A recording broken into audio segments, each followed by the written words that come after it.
All right, everybody, a very good morning from the flight deck once again. Welcome to the Season 13 finale of A Pilot's Life live on Twitch with me, Captain Nabs. And we are getting ready for the final leg here. It's been a while. It's been a bit of a slow slog the last several months trying to get through Season 13. Not that I don't enjoy it, but it just simply, life gets in the way. As is the case with most hobbies you ever enjoy, life tends to get in the way when you're doing them. But, you know, no regrets about that or anything, but just, I do regret a little bit that it's taken as long as it has to get this done. System. Cancel checklist. Roger. All right, Rahal is listening to me. I forgot to mute him. Oh, the things you do. But yeah, so welcome back to the live stream, everybody. And it's great to see you. And it's just nice to be back in the flight deck and talk about some of the stuff that's going on. Today, we've got a little bit of a long one. Before I do that, let me throw myself up there. Good morning, everybody. Welcome to the live stream. And yeah. What have we got on tap today? So today is a bit of a long one, so we're going to try and get this one going quickly so that we can actually you know, finish it within a reasonable time frame here. So today, here on A Pilot's Life, our flight is Montego Bay, Jamaica, all the way back up to New York's JFK Kennedy. It's almost a 4-hour flight, so it's kind of pushing the limit of what I like to be able to do in a flight normally. But I figured I hadn't been to Montego Bay before, so I wanted to go. I definitely wanted to go. When I saw that it kind of pop up in the schedule, I was like, yeah, this seems like a good one. Somewhere I haven't been before for sure. A little bit long, but what the heck? We can talk about some stuff. We could talk about the future of this stream and of this channel overall. So anyways, that's what we've got up to today. And shock, I logged on. And look at this, we actually have Jamaica Center online. Kingston Center is online. I was like, what are the odds of that? Like a Thursday morning departure from Jamaica, we got ATC online, but we do. So yeah, let's get this show on the road before they disappear on us. Before we do that, just a quick look at our final JetBlue livery that we're using today. I'm pretty sure I haven't used this one before. I saw it, I thought, yeah, it's probably about time I did this one. So this is the JetBlue livery that honors the New York Police Department, the NYPD, and it is overall a fairly nice little livery here. Honestly, not sure about the green and white stripes. I don't know if is that a symbol of the New York Police Department. I'm really, honestly, I don't know. I don't know, but anyways, it's a nice enough it's a nice enough color scheme here, and yeah, I think it makes for a very nice looking airplane. A good one to finally finish the season with. Anyways. Yes, and we'll talk more about Fenix and how much people love them in a little bit, because I've got some topics to talk about. But before we do that, let's hop in the flight deck. Let's start setting up. Roger. There we go. Rahal's going to do his thing now. All right, the most important thing to do once we get the batteries on, thank you, Rahal, get these ADIRs on, because they take a while to align. So we want to make sure they're on. We'll get the crew supply, the oxygen. Not sure why the engine anti-ice is on. That's weird. Yeah. Parking brake is on. Let's just check the oxygen level, the engine oil level, and the hydraulic level. And I'm waiting for him to do the fire test because he's going to want to start that APU any moment now, and I don't want him to do it, so I'm going to have to cut him off when he starts to do that. The other thing we've got to do is just quickly hop in the FMS, and there's that fire test. And on and off. You can press that start button all you want now. I don't know why he does that, because that's not for the workaround. Swap the database. Thank you. Because that's not a normal Airbus procedure. The normal Airbus procedure in most cases is to start the APU 5 to 10 minutes before departure, not when you sit down on the flight deck 45 minutes to departure. What am I doing here? So we are MKJS-K. JFK. Nope, I spelled that wrong. I put an I.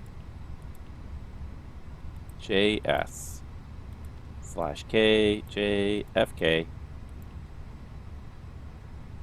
And we can initialize on that waypoint there. Do that really quickly, and actually I'm just going to swap this over here and find my... There it is. Whoa. Why'd you get so small? Normal size, please. All right. Flight plan. There it is. 1830.2 north. 1830.2 north by 7754.8 west. That is correct for Montego Bay, so we can align on that reference point, and that's basically it now. He's doing the walk around. We can't really do a whole lot else besides pop the door open, and actually the one thing we need to do before we do that is just start this whole thing loading here. Alright, so there goes the boarding. They're coming there, they're going to get some catering, they're going to get everything else. In the meantime, we're waiting for the IRs to align. We got 5 minutes because we're pretty close to the equator, so it's not a long time. But we got 5 minutes for the IRs to align. In the meantime, I don't even see an ATIS up here. I don't even have an ATIS up, so I just grab the weather here. And it looks like Q1015. So 1015, hey, my standby altimeter is finally of use to me after all this time. Fenix, love you to bits, but come on, get with the program. Inches of mercury standby altimeter. It's a standard in North America, which is like half of the aviation world pretty much. And yeah, it was like that for decades. It bugs me that they haven't done that. Oh, and go figure, the second I look at the weather, I think the guy saw that I logged on, because now there's an ATIS at Montego Bay. Okay, so let's go over here really quick to the second MCDU, and let's go into the ATSU system here, AOC, Airport Operations menu, or Airline Operations menu, and this is one thing we don't need to wait for the IRSs to initialize. We can always send for ATIS requests before the IRSs have initialized. MKJS, departure ATIS, send. And it should be in here. So there's our load sheet, our preliminary load sheet. Looks like 56.5 tons. Looks reasonable. There's our ATIS. Invalid ATIS message. Fantastic. All this technology, can't get the ATIS. Okay. We'll do it the old-fashioned way in vPilot here. Montego Bay, 1300 Zulu. Expect RNP, RNAV approach. Runway 7 in use. In transition level 180. Wind 090 at 9 knots. Visibility 10 kilometers. Clouds view at 2200 feet. Temperature 28. Dew point 22. QNH 1015. Departure frequency is 120.8. I'm not sure if that's correct, because I've got him up here as 25.4. Anyways, I'm going to call him on 25.4. We're ready for taxi, so I might as well set up 25.4. Runway 07, so come on. Alright, so 125.4. We can set that up while we're waiting here. Shouldn't take too long for those IRs to align today.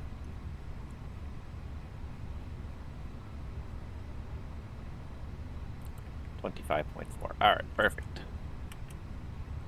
Ah, didn't mean to bring that up. I don't even know what brought that up. Never even seen that before. Somehow when I was mashing the keyboard there, I must have mashed the wrong key.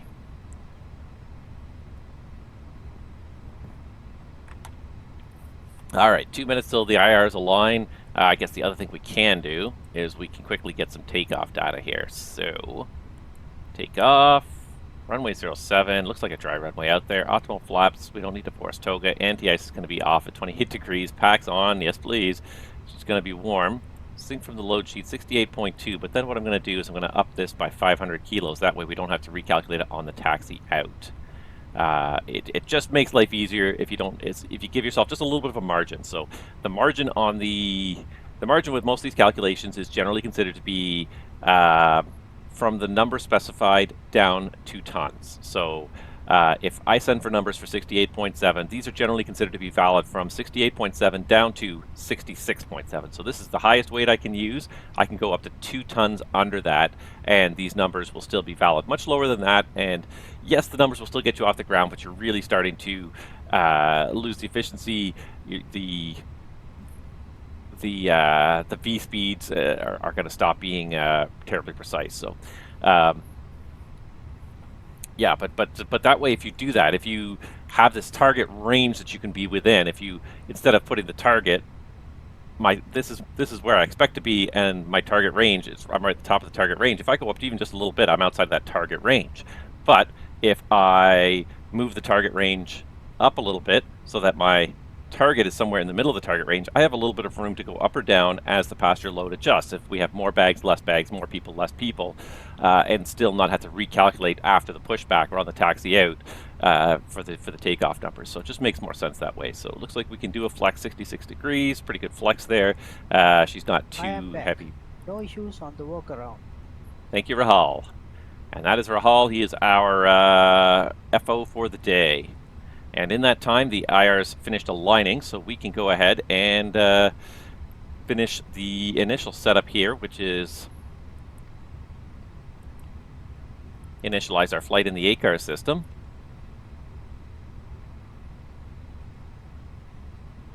There it is. JetBlue 780, Jamaica, Mobay to JFK, alternates Philly, 331 in the air. It's going to be over 4 hours gate to gate. I think we're actually planned at 3:55. All right, so that's all in there. No, you don't need to worry about that. Secondary. And so what we'll do is we'll just initialize the secondary with a request. Nav accuracy upgrade, I'll clear that message. GPS primary, clear that message. AOC secondary flight plan uplink, I can clear that message. And let's check the secondary flight plan uplink. So Montego Bay to JFK, Piblo, Myram, Anamo. That all looks about right. We're going to recheck it again to confirm that it's all correct, but I'll activate it for now, move it all to the primary, check takeoff data. That's fine. We will do that in the future. All right, and I think we're ready to get started here with the overhead flow. So, starting way up top, basically making sure the IRs are aligned, no lights are on until we get to the CVR, and then a quick CVR test, press and hold, until you hear that chime. Leave it on. This way, everything that you say from now till departure is recorded. We're going to say this is the first flight of the day today. So we're going to do all the fire tests. Rahal already did the APU fire test. That's fine. We can skip it. Engine 2, we get the discharge, the lights, we get the warnings, we get the ECAM, and we get on the engine master control panel there, we get the warning as well. All right, hydraulic systems should all be in. Fueling is in progress now, so don't turn the pumps on yet. For the first flight of the day, we take the batteries off and then put them back on. And again, what you're looking for, less than 60 amps within 10 seconds. Right now they're charging at 7 amps, which means there's not much charge going into the battery. They were fully charged to begin with. They are sufficient for flight. All right, the external power's on. The generators can be faulted at this stage. And we do actually have an MEL today. And I didn't pull it up earlier. I wasn't even thinking about it. But now that I get to the air conditioning panel, let's pull it up. Because today's MEL on our flight plan is MEL number 215201 Delta, which is air conditioning pack number 1 is in op today. So air conditioning pack we're simulating is in op. 1 may be inoperative provided that ETOPS is not conducted. The following alerts: air pack 1-2 regulator fault, air conditioning control 1-2A fault, or 1-2B fault, all are not associated with the operative pack, are not shown on the ECAM. So we have to make sure pack 2 is fully functional. The affected pack 1-2 push button switch is set to off. We did. The speed brakes are operative, and the associated. All done. Can we start boarding now? Go for it.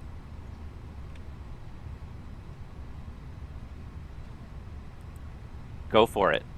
Okay. The associated pack flow control valve secured in the closed position, so maintenance would actually have to come to this airplane. So we got to the airplane, it was already like this, so maintenance has already been out there. They've actually lock wired that valve closed so it won't open no matter how many times we press the button because something's broken with the pack. And then we do have an ops procedure for 215201. So if we just skip quickly to the operations procedures, and I like our MEL system better because our MEL puts all the operations and the MEL conditions into the same place instead of having to go hunt a second section of the manual to read the other half of what we have to do when this happens. So I find that this layout very awkward because pretty much everything's always got a some kind of an operation procedure with it. So here we are, 215201 Delta, air conditioning pack 1, pack inoperative for the C repair interval. Pack flow selector high was the other thing we've got to do. And note that, so I'll do it in a second, note that in flight, if the blower push button switch and extract push button switch are both set to override, the cabin altitude may reach about 9,700 feet, and the cabin press access cabin altitude alert may be displayed on the EWD. So let's do that really quickly here. So this has to be in high, so we're getting high pack flow at all times because we only have one pack running. And what the other thing said is that if we open the blower and the extract valves in flight, so this is often done for smoke extraction, but what it does is it opens the exterior avionics cooling valves on the fuselage. With only one pack running, we may not be able to maintain pressurization in the airplane if we open those valves, because there's now two big holes inside of the airplane that are letting the pressurized air out. So one pack may not be enough to keep up with it if we open both those valves. So hopefully we don't have to do that. Anyways, that's our MEL for today.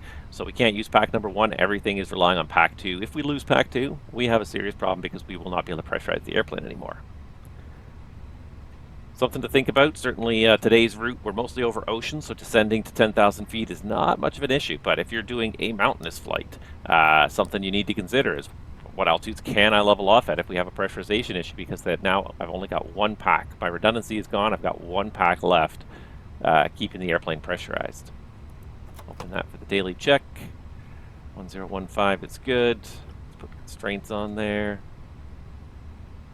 No flags anywhere. That's centered. Still refueling. The no smoking lights on. Park and brake and TCAS standby are normal messages.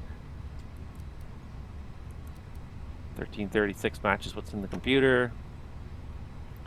And 25.4 is up for Montego Bay. I'm just going to take that away for now. So if people do start talking on ATC, we're not going to hear it for now, just as a distraction factor.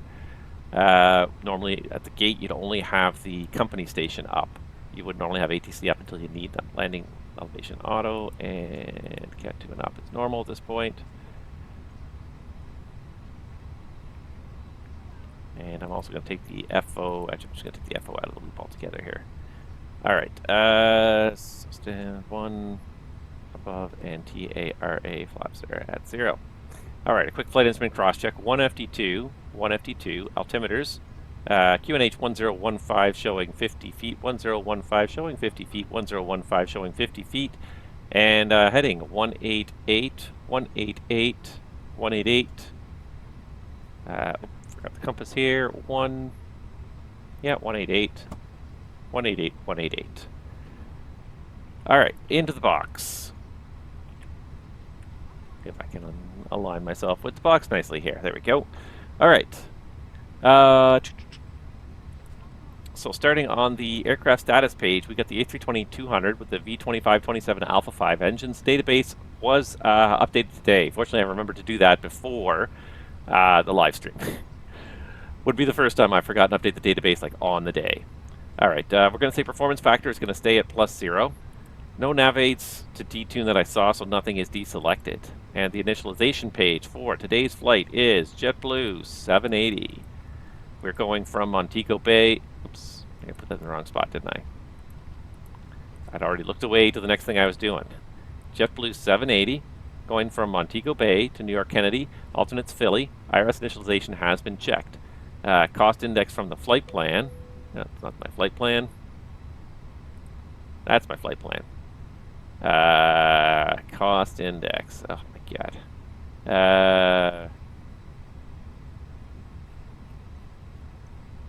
I do not know how to read. There it is. Okay. Cruise schedule, cost index 53. And I keep tapping the wrong button there. Cost index 53, initial cruise level.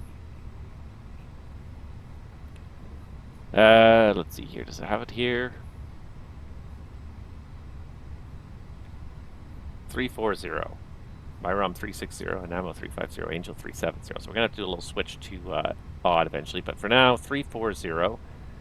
And do we have a temperature deviation there?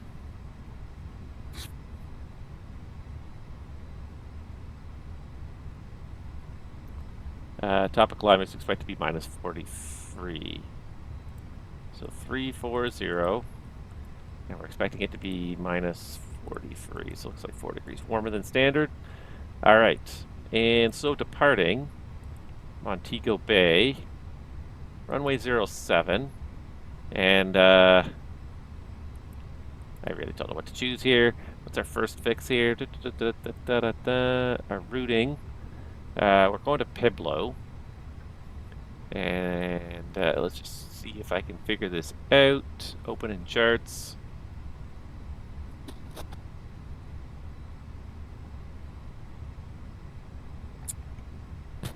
Alright, open in charts. And I'm just looking at Mobay here just to see. I'm going to quickly just scroll through. Why is it that every window I try to move over here shrinks in size?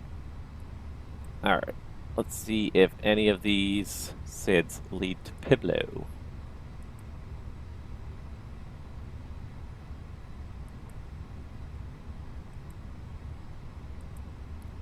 Nope. Your guess is as good as mine what we're going to do here, so I might just leave it blank until I figure it out.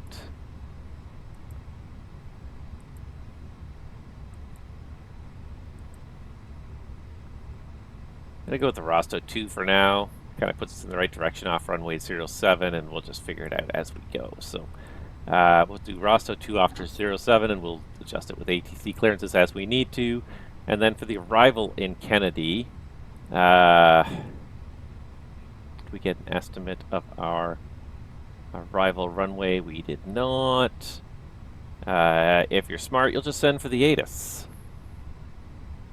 So doing that on screen number 2, and KJFK, courtesy of the digital ATIS, right now is showing approach unused ILS runway 31 right, visual approach 31 left. So 31 right, so let's do that.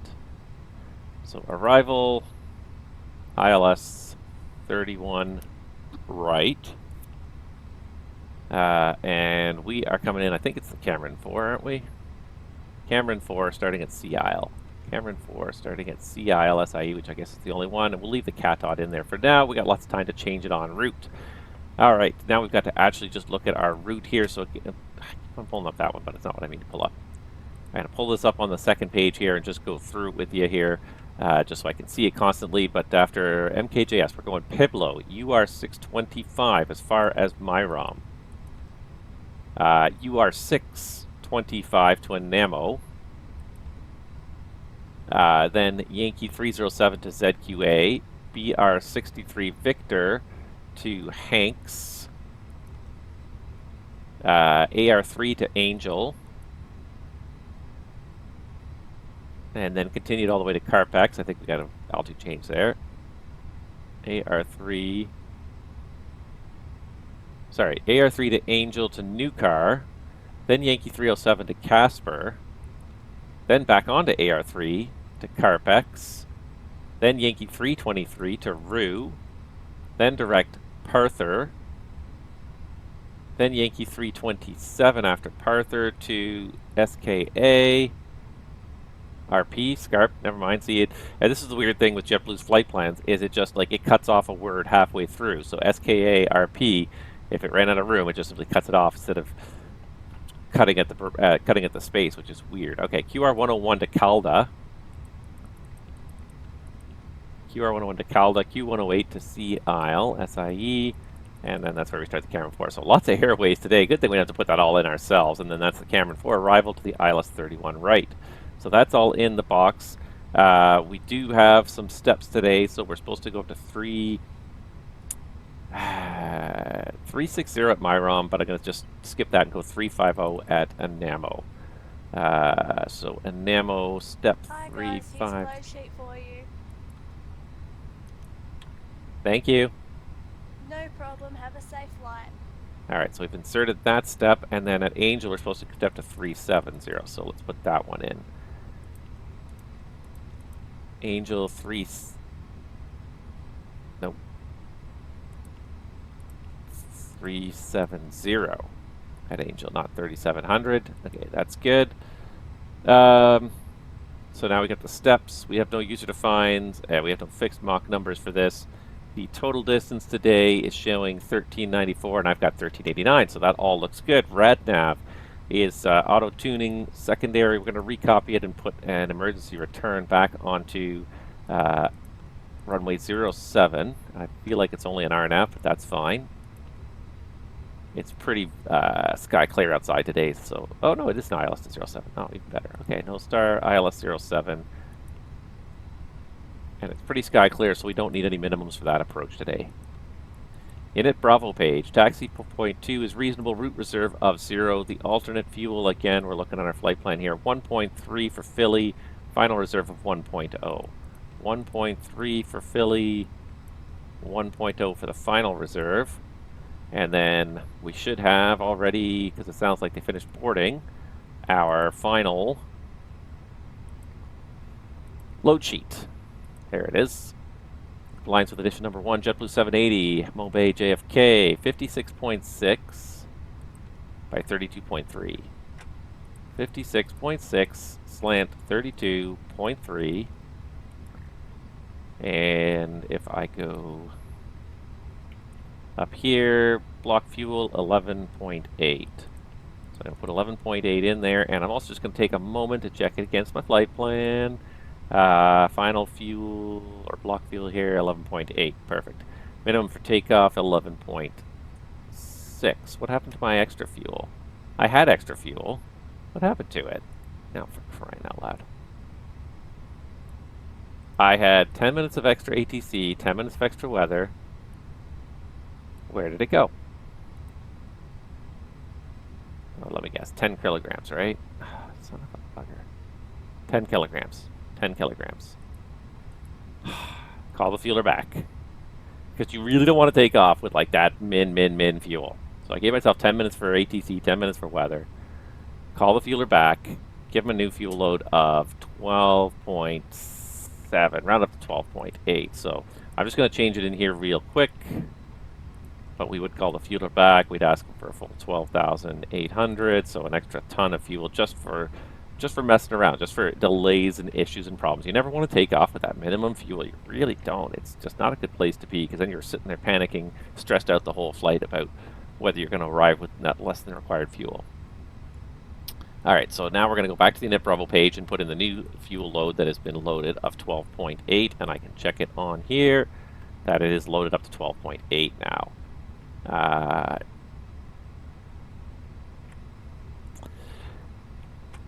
Quick wind component check here, so I can find it.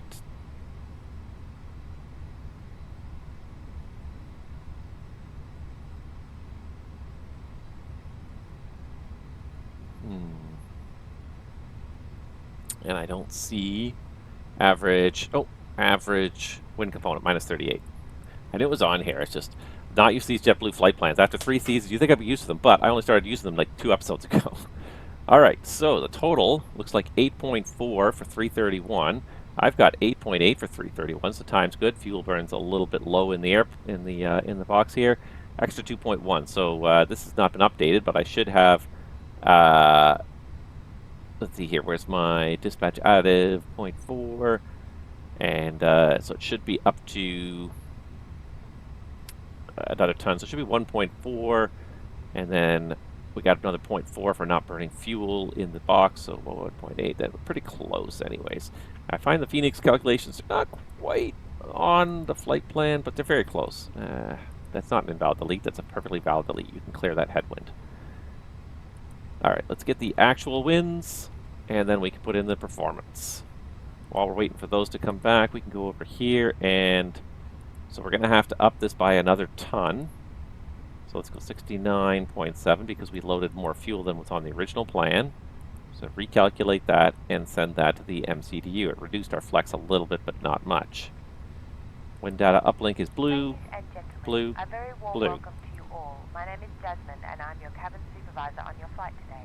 How's We would that like to balance? extend a Is warm she welcome to our frequent flyers and guests outdoing from me other here? international Not too cargo badly. airlines. All right, so takeoff on Knowing runway the pilot as 07. soon as possible, please No take your takeoff assigned shift. seat. Flaps Braking 2, and fasten flex of seatbelt signs. 64. Only light hand baggage should be placed in So the flaps lockers 2, above flex you. of 64. All other 49, items 50, must be placed 54. under the seat in front of 149, you. 151, To 54. rescue an And emergency transition exit, altitude all of your today was in hand the baggage ATIS should is be securely 18,000. placed in Was overhead that transition locker, altitude or and we'll be transition happy to level? We are here to help. Transition Please level. don't hesitate to ask any one of us So for we'll go back to, we'll actually clear that out. Go back to the default transition altitude of 17,000 on the way up. Thrust reduction acceleration, engine out acceleration.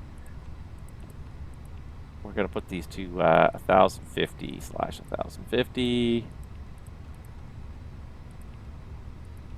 So we'll do a noise to departure. We'll start accelerating at 1,000 feet.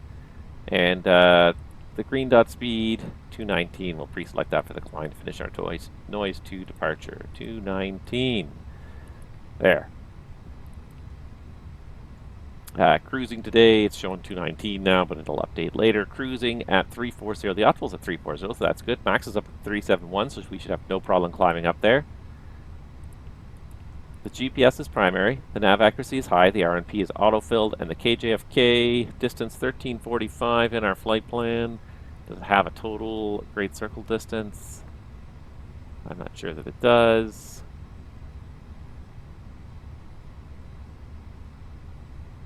I don't think it does, that's fine. And data, it might, I just don't know where it is. Naving 0.3 bias on all IRSs, so those are good.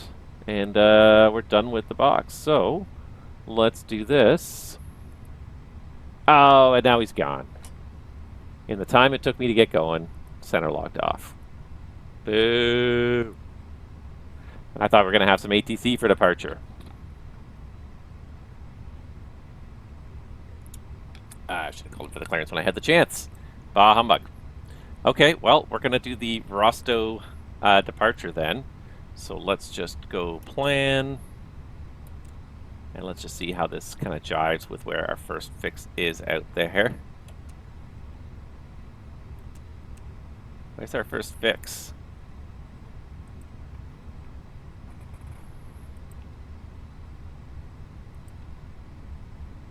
Pueblo is 34 minutes into the flight. Really? Wow.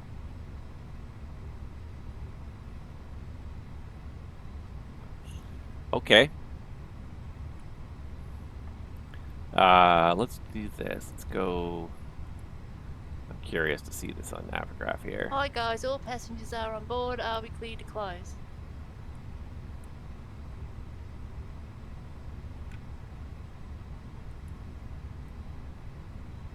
Yes. Thanks, let me know if you need anything.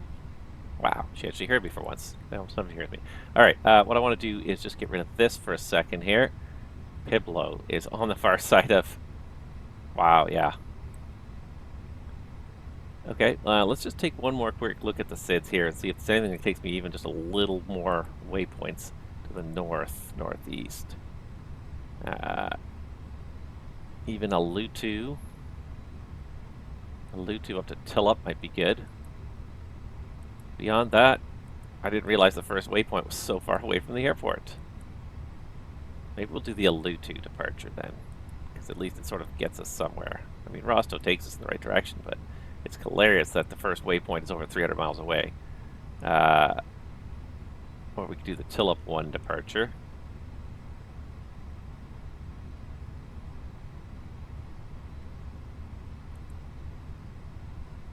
Yeah, we'll do the Alutu. It's probably more efficient. All right, so the Alutu 5 departure. So let's bring that up now. Ah, pity he logged off. I was just ready to call, too. All right, let's do the Alutu. At least that takes us to Tillop. And then we can... oops. Ah, come on. Okay, departure. Alutu 5 as far as Tillop. It takes us a little farther en route.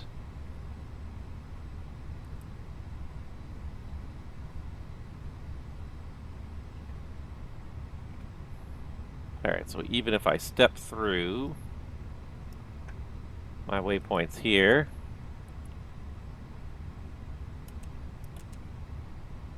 oh look, you can just see Tillop to Pueblo. I'm going to clear the discon,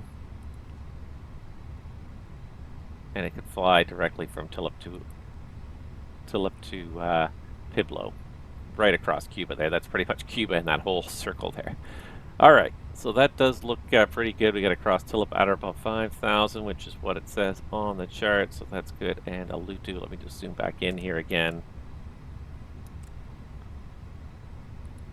Should be above 1,300, and Alutu is above 1,300. Okay, perfect. So yeah, clearance will say we've got, unless he comes back online, we're going to keep fingers crossed because I thought we were going to have some ATC, but he just didn't want to stick it out. I was taking too long, I guess.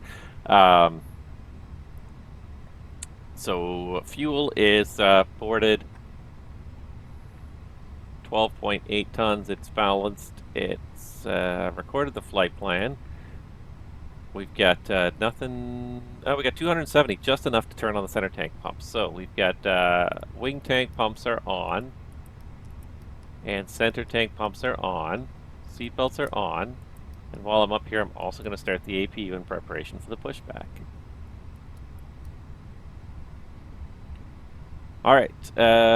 So while that's starting, so fuel is good. A load. We've got the final numbers in.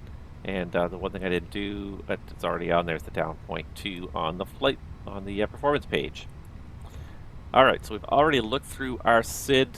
Let's just have a quick look at this here. So first of all, technical status of the airplane. The one MEL we have today is, of course, the pack MEL, which doesn't directly affect the takeoff performance. We're just departing with one pack off, one pack on, but we've got the performance for both packs on, which would be the worst case scenario. So it's more than covers us for the one pack on departure. And we've got the pre-flight procedures completed, knowing that if we lose a second pack, we're going to have some pressurization issues. What am I looking for here? That's not what I'm looking for. This is what I'm looking for here. Is a quick NOTAM check. Airport briefing.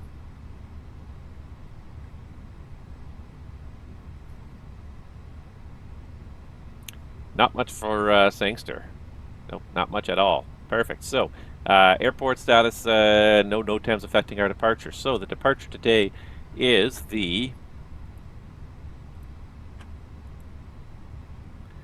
Aluto 5 RNAV departure for runway 07, proceeds 073 course to Otisu, then direct Alutu, cross at or above 1300, climb to assigned altitude, and for Tillip at Alutu, turn left, direct Tillip, cross at or above 5,000 feet, then is filed. So I'm going to put 5,000 feet as initial altitude. We haven't been given an altitude by ATC, but if they come back online, we'll get something, but for now, we'll put 5,000 as the initial climb altitude. The noise abatement departing, I didn't see any noise. Oh, actually, there's a noise abatement procedure published. Never mind.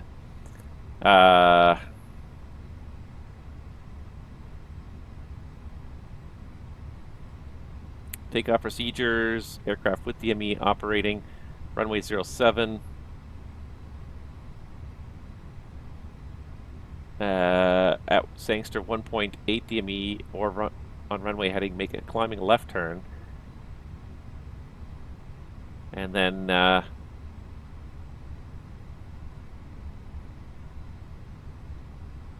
proceed in accordance with the ATC instructions. So climb to 1.8 DME, then make a climbing left turn. They don't want us going right over all the hotels. So 1.8 DME on runway heading, make climbing left turn. All right, so we'll do that. I took the chart away. What's the DME? SIA. So let's hard tune that. It should probably already have auto tune for us, but let's just hard tune it so it doesn't disappear on us. SIA, so 1.8 SIA, which is 0 miles away. We're going to start a left turn out until we get to Alutu. And I wonder if that is... I wonder if that is... Yeah, and Atiso wants us to turn left pretty much at the end of the runway, so that's probably the turn already handled by the RNAV SID, but we'll have that in there as well. So we got the noise abatement handled. It is mountainous airport with high terrain to the south and open ocean towards the north. Engine out procedure, we're going to follow the SID as well, which will take us away out over the ocean and go up to at least 3,000 feet before we decide to come back. Yeah, performance in the box today for the left seat departure. There we go. Off of runway 07. Dry runway conditions, no takeoff shift, flaps 2, and a flex temperature of 64 degrees. V1149, VR150, V2154. The transition altitude 17,000 today, and 1050 across the bottom for noise to departure. 219 the green dot speed pre-selected for the climb. It's a managed departure. We've got climb blue, nav blue. We'll get the autopilot on probably shortly after departure, sometime after we've established the turn. And it's a nice day, fortunately, and there's not much traffic around, so we probably could actually hand fly for a little bit if we wanted to. And the RadNav is hard-tuned the SIA on number 1 for the DME readouts. Fuel prediction, we are a little bit above max landing weight, so immediate return we're going to have to land flaps 3 packs off unless we can run the overweight landing checklist. And the secondary flight plan does have us returning back to runway 07 here in Montego Bay. Are you ready for the departure briefing? Go ahead. Any questions? No questions. Cockpit preparation checklist. Gear pins and covers. Removed. Fuel quantity. 12,800 kilograms. Seat belts. On. ADS. Nav. Gyro ref. QNH 1015. QNH 1015. 1015 set. Cockpit preparation checklist completed. Alright, so the cockpit preparation checklist is completed. We're not going to do any single engine taxi out. We'll say that we'll stipulate that the engine out procedures have already been enunciated and the OEBs have been considered. We've got the final load numbers in. I think we're good to go. I think she's closed the door on us without even waiting for us here. Really should be closing the cabin door until we're ready to close the flight deck door. But anyways, we've got the APU on. We're going to turn the external power Radar off. and predictive wind shear system. Cancel checklist. I think you hit mute, but it doesn't always take the first time. Alright, so we've got the external power off, the APU bleed is on, put the beacon on, and we're going to call for the pushback.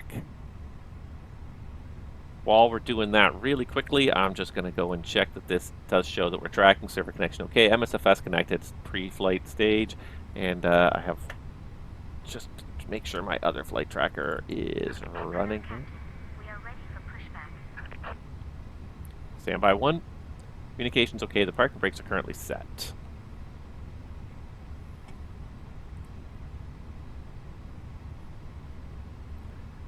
Just waiting for this to load up here. I thought I had it loaded already, but I did not. So many things to check. Departure check completed. Bypass pin inserted. Wow, why are you being so slow to load?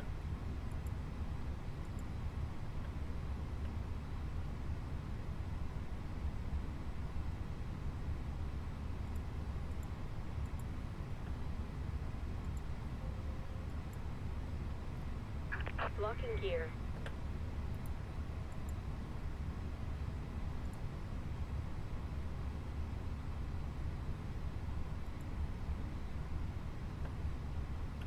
That was weird. That was really long to load for some reason.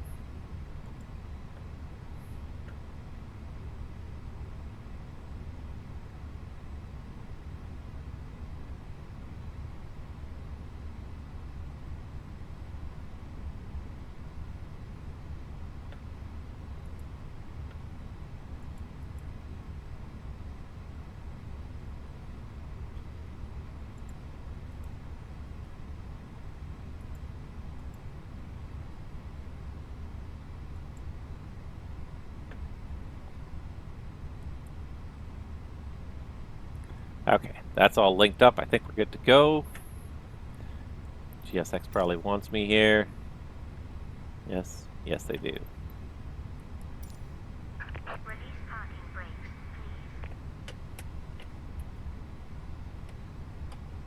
please. Commencing push. Right, brakes are operating. Pushback, delay and starts advised. Start at will. Tail left. And, you know what I don't have now, and I was... Because I was kind of 1875 is the CTAF. Because I was expecting to deal with center. I'll leave his frequency up in case he comes back. I feel like he's not going to. I think he saw me take 40 minutes to get ready, and he said that's it. All right, on the other hand, we're leaving right on time, or even a minute earlier than anticipated. Our scheduled departure time was 14:05. Here it is 14:04. We're good to go. All right. Starting engine 1.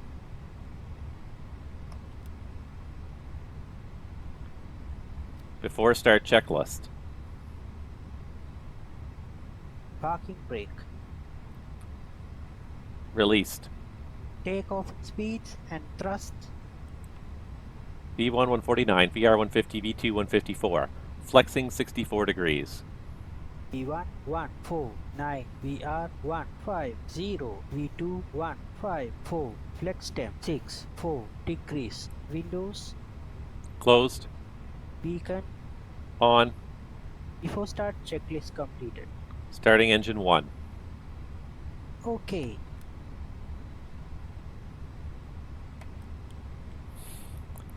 You know, forgot the checklist. Please set parking brakes.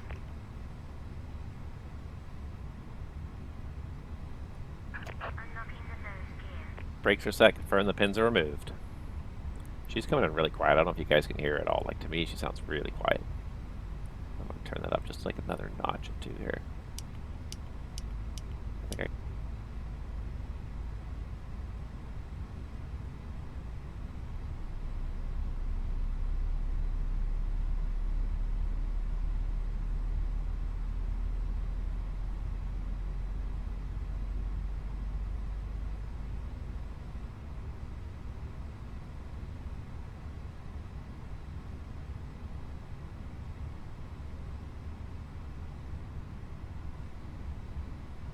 Tow truck disconnected. Bypass pin removed. Left is clear. Right is clear.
Oh my god, that's been muted. After start checklist. anti-ice,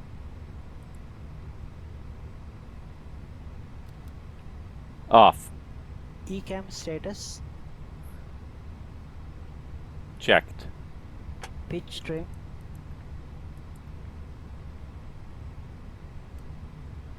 0% set. rudder trim.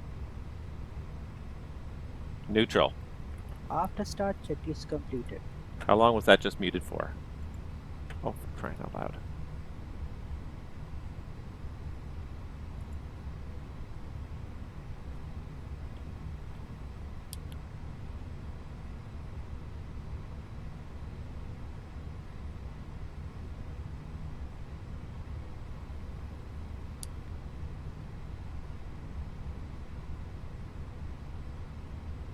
I feel like that can't have been muted that long because he was responding to me earlier before the pushback. Parking brake.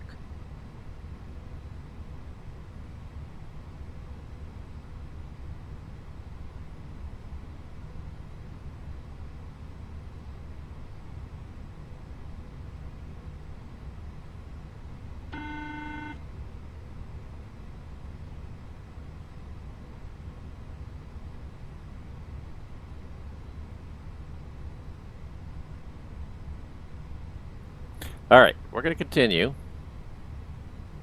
I'm a little suspicious that that was muted for longer than I think, but it can't have been because he was responding to me. It was only in the pushback that I started yakking. Somehow I must have hit the mute button on my... I have a little remote dongle for my headset, and I hit mute on it, but I don't think it was for that long, so... yeah. So we got the after start checklist is done. Okay.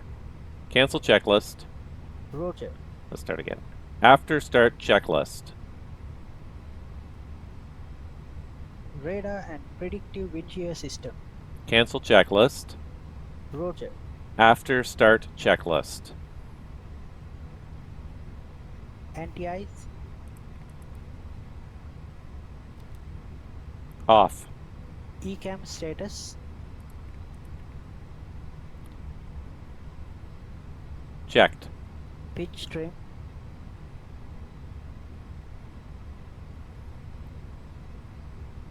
%30 set. 30% set. Rudder trim. Neutral. After start checklist completed. Okay, he did do that. Let's just check.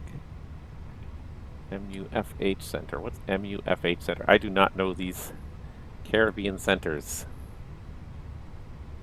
So let's just Parking see. brakes or chokes. Cancel checklist. Roger. It would be nice if the mute key worked consistently in FS2 Crew right now. It'd be really nice. Okay, I'm just trying to scroll VATSIM radar. MUFH is Havana Center. That's kind of what I thought. So once we get airborne, we got to talk to them. But for now, we're on Unicom for the taxi out. Clear left. What are you doing? Clear left. Clear left side. Clear right side.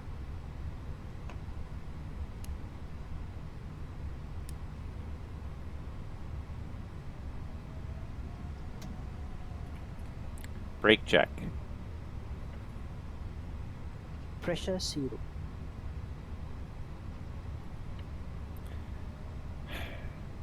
I am beginning to really lose patience with FS2 Crew because I press the mute button and it doesn't do anything. It doesn't mute. And that's a real problem. And I don't think it's FS2 Crew's fault. I think it's the simulator's fault because I think FS2 Crew is detecting the key through the simulator because you have the simulator window has to be active for the key to be detected. But even then, it's only got about a 50% success rate. And if I don't see the little icon change in the corner of my view, I don't notice the fact that he's still listening and doing all sorts of stupid things. Very frustrating. Flight control check. Flight control check. Ready, full up, full down, neutral, full left, full right, neutral, full left, full right, neutral.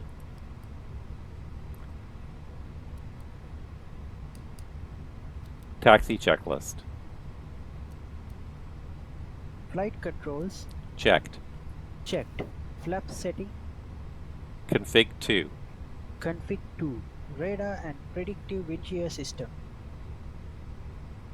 On and auto. Engine mode selector, Normal. ECAM memo, Takeoff no blue. taxi checklist completed. Ladies and gentlemen, we will now commence the safety demonstration. Each aircraft may... Montego Bay traffic. It's JetBlue 780. We're at Montego Bay taxiing for departure, runway 07 on the Alutu departure.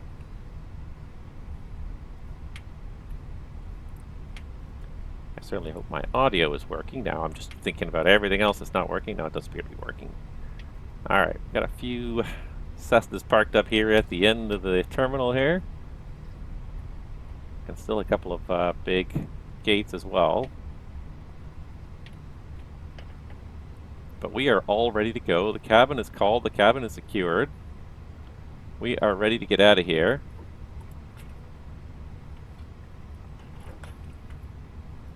Just need to make sure that my controls are actually close enough to me that I can reach the thrust levers when I push them up here.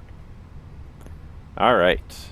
One last time, we're just going to check and see that looks like we are tracking our flight. Take a deep breath. Because there are a few little glitches that are happening with the sim and with the stream. It happens from time to time, and you've just got to learn to deal with it. Alright, I don't see any reason why we can't go. Everything appears to be ready.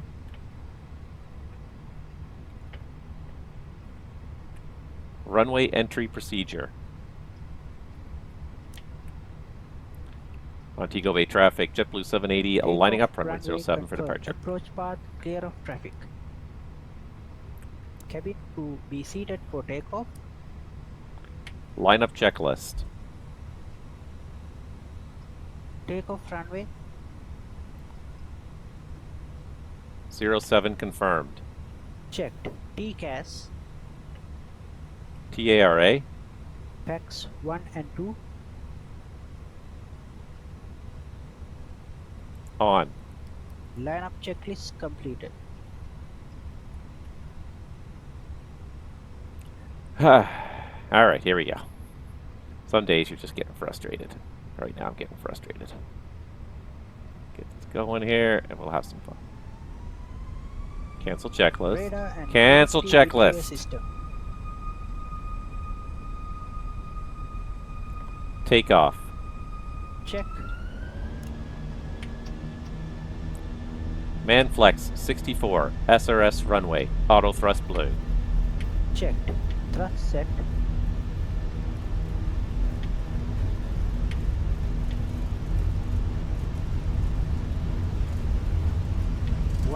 knots.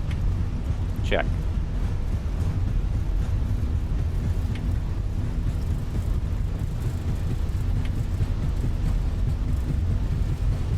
E1, rotate. Positive climb. Gear up. Gear up. Nav.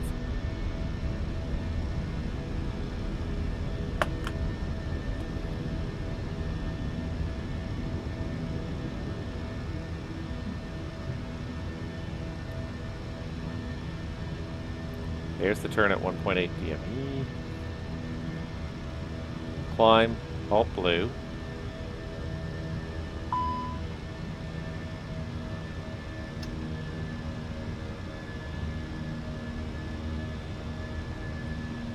Thrust climb, auto thrust. Why you did not put the transponder on and pushback, I don't know, Mr. First Officer. You're bad at this.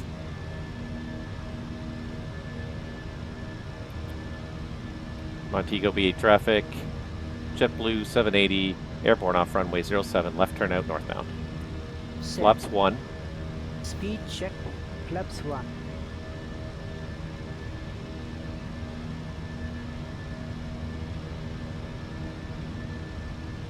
Set flight level 340.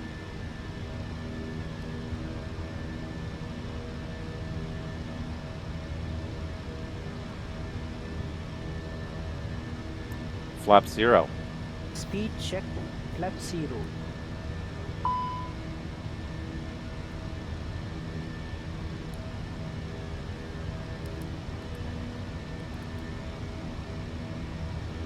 Alright, so that is the Air Pack 1 off message, as expected, because we do have Pack 1 off. We're well above 1300 for a Alutu. Go ahead and clear air. Clear air, and No change in status. Remove status. Remove status. The ECAM actions are complete. There's a Lu-2. Let's have a little bit of fun and do some hand flying. Nothing but open ocean in front of us. And we are on course. We're going to manage the speed.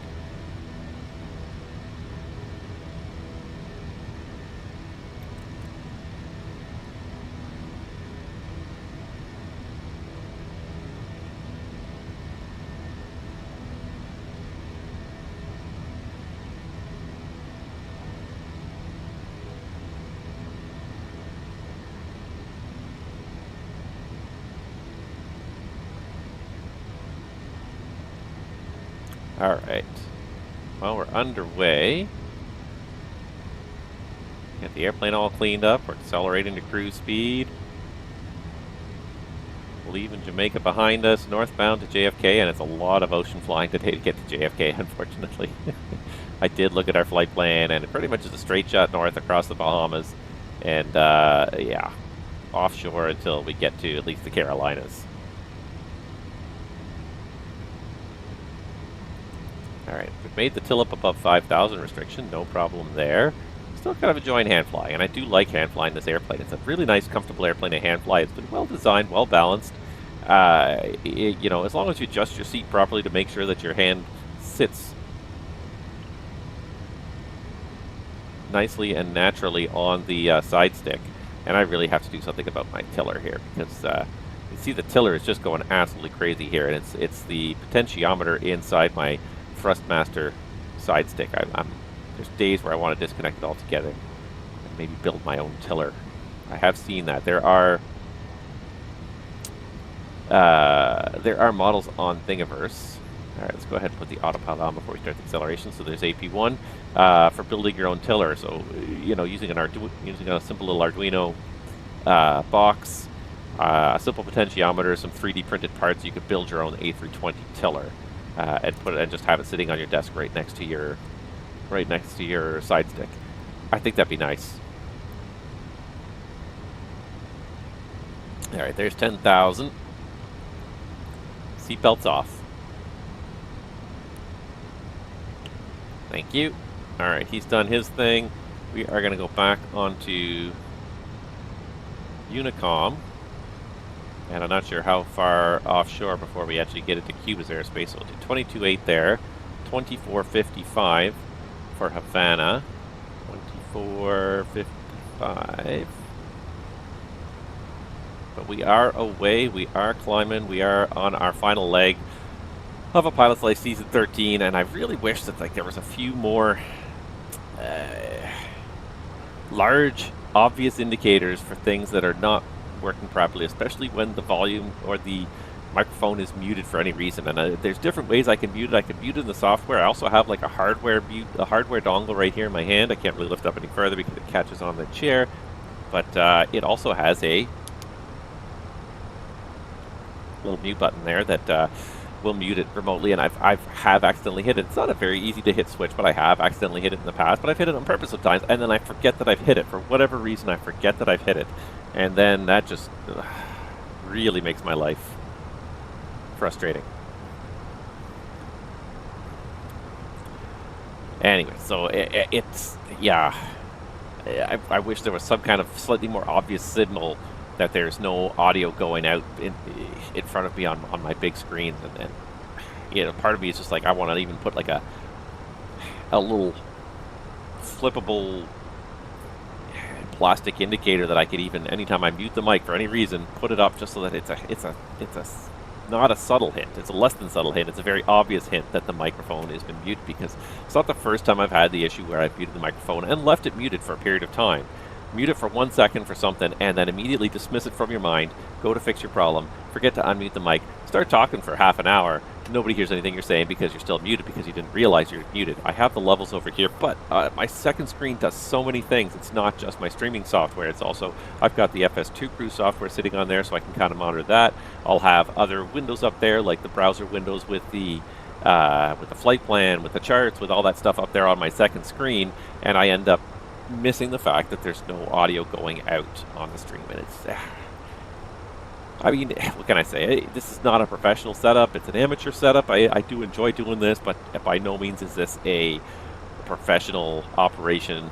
You know, it's just an amateur operation. I just do it for fun. It's all I do. I'm here for fun, and yeah, what can I say? It just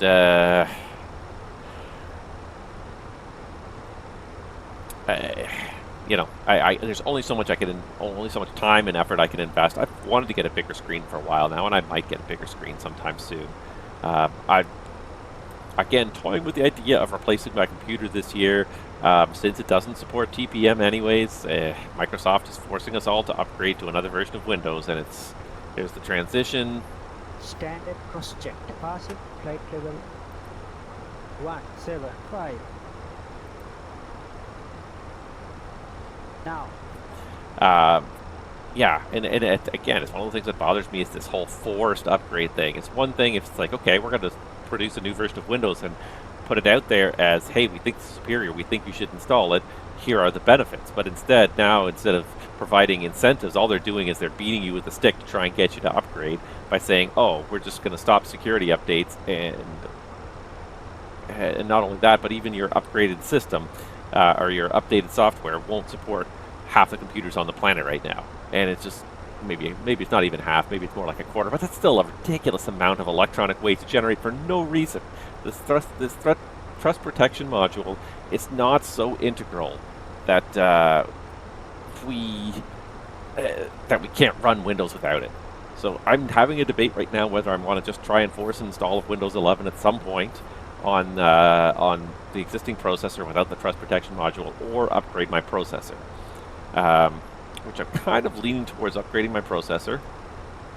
It would help the sim, and then the other thing is I could give this desktop computer to one of my kids, who could then play some lesser games on it. But I think what I'll end up doing before I do that is I might install Linux on the computer. So replace a bunch of the components, keep the video card because the video card's new, transfer that to the new computer, but take the old computer in the old case, because I'll probably get a new case because my big video card only just barely fits in my new case, or in my old case.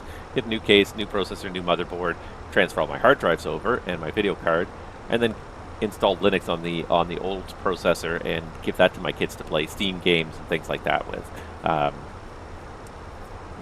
They're mostly online game players, and you know, they don't play a whole lot of even Steam games. So, but a few of the games that they play, like they have both my kids have laptops that are not gaming laptops. They're just basic office laptops.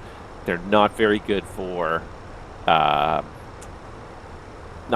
gaming, and some of the games they like to play have intense 3D graphics. Not even that intense, but intense enough that the basic Intel integrated graphics processor can't keep up with it. So anyways, that's kind of what I'm thinking right now. Alright, looks like we're just about to cross into Havana's airspace.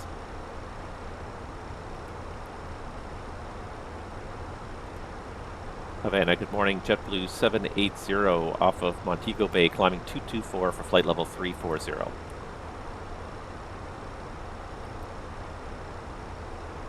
JetBlue 780 Havana, good morning, sir. Squawk 3434. Squawk 3434, JetBlue 780, good morning. All right. 434's in the box. He's coming in awfully quiet, so I'm going to just crank.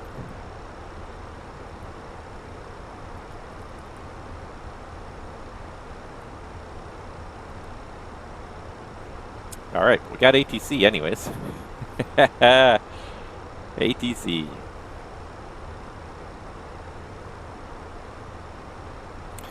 So the other thing I might have to do, though, if I give this computer to my kid, is they're going to need a monitor to go with it. So my smaller monitor, which is like it's like a 22 or 24 inch monitor, that's kind of my secondary monitor, I might give that to my kid and get like another nice big, what is this one? This was like a 37 inch, I think, or is it 34 inch? It's a pretty big monitor. So I might get a second big monitor, put it over here as my secondary screen still. Maybe even not quite the same size, maybe a little smaller. It would be nice to get the same monitor and have like two matching monitors, but something similar size and put it next to it. But again, and the nice thing is once you get like a big monitor, like you can actually put multiple windows in there side by side. Like this monitor is not that big. Like it fits the streaming software on there in a full screen mode. But like if I was to put stuff side by side, the screen size starts becoming really small. Now, radar contact, continue climbing for level 340. Thank you. Continuing climb flight level 340, JetBlue 780. Yeah, anyway, so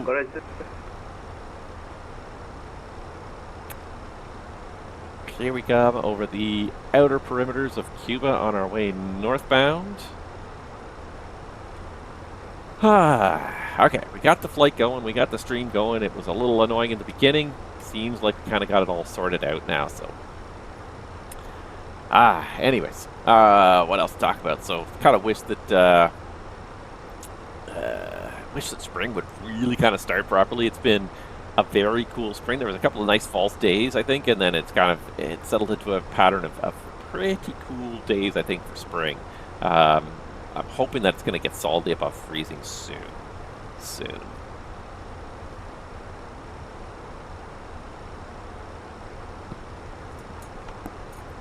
It's been, because there's lots of things that I kind of need to do outside.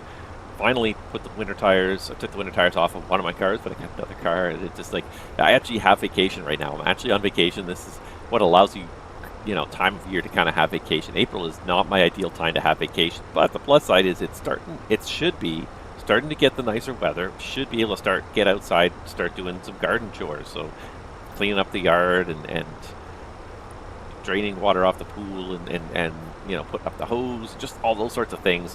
I've got some grass that needs to get seeded this year. I would like to get out and do some of those things, but it's been so slow to creep above zero. It was funny because winter kind of didn't really start super early this year, but boy, once it started, it really just kept on coming. It was a brutal winter. I'm not a big fan of winter, but I usually am. I'm okay with it.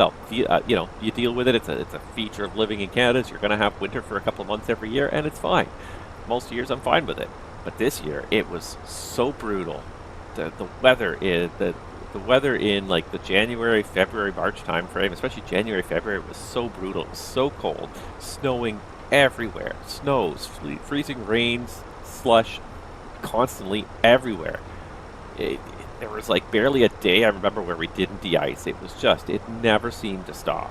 So I was very frustrated anyways with winter this year. So I'm so happy that it's almost over. But it just does not want to seem to end. It just keeps on, the weather just keeps on not really improving substantially. A little bit, but not much.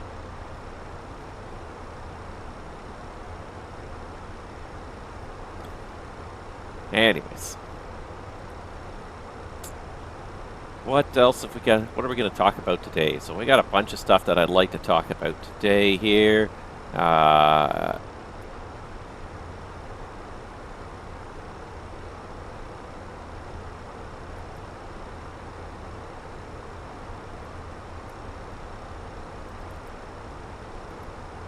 I had one or two things here that I want to talk about.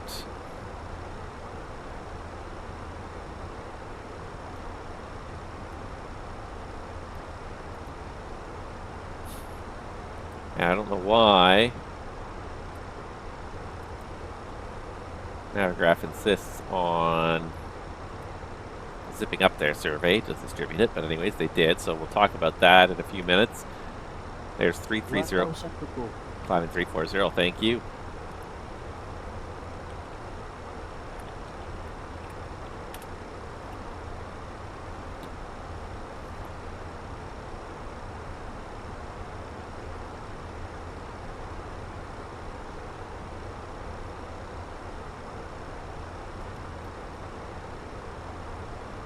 Mach Alt Star.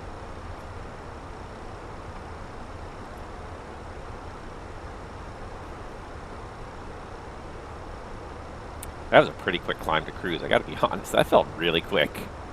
I can't believe we're already at 340. All right, there's Mach all cruise. Looks like we're going to cruise pretty fast here. Looks like that's about 7.9 maybe. Pretty good. Let's do a quick cruise procedure. So starting with just a complete cockpit flow to make sure that all the switches that need to be in certain positions are in certain positions. No lights are on in the flight deck other than the one MEL we've got, which is Pack 1, and the pack flow is high as well as a result of that MEL.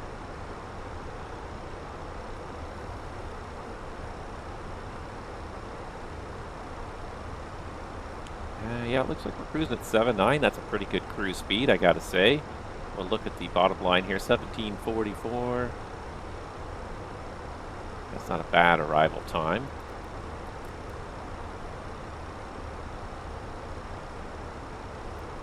For this long of a flight.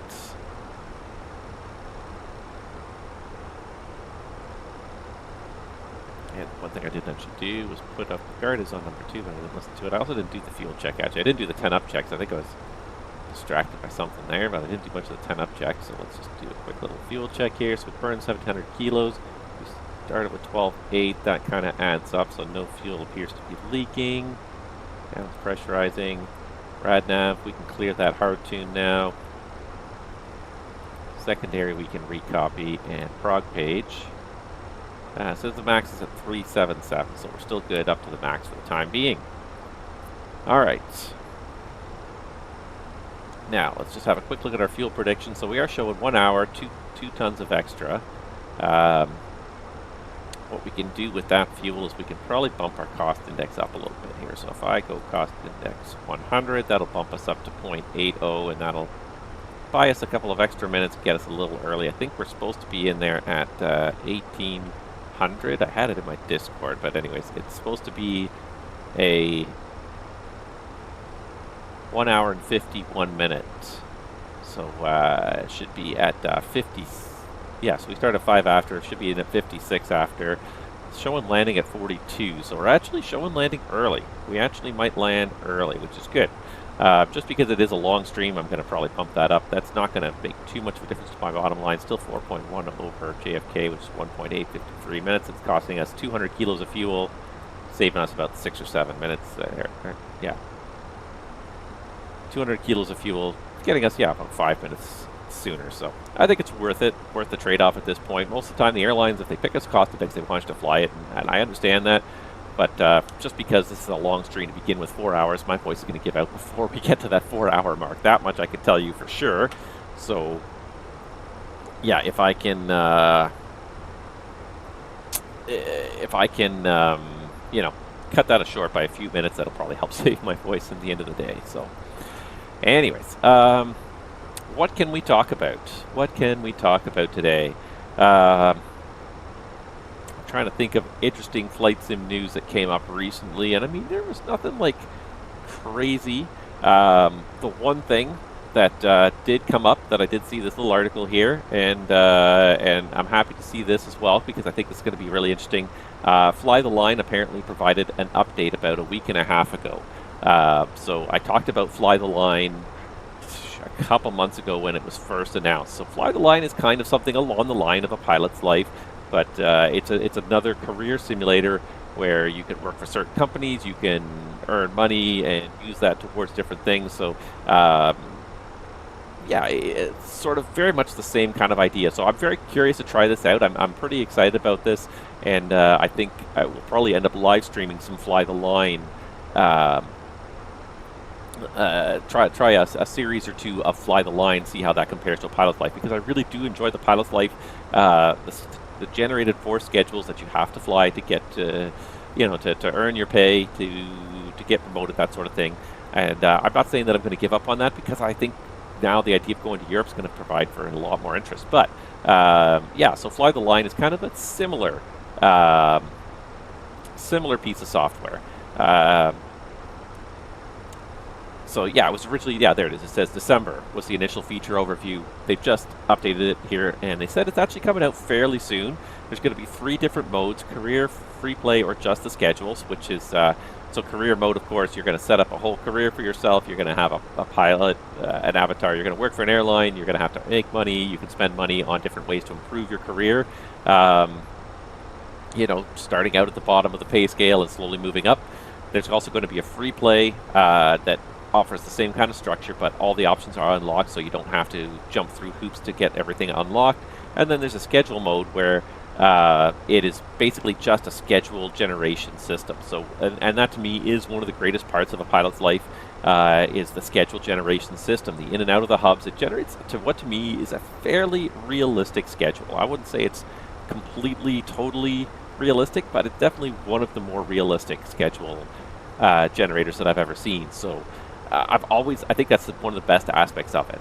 So, you know, it looks like the developers here kind of looked at the community, looked at what people like, and decided to offer different modes in the product to suit different people's desires. And so, yeah, schedule mode would be the one that I'd be really interested in. But just for the fun of it, I would love to try career mode and see how far you can make it, see what the different things are. And yeah, so there's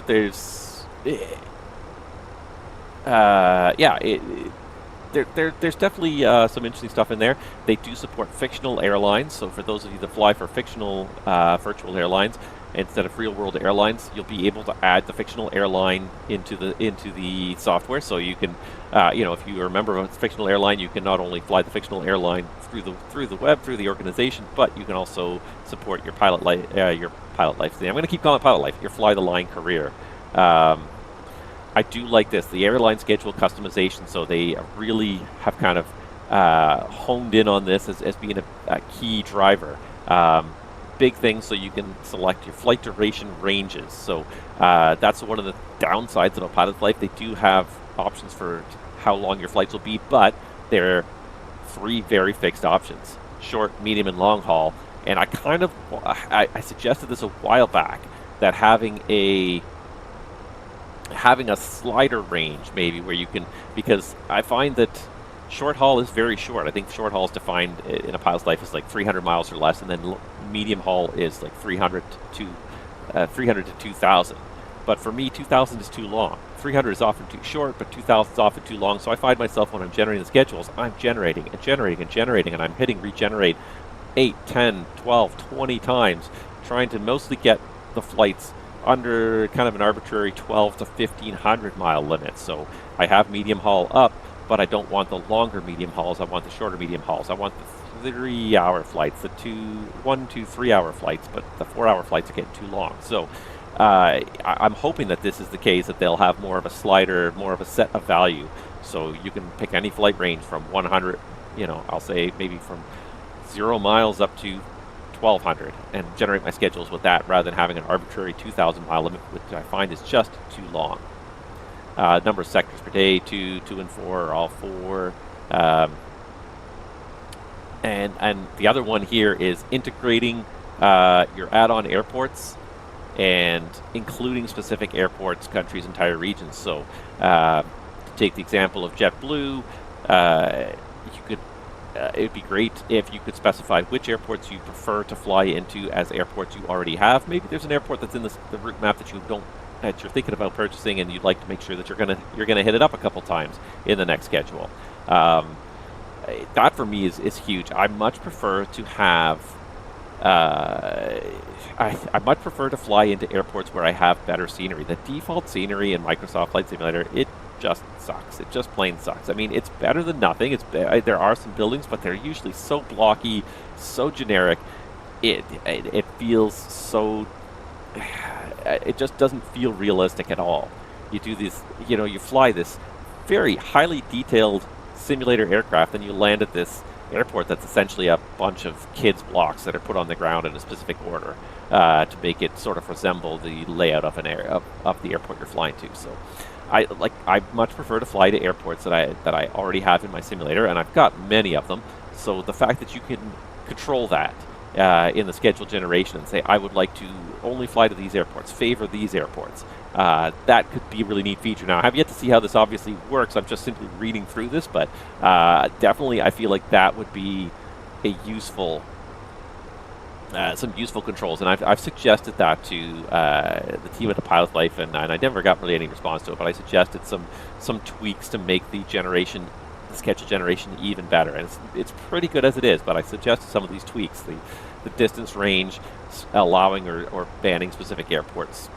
I thought that could really help make the generator, even a little bit more useful, user-friendly, but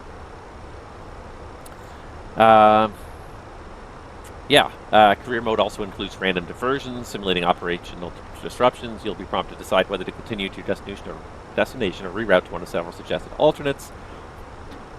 The frequency of these events can be adjusted. That would be great. Like, it's, not every diversion that comes up in an airline is a result of a mechanical situation with the airplane, but that's the only thing we really are able to mostly simulate with our very advanced simulation airplanes like the Fenix.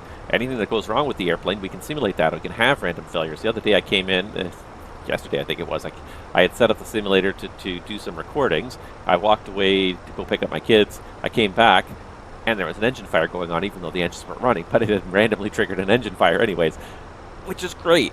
Normally, in this case, I killed it because I wasn't even, A, the engine wasn't running, B, I was trying to actually do some specific recordings for my tutorial series, but it's neat the way that stuff happens, and random stuff sometimes happens when you're flying, and I wish that we could kind of crank the randomness up a little bit more, the failure rate a little bit higher on the Fenix, but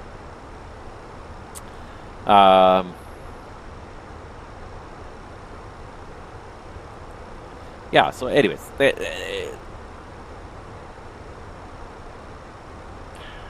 where did it say? And they said somewhere here that maybe it was right in the first pages here. I swear it said that they are expecting. Yes, here it is. The developer says the initial release of Fly the Line Short Haul Edition is nearing completion and reiterates community feedback. Like, future updates called the main dashboard daylight. So nearing completion. Not there yet, but it's coming up soon. So that's definitely something that could be fun. I feel like we're probably going to get out there and do another season of Pilot's Life before this comes out. But when this does come out, I think a priority will be to kind of get some seasons going of this. Get a season, get like a schedule going in this, and start doing that for change, just to demonstrate something different. I think it's very similar to a Pilot's Life in a lot of ways. Sounds like they might have found some of the, not the flaws, but some of the shortcomings anyway. Some of the areas that could be improved in Pilot's Life. It looks like they kind of paid attention to that and worked on that. The user interface definitely looks fun. It definitely looks like there's a little bit more interactivity, a little bit more fun, a little bit more customization into the user interface. I mean, we'll have to get in there and actually see what it's like. There's nothing wrong per se with the Pilot's Life interface. Havana Center, good day. Air Canada 215 Heavy, descending, passing flight level 236. Air Canada 216 Havana Center. We're already almost through their airspace. Squawk 3400. Squawk 3400, Air Canada 215 Heavy.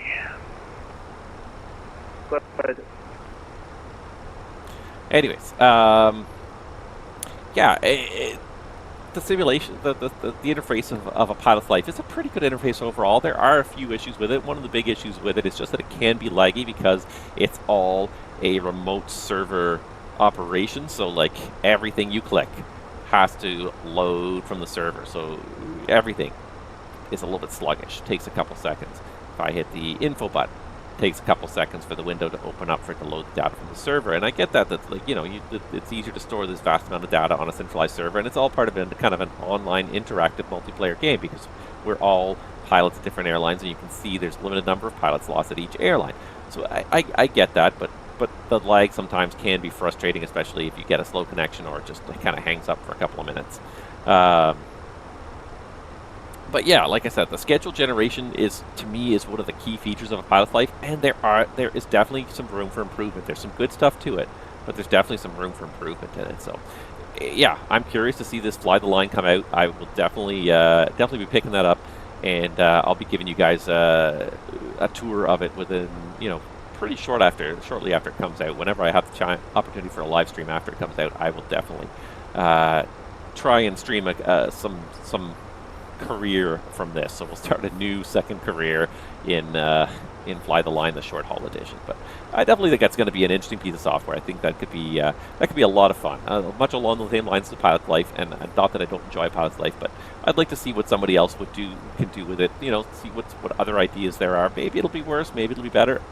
Who knows? But it'll definitely be worth a try, I think. All right. See, I'm just looking even at the screenshot here. Profile and stats, my assets, skills, logbook, and then over here looks like a little lock screen, request route, wings of wealth. Yes. 216 now, radar contact. The 10 flight level 170, expect entry for arrival in Havana. Descend flight level 170, entry for arrival, Canada 215. Correct, sir. Clear entry for arrival. Expect ILS approach for runway 06. Entry 4, expect ILS 06, Canada 215. Anyways, yeah. So I thought that was a really interesting bit of news that's been previewed. Is definitely they say it's nearing release. Now the really big thing that I really want to talk about today was the Navigraph survey. Navigraph just yesterday pushed out their final report for the 2024 community survey, and this is always a really interesting read. And I'm not a big I won't say that. I am a person who will go and read reports. This is definitely one that I find very interesting. Lots of interesting little tidbits in here. Lots of data. So let's dive right into it. Let's talk about some of the stuff. The Navigraph summarized some of it, but I really like to kind of dive right into it and really go through it in depth, because it really is a great update on the nature of the flight sim community as a whole right now. So quick list of all their partners, but it's just a ridiculous number of partners that they have here. Anybody who's anybody really in the flight simulation community is in here. I would assume Microsoft even is on here. Maybe they're not. Or Asobo. They might be the only ones. Maybe they're actually not. Microsoft does not actually care what the community wants. But yeah, this is pretty much all the major third-party developers are on here. So it's organized by Navigraph, but it's supported by a lot of these different third parties. They all kind of contribute questions and things that they would like to know about their target audience. And yeah, so I guess the first thing. 215, continue descending flight level 040.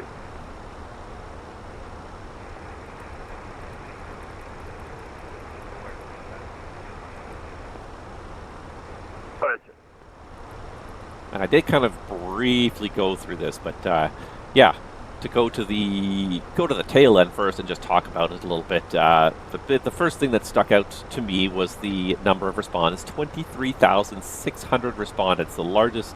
I think it's the largest survey so far, and it's a very interesting number. Now, it is a large number. That is a huge number of people went for this hobby worldwide, and the first couple of years they were getting into the tens of thousands. Now we're up to 23,600. Microsoft says that there's literally 1 million people playing Microsoft Flight Simulator. So, not everyone's going to take the time to fill out a survey. Especially if it's something that is really just a passing interest. So it's interesting that they put this blurb here about sampling bias, but I find they really don't talk a whole lot about the sample bias. I think the last sentence here is interesting and really kind of almost should be expanded upon more. While the data set may not be fully representative of the entire flight simulation community, it does accurately reflect the responses of those who chose to participate. Which is kind of a self-serving sentence to begin with. It's like, the survey is accurate for the people who chose to answer the survey. Well, yeah, of course it would be only accurate for the people who chose to answer the survey. What's always interesting with surveys and with data analysis is who's answering the survey. How representative are they of the whole population? Are they an accurate population? And anytime you're dealing with a volunteer survey, you're not going to have you're going to have a larger error rate than a mandatory census that requires everyone to answer, or that requires a certain percentage of people to answer. If answering is optional, people choose to answer or not, you're always going to get a bias in your data set as a result. These are the people who probably answer the survey are probably people who are more keen on the topic of the survey. If they choose to respond to it, they either like the people who are putting their survey together and think that they should have better information, they like the community, and they want to get their voice heard accurately within the community. Interesting. But again, voluntary survey, 23,600 respondents out of 1 million people potentially using the simulator. That still only represents 2% of 1 million people. That's a very small survey sample size. Now, mind you, it's hard, once you get into populations that are that big, it's hard to circulate enough questionnaires and collate the data. The bigger the data gets, the more difficult it is to collate it and put it all together, although with computers and everything, we can put together information fairly quickly and accurately. But yeah, I think it's important to really kind of think about who is going to answer the survey, and I think the key answer there is, first of all, it's the serious simmers, the people who are in this for a simulation. They're in it for the long haul. It's definitely a long-term hobby for them. It's not just a short-term hobby, and I think that that really kind of plays itself up in where's the survey answers here. And I think the one survey answer that I saw really kind of speak to that bias of this survey.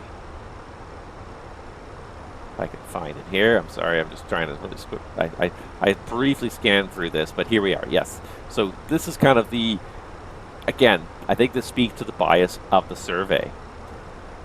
Which hardware do you primarily use to run your flight simulator? Survey respondents, 91.9% said a Windows computer.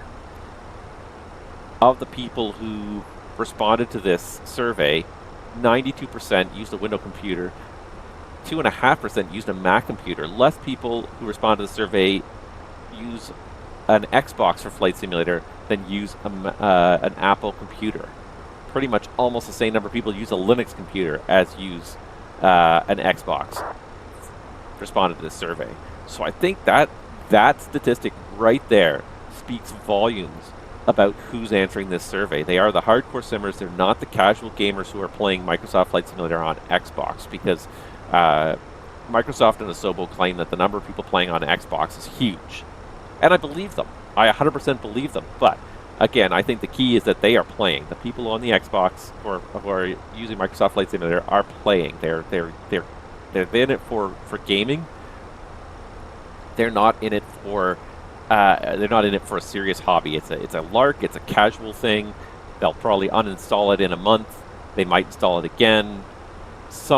A small percentage of those people who use it on Xbox may actually get much deeper into this community, into this hobby, and may actually eventually transition onto a Windows computer. But I think the Windows computer speaks to the serious side of simmers. People who are playing on an Xbox are just doing it casually, and those are the people who are not going to take the time to respond to a Navigraph survey. They may not even be aware of what Navigraph is. Most of them probably didn't even see a link to the survey anywhere. If Microsoft is not supporting it, putting it on Xbox, they probably didn't see it anywhere where they're using Microsoft Flight Simulator. So so there's a huge inherent bias to this survey, in that this survey is primarily completed by people who use flight simulators on Windows PCs. So the question is that an advantage or a disadvantage to this survey? And that's the interesting question. I mean, you'd think normally most people look at it and say, I want to have an accurate data set of the widest range of users possible. But when you look at who's putting the survey together, what their goals are, maybe this bias that is created the way this survey runs is actually a positive, because the people who are responding to the survey, who are Navigraph users or are users of any of the various partners here, and there's a lot of them,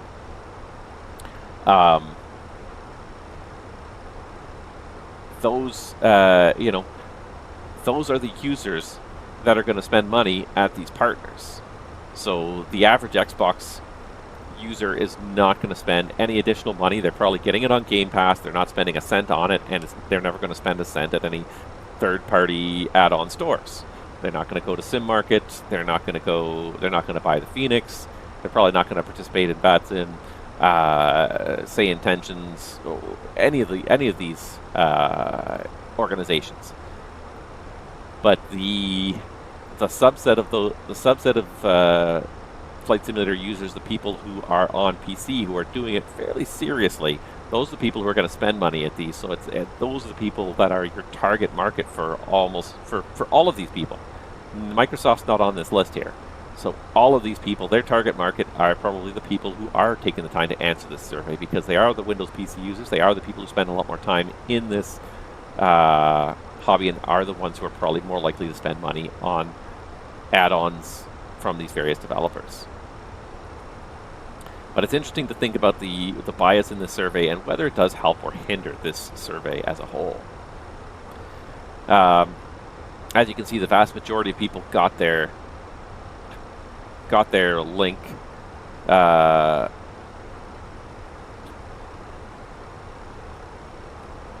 They got their link from Navigraph directly. FSElite was the second most common link that people clicked on, and then most of the other ones statistically almost insignificant.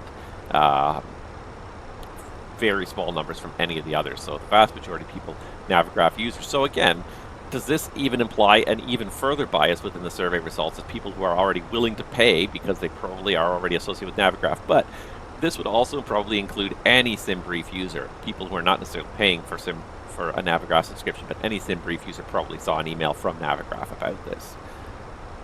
Again, there is some further probably implicit bias in the survey as a result of that. People who are already willing to pay, people who are already probably Navigraph subscribers.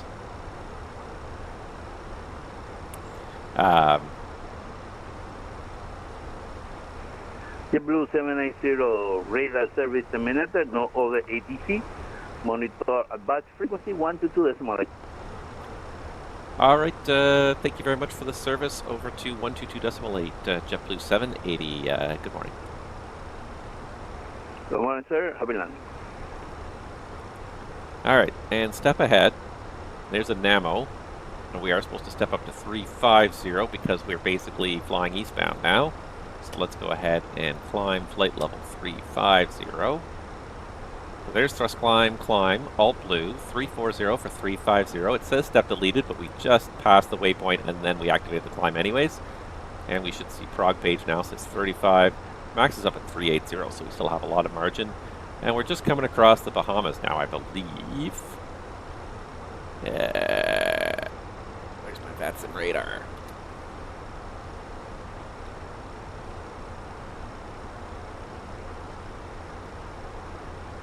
Oh, nope, I was going to say there's New York, but there's a Kennedy Tower online right now.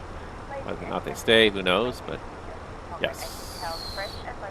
These are some of the biggest islands of the Bahamas that we're just crossing over right now.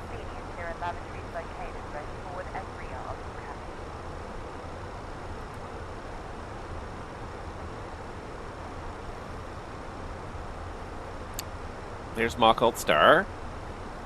Just going to monitor the climb, make sure it finishes. Make sure the airplane levels off properly at 350. We're going to go pretty much right over Nassau. Zulu Quebec Alpha there is Nassau, so in 80 miles we're going to fly right over Nassau. There's Alt Cruise. And just continue northbound. We're going to be offshore for the good majority of this flight today. Okay, so what else? Let's go back to the Navigraph survey because I'm only just scratching the surface here. One interesting note as well here.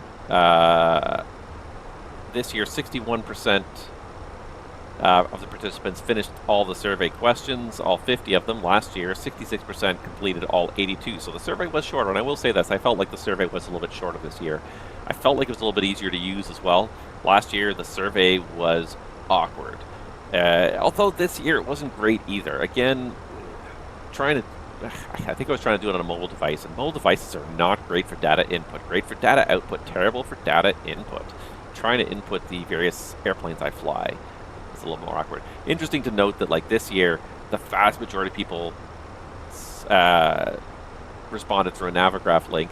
Last year, while again it was the vast majority, there was a bit of a larger tail through the other organizations. But this year, all of them are insignificant compared to Navigraph. Demographics have not really shifted too much. Generally, there's a peak in the teenage years, and then generally after that, it's kind of steady. 8 to 10% slowly drops off as people age. Hasn't really changed too much, really. And you look at it, and the last 2 years, it really hasn't changed.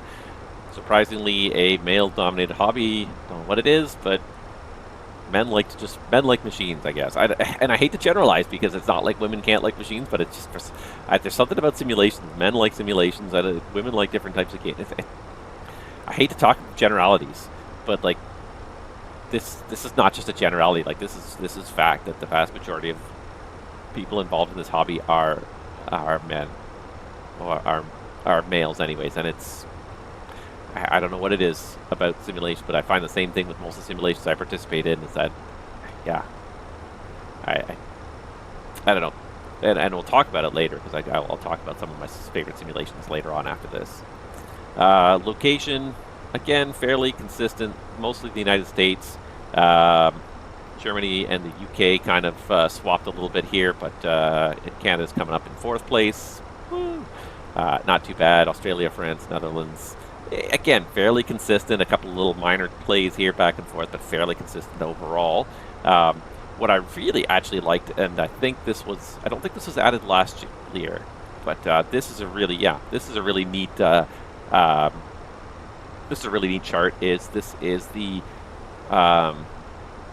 number of respondents normalized to the country population. So respondents to this survey per million people in that country, and all of a sudden when you do that, the United States disappears off the list.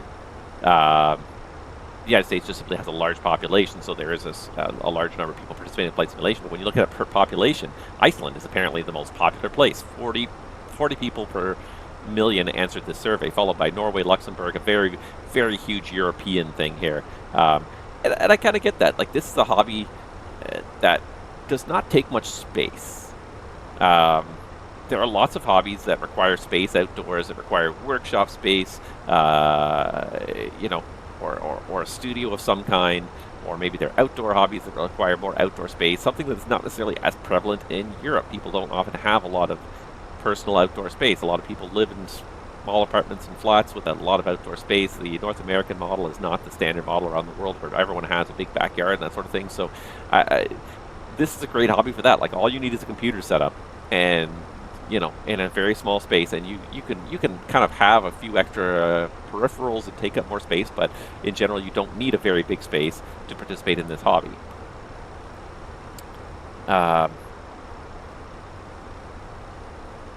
Yeah. Navigraph also, their interpretation suggests a particularly strong engagement with flight simulation in smaller aviation-focused nations where accessibility to real-world aviation may influence interest in virtual flying. So countries where aviation is a principal means of travel. So Norway, especially, large, far-flung populations. Not so much in some of these other ones, but again, interesting way to look at it. But I certainly like the fact, like, the United States and Canada just disappear right off the list when you normalize it by the size of the population of these countries. They even which states do people live in? And California, Florida, Texas were by far the most number of flight simulators. New York, Illinois, and then a few other places. But interesting to see. Fairly consistent, except for 3 big states for some reason. But these results align with overall population distribution trends. Larger states with higher populations tend to get more respondents, so that does make sense. And then U.S. state normalized by population. It still creates a big variety. It's interesting. It's interesting to kind of normalize that by population. That was a really interesting kind of analysis that they did this year. Employed full-time, half of all people, retired 16% in school. I'm unemployed. Unemployed people apparently don't have time for flight simulation. pretty similar. Again, working in aviation, it's pretty similar, about 20%, 18% this year of people work in aviation. The vast majority of people are not. They're doing this for hobby outside of aviation. What area of aviation do you work? The vast majority of people are pilots, but there are some maintenance techs, some air traffic controllers, and then some other ground crew staff, flight attendants. I did meet a flight attendant the other day who was a flight simmer, identified himself, said, "Hey, I think I know you. I recognize your name. Are you a controller in Toronto?" And I'm like, "Yeah." He's like, "Yeah, you've controlled me a bunch of times." I'm like, you never know who you're going to meet in this world. It's nice to meet people in person though too. Not much different than previous years. Yeah, in order. Airport operations and management more than air traffic controller last year, so interesting.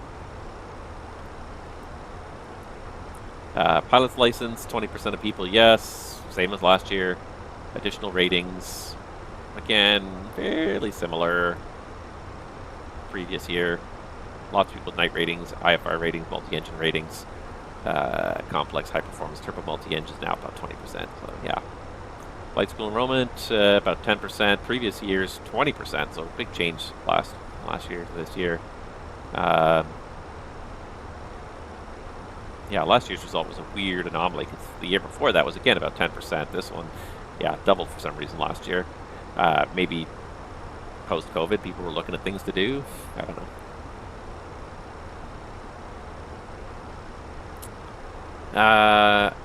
Consider taking flying lessons. What age did you get started in simming? And again, most people in the 10 to 15 year range seems to be the most common age, and then it just tails off on either side of that. Last year's result, we had 2% of people before age 5 were interested in flight simming. I mean, I guess that strikes me as an odd statistic right there. Like, I guess computers are more accessible than ever, so I couldn't imagine my 5-year-olds having the patience to think about this kind of thing. Let's see here. So we talked about this. Fairly unchanged from last year. They got more specific last year, 92.5%, but that was Windows, Mac, and Linux combined. This time they broke it down into different ones. So Windows fell a little bit, but it's still the vast majority. Mobile device, tablet, or phone, 5% last year, and that's fallen away. I think Xbox is accessible, I guess, is one of the key things. What I find interesting here on this one, peripheral hardware, what additional peripheral hardware do you use together with your flight simulator? What I find more interesting than this is that throttle quadrant's rated higher than anything else, higher than joystick and yoke, but then you think about it, wait a second, joystick or yoke, if you combine the joystick and the yoke, then that would be pretty much almost everybody has one or both.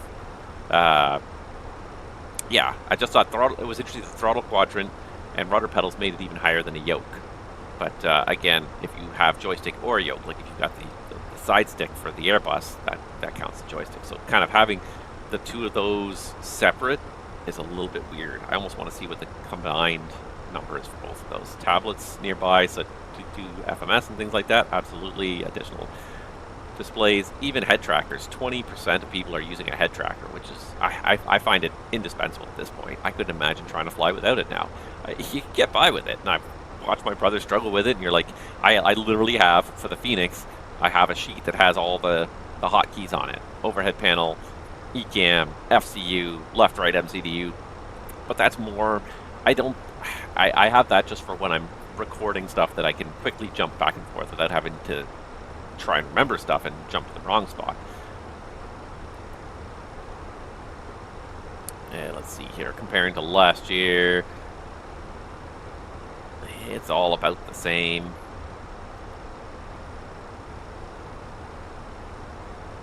Yeah, nothing much really changing in that. People know what they have. They like. This one, again, I also thought was really interesting. The coming 12 months, which peripheral hardware do you plan to purchase for use with your flight simulator? 22% of people who respond to the survey plan to purchase avionics hardware, which I thought that was interesting, but I think this speaks as much to what's coming out on the market as it does to what people feel a need for. The vast majority of people who are in this already have some kind of a yoke, some kind of a throttle quadrant. So the biggest thing, avionics hardware, and I look at this and I say WinWing, all over that. I'm all over that. WinWing has announced so many things in the last year. Every month they're announcing 3 more products, and it's just like, it's crazy. And I certainly hope they can bring as many products to market at the price point they want, because it bodes well for everybody who's trying to get into this hobby. But yeah, so that to me is how I kind of read that. This is indicative more of what's in development, of what people are excited about hardware-wise, than what they need. I think is the best way to kind of look at that. So I think WinWing, with all their MCDUs and everything coming out right now, people are looking at that with the price point of $150, $200. Like, yeah, I could swing that for an MCDU. I could definitely do that for a 737 CDU. I think I could definitely do that. So I think that's where a lot of that's coming from. They've got their FCUs, and like there's just a glut of software there's a glut of hardware right now in the flight sim world now. There's those million Xbox users. These people, we got all these companies that are trying to appeal to these millions of Xbox users, trying to get them to buy hardware. They're trying to get them to buy joysticks, yokes, and rudder pedals, and throttle quadrants, and avionics. So FCUs I've got. And I look at this, and like, I was here like a year ago. I've got the mini FCU, I've got the mini EFIS to go with it now, and I have placed a pre-order for my WinWing MCDU. Still waiting for them to get delivered to the local distribution facility so I can actually finalize my order. And that was in January. I placed that order. It's April now. I realize that, like, this is how it's working. Obviously, the WinWing is, they have distribution facilities in different countries around the world. United States, Canada, Europe. I think they have one in China, and a global distribution center as well, where they can ship anywhere globally. But the global distribution, you have to pay the shipping from the global distribution center, which is probably in China, to get to wherever you are. So, you're paying a FedEx rate for that thing to get shipped from China to your house, in Europe or North America. You're going to pay $50, $75 in shipping just to get that one little package delivered that far. Whereas if they load a whole container full of these things and ship a whole container full of products over to the European station, over to the US station, over to the Canada station, when those things arrive, they only have to be shipped internally. It costs a lot less for the shipping to get there, because it's taking the slow boat.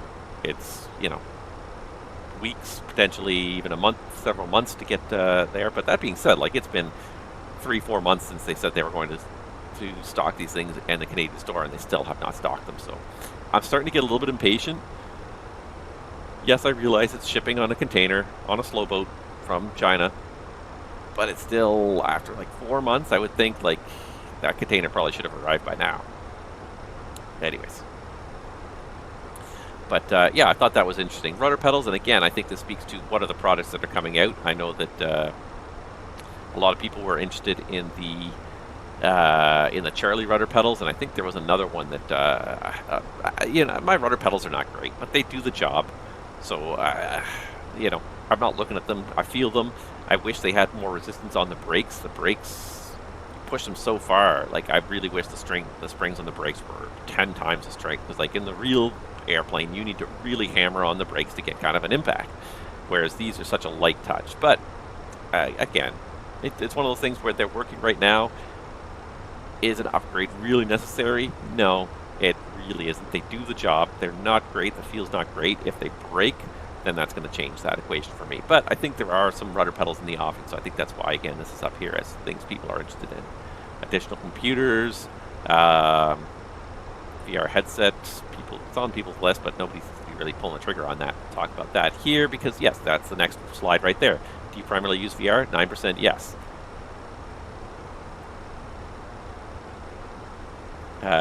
Previous year, it doesn't say what's previous, but I think it was about the same. Yeah, it was about the same as the year before. There wasn't too much more information about that. But this is interesting, is how much the RTX 4090 has really slipped in here. And what's interesting here too, just to look at this, is that AMD doesn't even chart on here. If people who are flight simulating, they want NVIDIA, and even Navigraph said that notables that AMD is not in the top 15 anymore. They were in the past, and just like NVIDIA has just dominates this, which is not really surprising. They really do dominate the graphics card world, and I think now that the cryptocurrency craze has kind of calmed down a little bit, it seems like graphics cards are becoming a little bit more accessible again. Also with the release of the 4000 series, of course, that forced a price drop on the 3000 series. I skipped over the 2 and 3000 series and went straight to the 4000 series myself, so I'm on the 4070 Ti, 8.3% there, so that's not bad. But yeah, interesting to see how, first of all, how many people went right to top line. RTX 4090, like the RTX 4090 is an expensive card. Holy jolies. So just to see how many people are willing to shell out that money for their flight simulator out of this 23,000 people, 16%, you know, that's not quite 20%, so it's not quite 2,000, but it's probably close to 2,000 somewhere.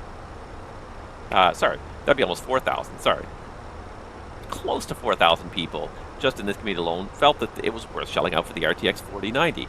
And so, yeah, and if you add up like all the 4080s, the 4080 actually kind of got skipped a lot, but the 4070s, 4070 Ti, 4070 straight, 4070 super, add all those up, you get some pretty large percentages there. When you break it down almost too much, you kind of lose the data and the granularity. But yeah, interesting how AMD has disappeared off the list altogether, and the number of people willing to spend money on the 4090, the top tier card, it's quite impressive. Even last year, it was a similar number for the top end, but there was a little bit more even distribution. I don't know if it's just a split going on or what, but anyways.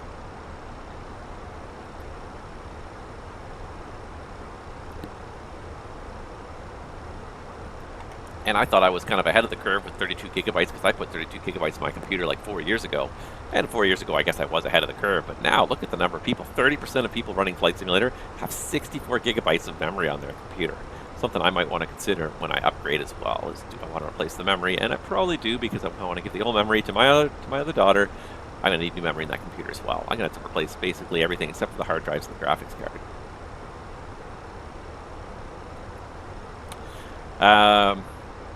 Yes. And then finally, the $64,000 question that I was really curious. This is the number one question I wanted to see an answer to in this survey. Is what is the current market penetration rate of Microsoft 2024 versus 2020? And there you have it in cold hard numbers from the major simmers anyways, is that 2020 is still used by over 50% of simmers. 2024 has not quite reached 25%, though it's just an inch away. But the majority of people still are on 2020. 25% of 2020 are using 2024, and there's some interesting results about this a little further down that we'll talk about in a second here. Even X-Plane 12%, combine that with X-Plane 11, you're up to about 15%. P3D is down to about 2%. It really is just dropping out the bottom end, unfortunately. When it comes to the graphics, you can't really beat MSFS at this point. But yeah, and at first the number's really not that shocking. It's actually quite good. Look at it, because I look at it in this context. Look at Windows 10 versus Windows 11. Windows 11 has been out for what, like 4 or 5 years now? And Windows 11 would like to have these numbers, would like to have the 25% penetration. I think they're up to about 35%, but it's still, for Windows 11 having been out for as long as it has, for them to only be up to about 35% with this computer apocalypse looming at the end of October. This is it's interesting. Like, this is one of the biggest digital apocalypses since possibly Y2K, and yet Microsoft is still having a hard time moving the needle on Windows 10, because Windows, again, it comes to a point of, what's the point of Windows 11? How is it better? Because to me, nothing I've seen makes it better. Most of the ways I've seen it, it seems to be getting worse, because it seems to be becoming more and more like Apple, and I tend not to like Apple's interfaces. I don't think they're very good interfaces. I think they're very simplistic, and if you're looking for a very simplistic system where you can only use it certain ways that Apple wants you to, then that's fine. Then you go ahead with the Apple product. But the nice thing about Windows was Windows was more flexible. Windows was more didn't tend to hide stuff as much from you. Simultaneously advantage and a disadvantage to me, an advantage. And Windows 11 is doing more and more of that. They're hiding more and more stuff. They're making the settings less and less useful over time. The settings app replacing Control Panel is a lot less useful than Control Panel ever was. Still, to this day, I have yet to see anything about the settings app that makes it superior to Control Panel. Anyways, little diatribe there, a little bit of a digression, but yeah, interesting to see how yeah, they've definitely done well after a year to have 25% of the market. That's pretty good, but it's definitely not like a groundbreaking shift at this point. Have you switched your primary flight simulation in the last 12 months? The vast majority of people, 60%, said no. The vast majority of people who did switch went off from 2020 and probably went to 2024 for about 27%. Although interesting, even 4%, 5% of people switched off of 2024, probably going, I would imagine, into X-Plane from there. Or maybe back to 2020.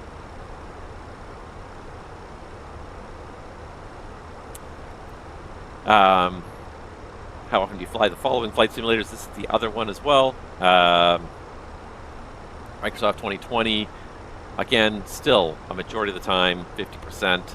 Even if you count people who fly it rarely, you're up into the 70s. It's well above 2024. 2024 is definitely got 50% penetration up to the rarely mark. And then you look at the tail down here through P3D version. It's interesting that P3D version 5 and version 4 are way above where 6 is. 6 is way down here with like 1-2% of the penetration. It's really not very far into it. It's interesting to contrast it though to 2020, where the vast majority of people in 2020, before 2024 came out, were into 2020, and then it's sort of splitting it a little bit now.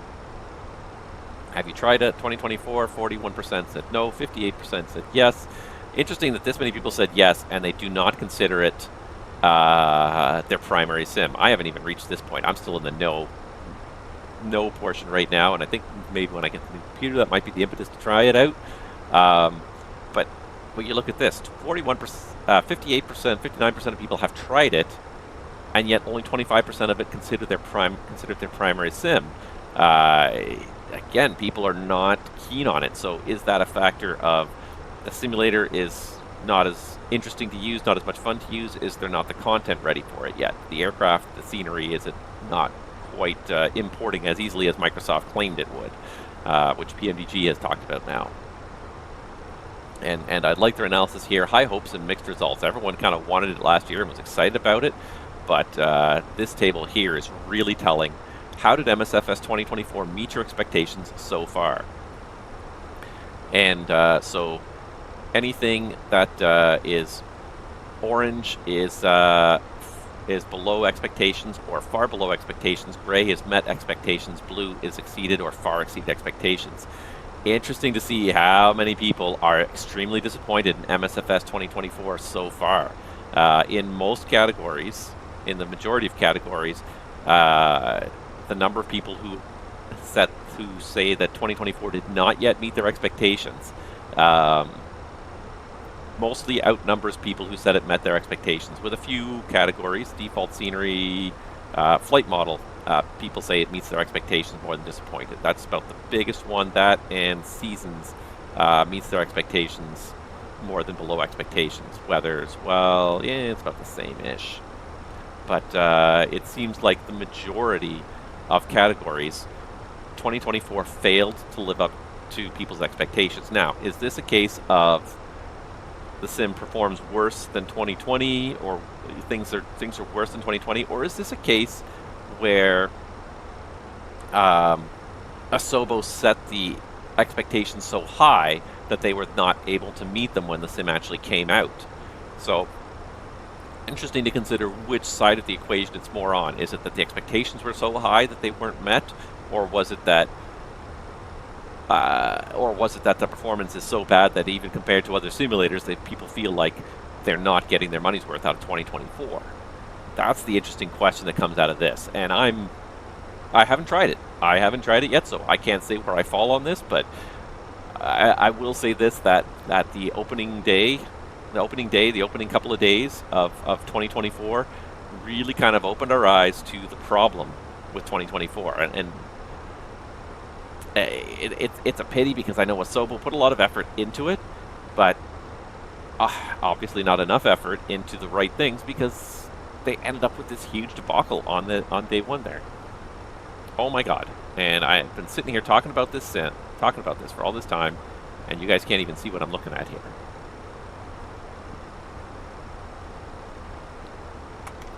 Oh my god.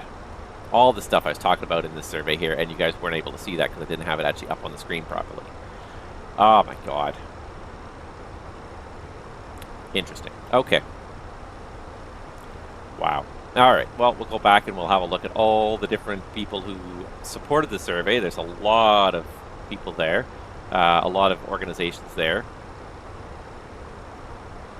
But again, there's the survey for the Navigraph respondents, how many people responded through Navigraph versus not. The age profiles this year compared to last year, still about the same.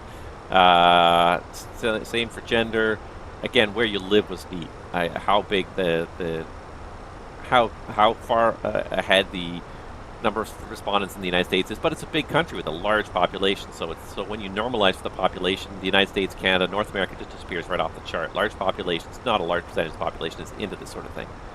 Employment status, work in aviation, we talked about that. Pilots, do you have a pilot's license? Additional ratings you hold. This is not the really interesting data. The really interesting data here, really here it is. That's the first interesting data, again, was the how many people are using a Windows computer versus Xbox that responded to this survey. Again, this is the survey results, so it's not necessarily users as a whole, but people who chose to respond to the survey, its vast majority is people who are simming on a Windows computer, whether it be Microsoft Flight Simulator or Xbox or anything else, P3D, it's a Windows computer is the dominant. That was the obvious there. There's the throttle quadrant. Again, what do you use? And more importantly, what are you planning to purchase? And that was again, avionics hardware. It's a big blip at the top there. Rudder pedal, throttle quadrant, the other kind of rounding out the top, but really big avionics hardware push lately. I think that's, I don't know if that's new, but again, I feel like that is definitely attributable to all the new hardware coming out, especially from the likes of Winwing.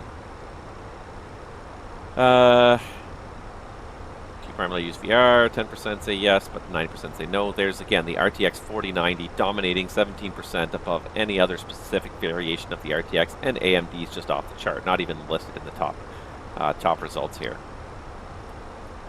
Whereas in the previous year, at least AMD as a whole came in at 4.5%. They're not even in the top anymore. Again, the RAM 32% still dominant. A bunch of people still operating at 16. It's pretty hard to run a sim on 8, but 64 is making a big gain nowadays. Previous years, 64% was only 17%. It went from 17 to 30%. There's a big gain there in the RAM from 64.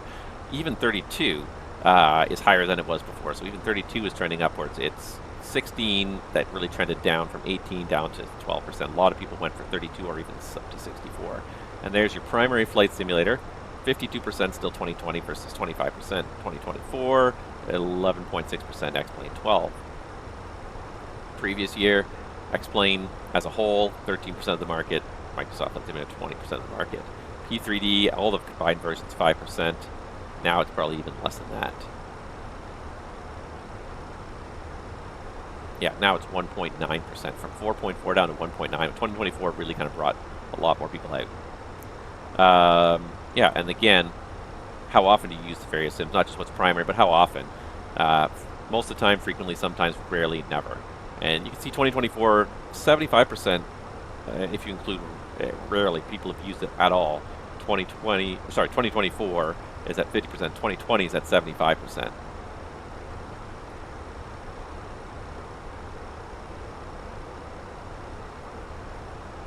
FSX was still on the chart last time.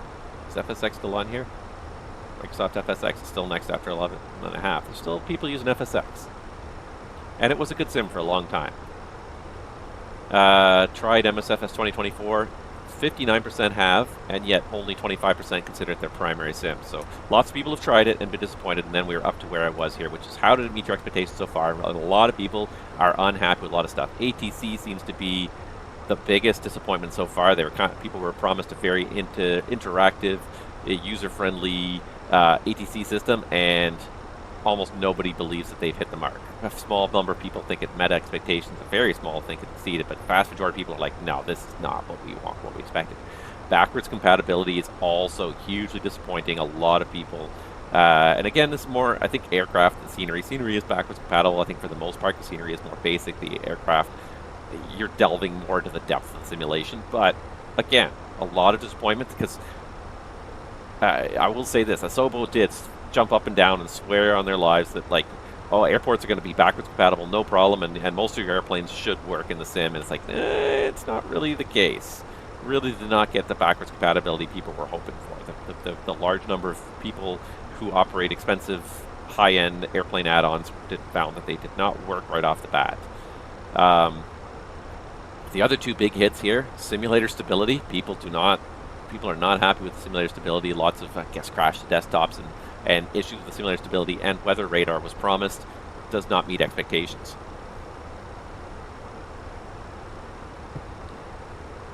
Does not seem to meet expectations at all. I mean, a few people do say it does, but when you look at this, like, the majority of people say below or far below. That's pretty sad. The ones that seem to be the winners: seasons, the graphics. People definitely say the graphics are better.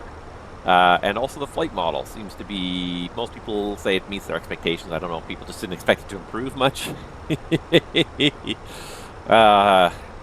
Default aircraft quality and quantity. Again, people are disappointed with some of the default. They're happy with the numbers of aircraft, but the quality of the default aircraft, not great. Default scenery, meh, it's where they expect it to be. Missions, people also are somewhat disappointed with the missions. I think they find them more complex than they hoped for, and also the performance. People are also unhappy with that. The weather seems to be kind of a mixed bag. People are kind of happy with it. So interesting to see, like, the amount of orange on this chart, and maybe it's the color, but to me it really stands out as there's definitely more orange to the left than blue to the right. There's definitely a lot more people who are unhappy with MSFS 2024 and certain aspects of it anyways than are happy with it. There's a few things people like. The graphics definitely, the default aircraft quantity seem to be the two big leaders. Everything else is kind of meh, it's even. So how does that compare to what people were expecting from last year's results? People were looking forward to it. They were hoping to get really big improvements on performance. It doesn't look like they got the improvements on performance they were looking for. Improved graphics and realism, that's the one place where the sim does seem to shine. Improved weather, yeah, they seem to be working there. Improved flight model, meh.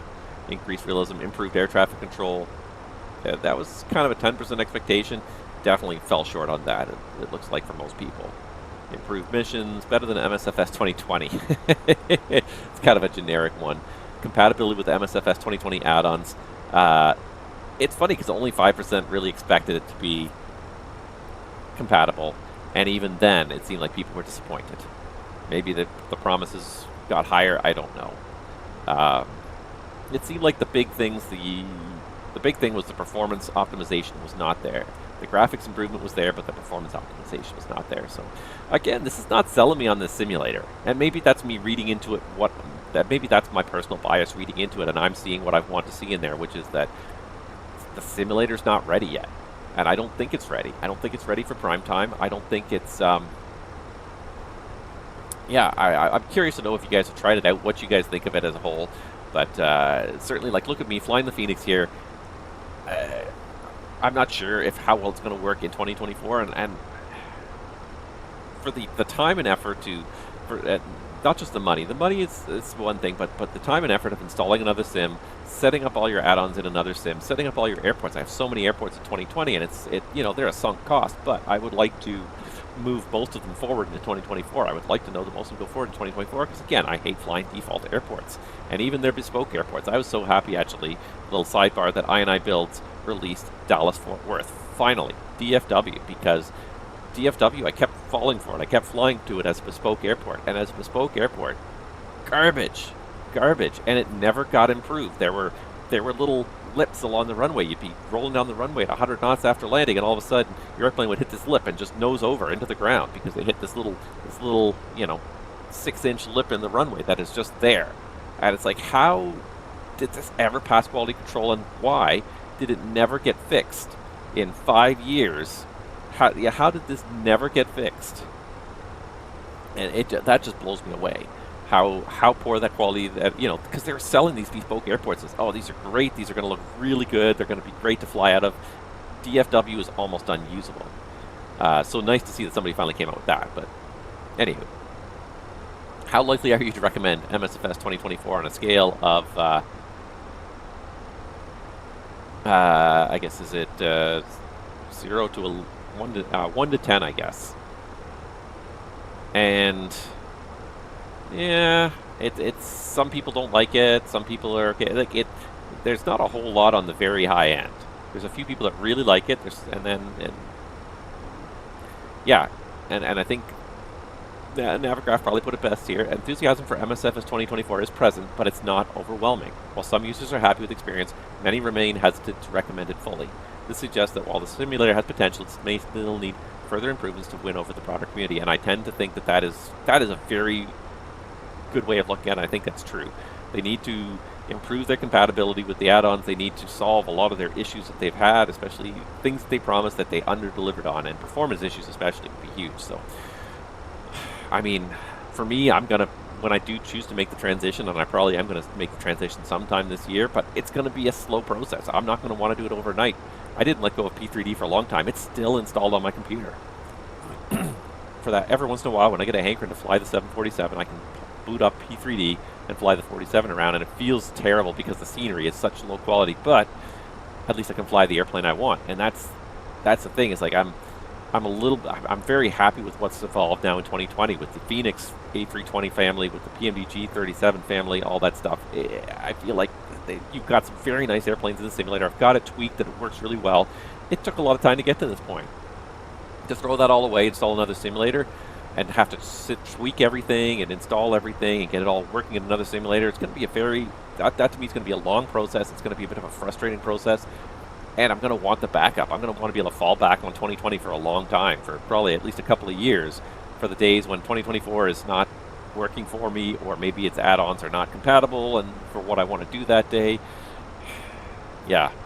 Or maybe my internet's gone down and I can't use MSFS 2024 at all. Anyways.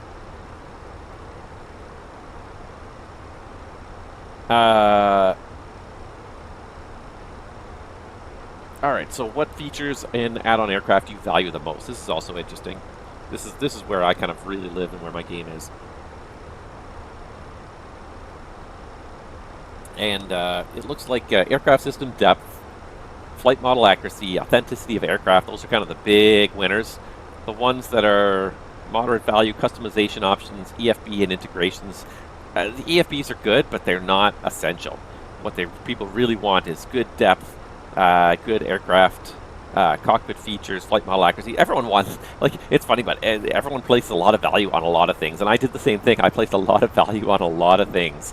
I did this question too, and I remember there was nothing that they listed that I didn't value to some degree. It was only a question of which do I value more. And the EFB features, integrations, I mean, they're nice. It's a great way to interface with the aircraft, but it's not really essential to the aircraft. You've got to have an aircraft with good systems depth, a fully functional autopilot, reasonable flight model accuracy, FMCs, MCDUs that actually interact properly. Those are the things people are looking for. Performance is also important on the list, but it's funny.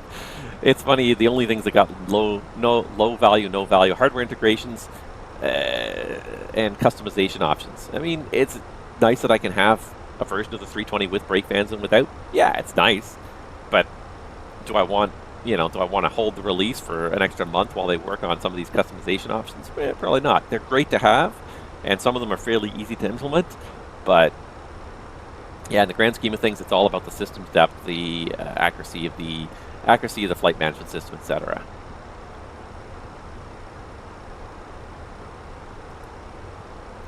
Chart products, Navigraph, the clear dominant winner here, more so than anything else. Yeah, nobody else can really even come close. Aerosoft nav data, Pro, 1.3%. Yeah. Even Jeppson Flight Tech Pro, 2.3%. Yeah, big.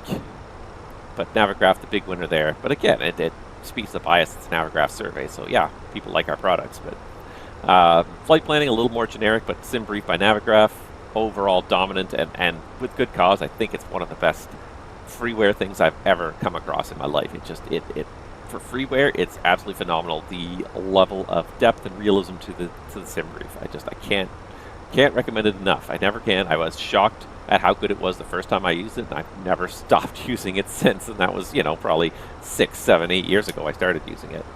Let's see here. Navigraph charts, little nav map, SkyVector. SkyVector's still going. And the MSFS 2024 flight planner, people are using that, but not making great headway on Navigraph. Not much has changed from last year. The only thing is the addition of the MSFS 2024 flight planner, really. Media consumption. FSElite represents the dominant news site in the business, but not by a huge margin. FlightSim and AvSim.com both have reasonably respectable numbers, along with FSAddons.com, FS News, Threshold X. There are some people. I do have to say, like I like FSElite as a news organization. I have a lot of respect for them. Their articles are usually quick. They do tend to try to be factual. The comment section notwithstanding, I think they tend to be fairly unbiased. They tend to report factually on what's going on, and there have been some interesting stuff. There have been some interesting occurrences in the past that have led to some editorial discussions at FSElite about what can we publish, how can we publish this in a way that is hopefully unbiased. And I'd like to think that I'd like to hold FSElite up as a fairly unbiased source of information. Most of what they do report is generally just factual. This is a list of things that are coming out. This is the price, the date. These are the features that they list. And usually it's a copy of what's listed on the website. It's not usually an embellishment or a promotion unless it's a specific review, and they have published reviews in the past of certain things. And it's very clear when it is a review and the reviewer is critiquing the product and offering their opinion of is it good value for the money or not at the end of the day. But that's very different than the news articles themselves, and I tend to think that their news articles are fairly neutral, unbiased, and they have, like I said, had to report on some interesting stuff in the last year or so. There was the whole honeycomb debacle between I can't think of the guy, the principal's names now, but the person who basically founded Honeywell and his silent partner who put up the cash for it. The debate that happened between them and has happened in public has been reported both sides, and I'd like to say that I think FSElite has done a fairly good job of being unbiased. I think we all prefer to see Honeycomb succeed as a production company, and I think that this is my personal opinion now, but I think that the gentleman who did the design work, the intellectual work, who created the company, and I can't think of his name. It's bugging me right now, but I can't think of his name. But I tend to think that he got taken for a bit of a ride. It's unfortunate. He didn't have the business savvy to see that what somebody was trying to do to him and undercut him, and so I feel like that's unfortunate. But I feel like he was more the victim in this than the guy who's putting up the money for the development and then appears to be pocketing money. Or it seemed. It's unfortunate because I do like my Honeycomb. My Bravo is fantastic. It's so well designed. It's such a great balance. Easily swappable knobs. Just so well thought out. So many well thought out features. It can do so many things. It can be your piston single. It can be your jetliner. You know, you've got a trim wheel, you've got a flap switch, or you can use the other flap switch. You can, and people have even made 3D flap detents, 3D printed flap detents, and things like that. Like it's so well designed like that it's very easy to use it in multiple different ways. One piece of hardware serves so many different purposes. So I really think it's a good piece of hardware. It's a shame to see it see the organization falling apart. Although I believe they're coming back with a new company, hopefully better organized. Anyways, there was a lot of back and forth in the media for both sides, and I think FSElite did a good job of kind of publishing this is what we were sent by both sides, and as much as we could verify, is true, and let people make their own decisions. And I think that's important. It's hard not to have bias in a news organization sometimes, as much as you try not to. it's hard not to let your personal feelings project into your work. It's very hard to do that, and I think FSElite does a good job of walking that tightrope of trying to report factually what they know, and you know, certainly not given to intimidation about whether or not things can be published because that's not good, that's libel on us. It's like, well, if it's factual, it's not really libel, it's just this is what happened. If you don't like what happened, don't do it. Anywho, yeah, their interface is very clean. Overall I've liked their website since I first found it. I think it's very well done. But there are other web news sources. The one thing about FSElite, and it is a voluntary organization. You know, I'm pretty sure it's not a full-time job for anybody. The one thing I'll find with FSElite is that sometimes news does not come out right away. Sometimes it's a couple days before someone has time to write an article about a particular event that occurred. That's one thing I do find. I mean, I went to them initially with looking for the Fly the Line update, and it's like, oh, actually the only Fly the Line update that was published was on MSFS So that's the one thing about FSElite. Again, it's a small hobby, it's a small community. It's not a, you know, I'm sure that the advertising revenue, whatever they're getting, is not driving millions upon millions of dollars of income. I'm sure it's probably paying for the servers and probably not a whole lot more. So I try not to be overly critical, but I do find that sometimes it does take a few days before news makes it onto FSElite, depending on what day of the week it happens to come out on. Yeah. The one thing that is pointed out, these trends, that pretty much almost everybody saw a decrease. Even FSElite went from 44.9 to 41.8%. These trends suggest a gradual decline in traditional community news sources, with only a few platforms maintaining or increasing their reach. And so it's probably more like people are getting more information from social media, which social media is good in a lot of ways, and it's good for certain amounts of information. But I find personally, like, to get news, I'd much rather just read a short article than have to sit through a video. I hate sitting through videos because very often the interesting information you can't. It's hard to skim a video. It's the nice thing about written news articles is it's very easy to skim. You see a paragraph, you read the first sentence, you're like, this is not really relevant to me, and boom, you skip that paragraph altogether. It's very hard to skip news videos. So and it's funny because I used to really enjoy when FrugalSim did his weekly news updates. I found they were very well done because they were pretty quick. You get through everything in about 8-9 minutes at the most. So I found that he generally did, his news articles were great. And before FSElite, he was my primary source of sim news. But again, I'm not, and his style I think was really good. Just the way he handled the news, it was quick, it was factual, it was effective. It wasn't slow and drawn out. I find so many videos, people are just trying to get you to watch the video for an extra 30 seconds so that they can get another ad view in there. And it just, you just want it to just end. So there's nothing worse than like when you search for an answer to a question and all that pops up is like a whole bunch of video results. It's like, I just need to read an answer that's going to be one sentence. I don't need to watch a 4-minute video to read one sentence. So anyways, YouTube's still the dominant social media platform, at least as far as flight simulators is concerned. Discord's, of course, continuing. Reddit, Twitch even. Twitch is not doing too bad, 27, 28%. Instagram, Facebook. Yeah, even Facebook's kind of fallen off there. Blue Sky is up at 2.8%, which is, in the last one, it barely even qualified. I've now joined Blue Sky. It's now, I'm now Captain Nats on Blue Sky. That's going to be my one social media outlet where I can at least publish active notifications of what I'm doing. So when my streams go live, when my controlling goes live, I'll be publishing that on Blue Sky. If you like it, follow me, bsky.app/CaptainNaps. I will notice that Facebook is falling a fair bit from 29% to 23%. Discord even fell a little bit, but YouTube just keeps climbing. Simulator habits. How often do you use a simulator? Where's the checkbox for too often, right? Most people are in the couple of sessions a week, and then you get the few extreme users that are in the 10+ sessions a week. And likewise for the hours, most people are in the 2 to 3 hour range. maybe 1 or to 4, but and then you get a small percentage subset of users that are in the I'm going to do a flight from Los Angeles to Dubai. There's 17 hours of my computer's life. Overall, the shifting indicates a slight increase in the number of longer sessions, 4 hours or more than previous years, 14% versus 13.2. The 10 plus has gone from 3.3 to 5%, so people are starting to sim for a little bit longer portions than they were before. Not a mammoth change, but a slow, gentle shift.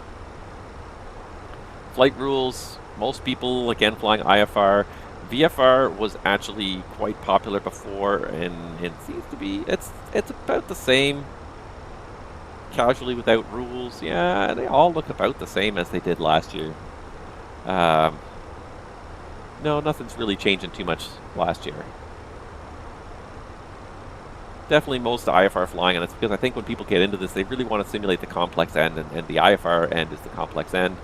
No surprise here, narrow bodies and wide bodies are the dominant aircraft enjoyed in the flight simulators, followed by the funny thing I find here, third is single engine turboprop, or single engine piston, which is the same as last year, and a similar percentage to last year. The wide body went up a fair bit, and that's kind of from 67 to, or from 60 to 67. That's not totally unexpected given the number of wide bodies that released in the last year with the triple and the 350, that the wide body's definitely been on the upswing. But I find the single engine piston being right after the narrow and wide body airliners has been a bit interesting, but after that, I guess people just are looking for the low and slow. Let's go tour around. Let's practice flight training. Let's do our flight training. Let's do circuits in the 172 and see how that works for us. That's the other end of that. Multi-engine turboprops, business jets, single-engine turboprops, multi-engine wide-body freighters, narrow-body freighters, helicopters down at 20%. Yeah, even the freighters. Were freighters in the last survey? Yeah, freighters were in there. They seem to be about where they were before. Maybe a little higher now. Yeah, I think all the numbers have gone up a little bit, which probably just speaks... The order really hasn't changed, though. I think that just speaks to a larger number of aircraft available. The aircraft that people want to fly with advanced systems and things like that. Higher detailed add-ons are becoming available. So I think that really is, to me, what this graph speaks. It's just like more and more aircraft are becoming available, so people are picking them and choosing them. And I'm stuck in the narrow body range. I've flown the wide body a handful of times since I bought the 777, and people are like, "Oh, buy the 350. You should buy the 350. It's a good airplane." I'm like, I'm sure it is. I don't doubt that it is. My biggest issue is that I'll never find the time to fly it. I don't think I'm going to find the time to fly it. I do enjoy flying that triple, though. It's a lot of fun. Most popular eras, most people are into the modern day, flying modern day airliners, simulating what they see out there in the real world. Which MSFS 2020 aircraft do you normally fly? This is always an interesting one. And it's interesting that Fenix dominates here, but if you combine the two PMDG numbers,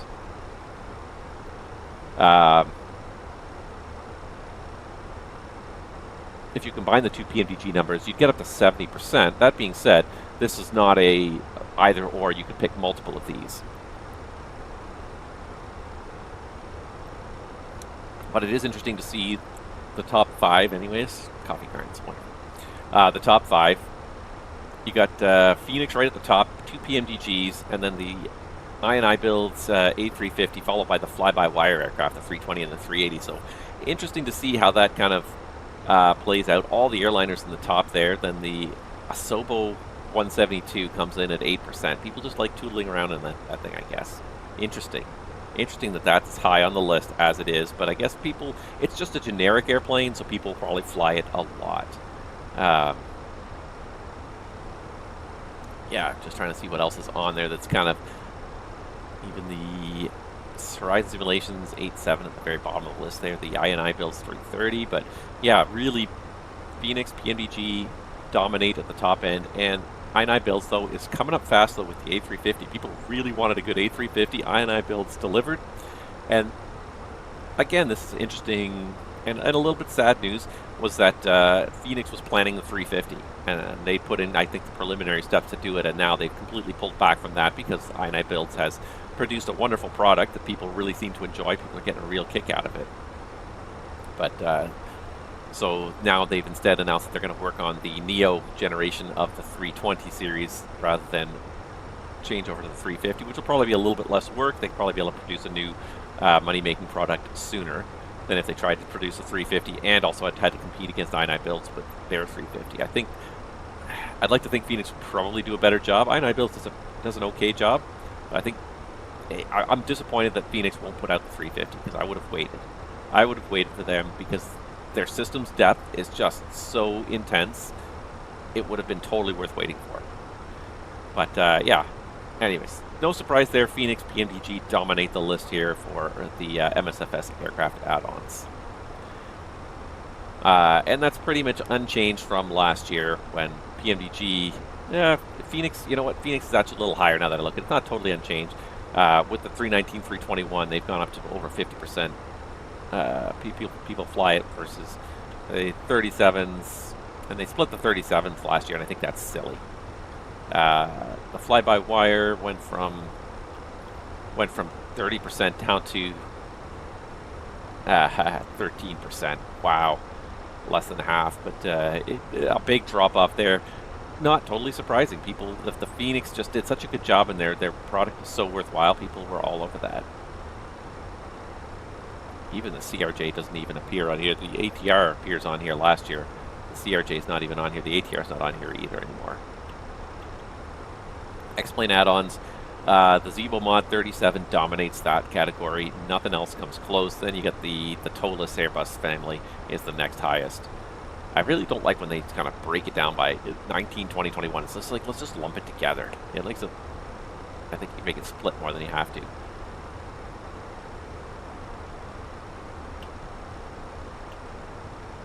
What's important when selecting where to fly? Scenery, number 1. Realism, real world routes, 24%.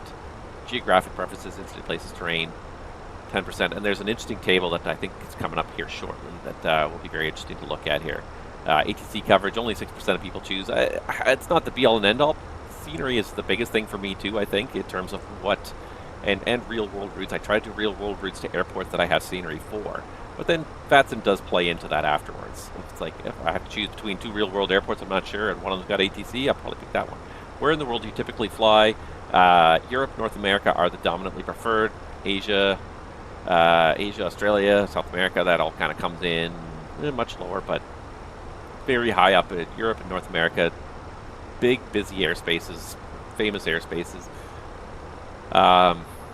Yeah, again, we'll come back to that. Importance of real-world traffic. Yes, for immersion, absolutely. My only problem with it, and the reason why I don't usually use it very much, is just because of the frame rate. The hit on the frame rate is crazy when you start to put the correct number of real-world airplanes into a place like JFK. Frame rate's having a hard enough time keeping up as it is. Yeah, I understand that. I agree with it. Yes, for realistic ATC simulation, absolutely. Yes, for TCAS, absolutely. Situational awareness. Yeah, I would like to do it, and the interesting thing is, what do people use it is? FSLTL is the dominant traffic feature now. Default simulator traffic, AIGA managers up there, real traffic enhanced. None of these payware products come up to FSLTL. FSLTL, being a very simple product, does a very nice job. And again, it's free, so it's easy. You just click it, and you download it, you click it, it's running. So I understand why people choose it. I think it's a very useful piece of software too. It puts realistic airplanes in the right places, flying in the right directions, and it does a good job of kind of adding additional aircraft and culling aircraft as you fly away from them, so that your simulator is not overwhelmed by an impossible number of airplanes. Even so, though, on the ground at some of these busier airports, it's hard to keep up with all the stuff in the simulator. How much money are people going to spend in this hobby? Again, where's the too much column? Let's see here. It doesn't look all that different from the previous years. 100% of people said they spent at least $200, 80% at $200, 62%, 64%. Really, the numbers have barely shifted. But the most people will spend less than $300 in the hobby this year, for $300-400.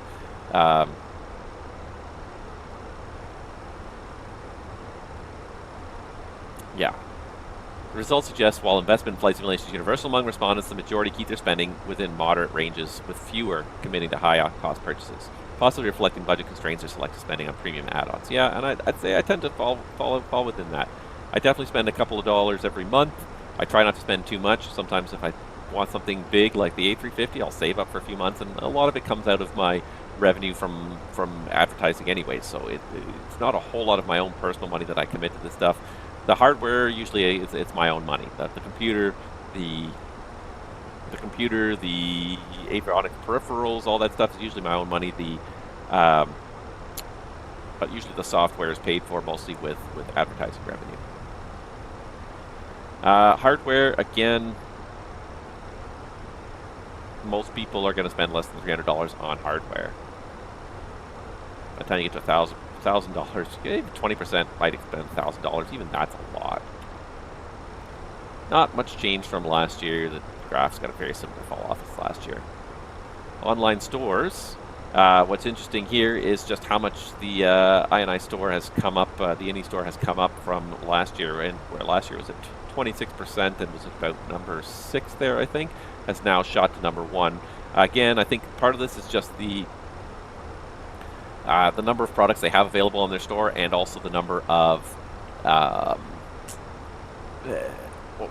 exclusive products. That's the word I'm looking for. The number of exclusive products on their store. So the 350, the 330 that they released, all those things that you have to buy from their store have pushed more and more people to their storefront, and they do have a good variety of things on their store. The only trouble is, of course, it's in British pounds, which is not my generic currency, but nevertheless, we saw that a lot of Europeans are obviously involved in this hobby, so for a lot of them, it's not a currency conversion, not a currency loss during the conversion.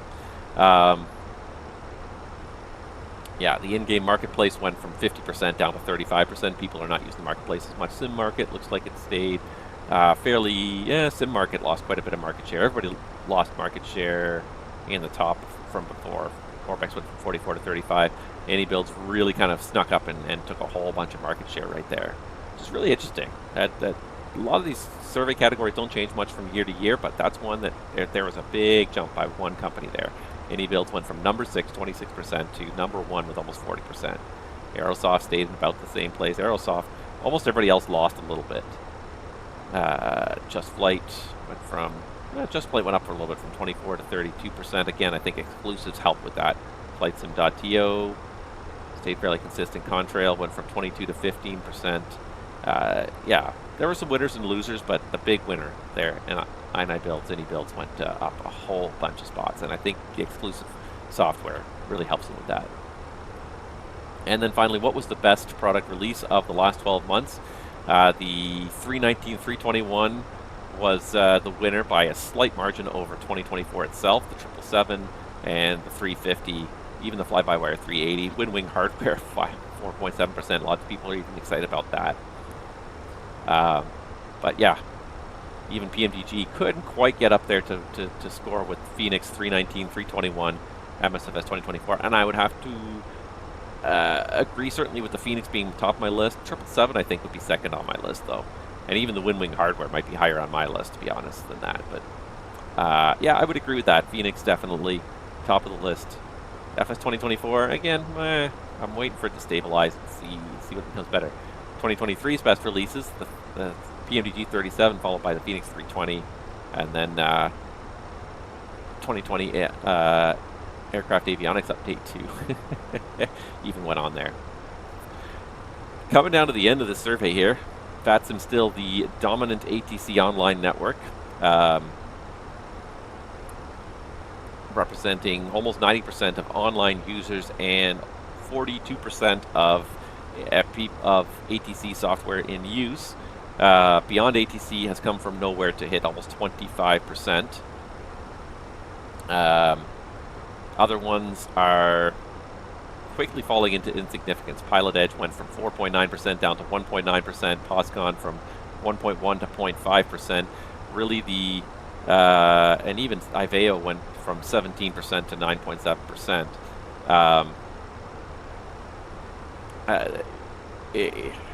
Yeah, even VATSIM though fell from 88%. Which of the following networks have you flown in the past 12 months? Which of the following ATC networks or software have used in the past 12 months? So even VATSIM from survey respondents went from 89% to 42%, with beyond ATC and default ATC, say intentions.ai, all kind of scooping up a whole bunch of ATC software. So interesting.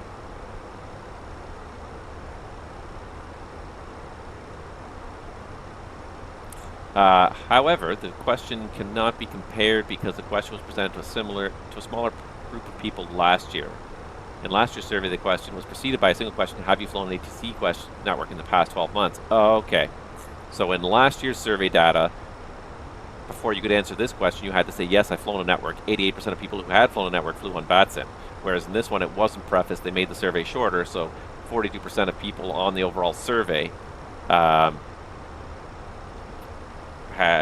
flown VATSIM. Okay, that's because it's sometimes it's tough to compare these questions if it's not apples to apples, if it's apples to oranges. But definitely 27% of people still report using no ATC at all. Exhibitions and conferences, most people are not going to any. It's getting expensive to travel, and I really do not want to travel to the US anymore. And it's funny, like this survey was done like a month or two ago. I wonder how much even this has shifted now, with people who do not want to certainly travel overseas, not want to come to the US for any of these expos anymore.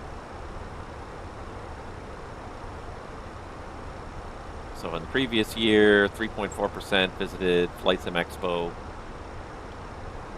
The plan was for 7.3% of people wanted to visit FS Expo, but I feel like that number is going to fall with falling tourism into the US this year.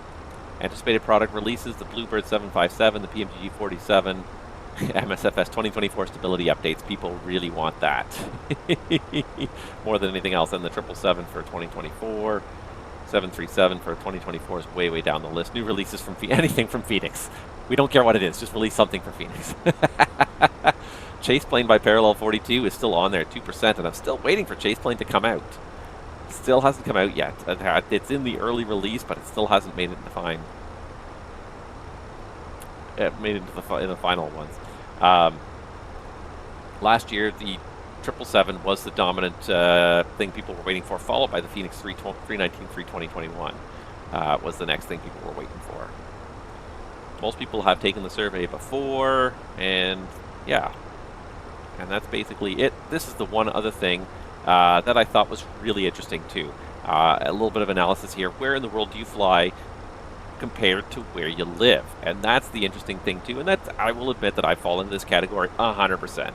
But it's pretty obvious, looking at the diagonal stripe right down the middle, that the majority of people choose to fly where they live. For every continent, this is true. Whatever continent you live in, that is the most likely continent you're going to fly in.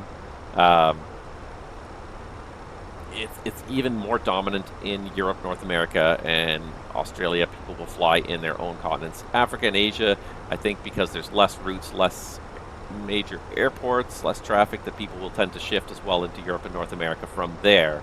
Europe and North America are most popular overall, but yeah, if you look at people in Europe and North America, 98% of people will fly their own areas versus 45 to 50% will fly anywhere else.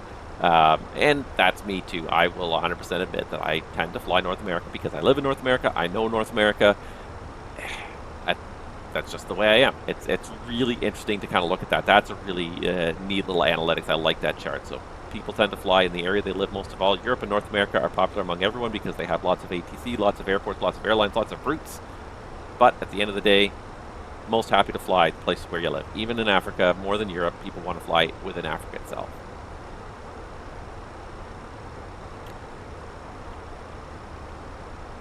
That's basically the majority of what you get out of this survey. So it's really interesting to break down this data, though. I really like this survey every year. It has some of the stuff is fairly obvious, fairly self-explanatory, not surprising. But then you find little things, little surprises within this data, and you're like, not like that last graph that I just showed you. There's always interesting things in the Navigraph survey, little bits of data that come out. I think probably the most surprising thing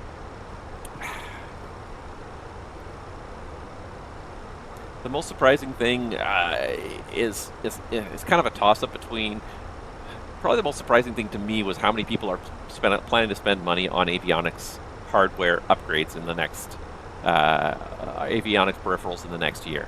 That was probably the single most surprising result to me. And when I thought about it, it made sense, but when I first looked at it, that was probably the most surprising. I want to say the stuff with FS 2024, but no, none of that is surprising.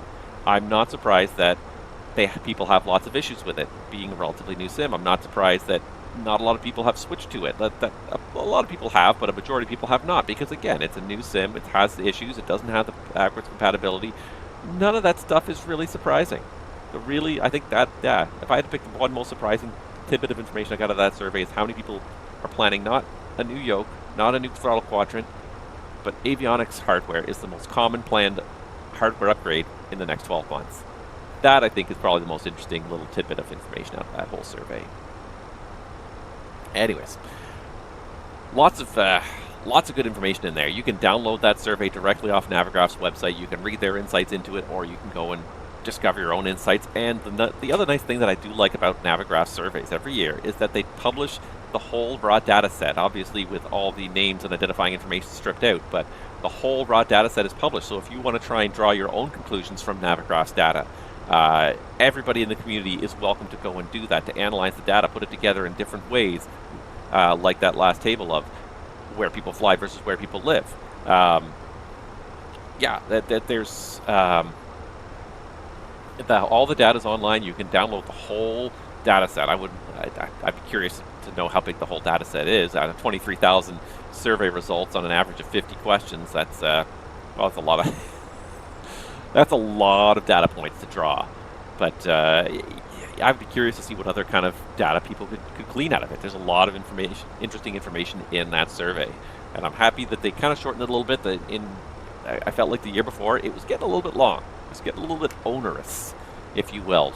That was a lot of information out there. It was a lot of time to answer all those questions. Now it's starting to feel a little bit less onerous. Now it's starting to feel a little bit more, I can deal with it. I can deal with this survey. The other thing was that the formatting of the survey last year, it made it I found it very unfriendly on a mobile device.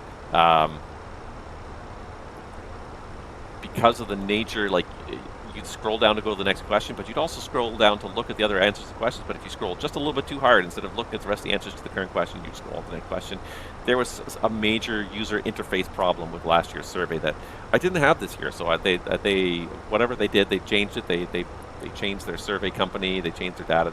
It definitely was better this year. It was definitely a lot easier to use. Maybe just the number of questions being lower also helped. But anyways, that was kind of one of the big things I really want to talk about. That was and there's lots of interesting stuff in there. Other than that, what else could we talk about? Hasn't been a whole lot of interesting things from real world. I'm just trying to think, and maybe I'll go back and scroll back through FSElite. I haven't seen a whole lot of interesting information from FSElite lately. Like I said, there's been some good stuff. There was the release of DFW by no, sorry, it wasn't 9 adults. I'm sorry, it was ImagineSim. My bad. I'm sorry, it was ImagineSim released DFW. But you know, there's a good quality developer. Hopefully, has released you can't do much better than Asobo's version. Asobo's version was garbage right from the get-go, and after 5 years, they still hadn't fixed it. It was just terrible. Yeah, so what else? PMDG has announced that their 777 is going to be releasing imminently. Their 777-200 is going to be releasing imminently. One thing they did say, hand in hand with that, and it's a bit disappointing for me, is that they've announced that the 747 and including the 747, no other future products will be released for the 2020 platform. They will release the 777-200 on the 2020 platform, as it is a product that's currently in development, but no products going forward after the 777 will be released on the 2020 platform. They said that the 2020 and 2024 platforms are just too different. They're very different platforms, and trying to develop for both simultaneously is just not working for them as a developer. It's taking way too many resources to develop for both simultaneously, and they'd rather take the resources and shift and focus on one platform again, which is what they've done in the past. They've shifted from P3D to 2020, they shifted from 2020 now to 2024, so it's not unsurprising. They will follow the money, and I think people will follow the PMDG to the platform. It's a little disappointing because now I definitely will have to have 2024 in my library in order to fly their 747 when the next version comes out, and that's the one plane that I miss. I like the 47-400. It's just a beautiful airplane. It's fantastic. It's a fantastic airplane to fly. It's user-friendly, but at the same time, there is a challenge to it. There is just simply a size and a scale to it that you have to appreciate and constantly consider when you're flying that airplane. You can't stop remembering the fact that it is a 47, that it is a, I don't even know what it is long, 220-foot long airplane. Like, it is a long, bloody airplane. It's a big, heavy airplane. Nothing, doesn't do anything quickly. So I'm looking forward to getting that into Microsoft Flight Simulator because I don't really want to fly P3D anymore. The scenery just doesn't quite cut it for me. But I guess that means I will have to update to 2024 at some point to have that. That being said, it's not on the imminent release radar, so I'm sure I will probably have transitioned to 2024 before PMDG gets around to releasing their 47. Other PMDG news as well that I thought was interesting is that they've now released Operations Center version 3, and Operations Center version 3 will now feature direct downloads and updates within the Operations Center. No more downloading a zip file off of PMDG's website for the initial installation of your aircraft. The installations will be handled directly within the Operations Center. I imagine you just import the license key, and then it'll know that, okay, you're licensed, and will download and install the aircraft.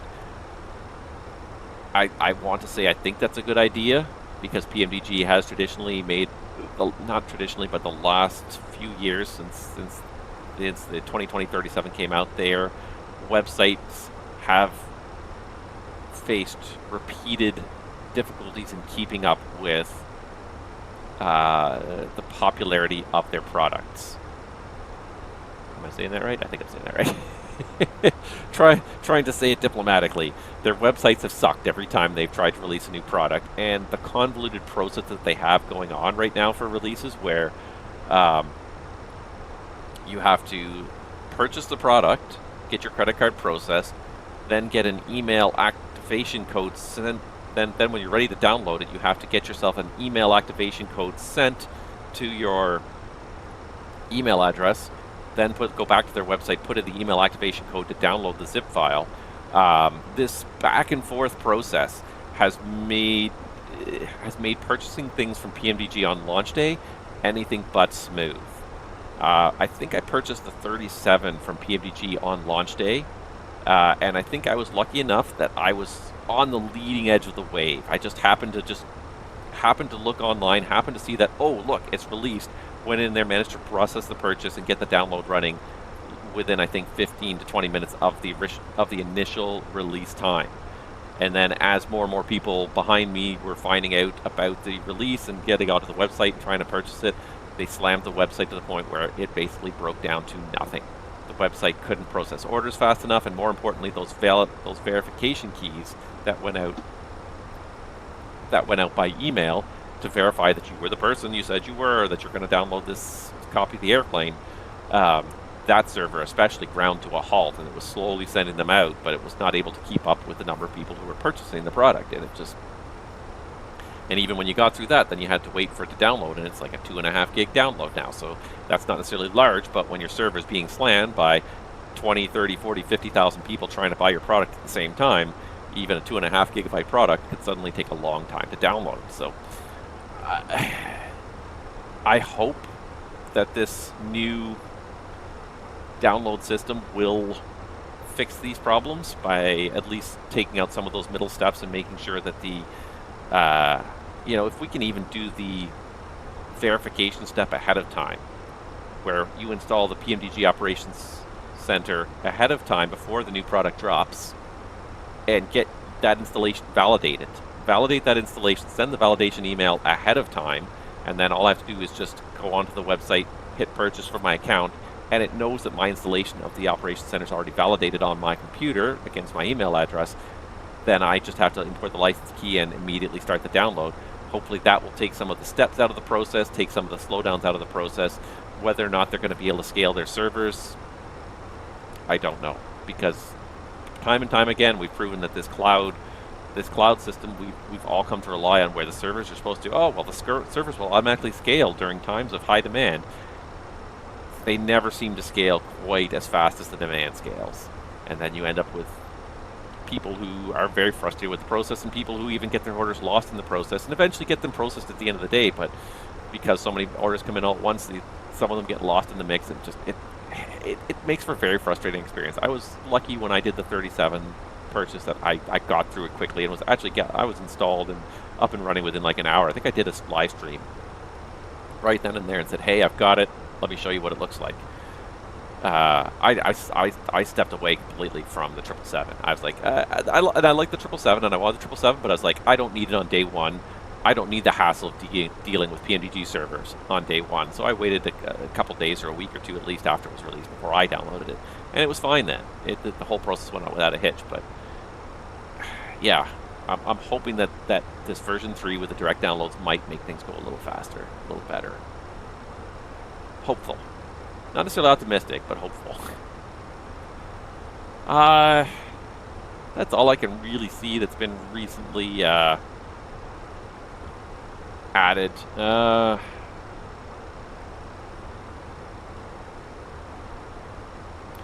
What else? What else? I mean, Aerosoft released their CRJ version 2. Again, one of those like, I mean, okay, good, I guess, but like it's been so long. It's been 4 years since the original release, and we were all, I remember we were all chomping at the bit with the original Aerosoft CRJ version 1, because it was the first high-quality airliner to come into MSFS. It was the first third-party, decent quality, and maybe not even high quality, but decent quality airliner to come into MSFS. And for all its glitches, and it did have glitches, the FMS still has glitches, it was overall, it wasn't a bad airplane. It was an okay airplane. It was definitely kind of fun to fly. It could definitely do stuff it was supposed to do, but there were glitches with the FMS still.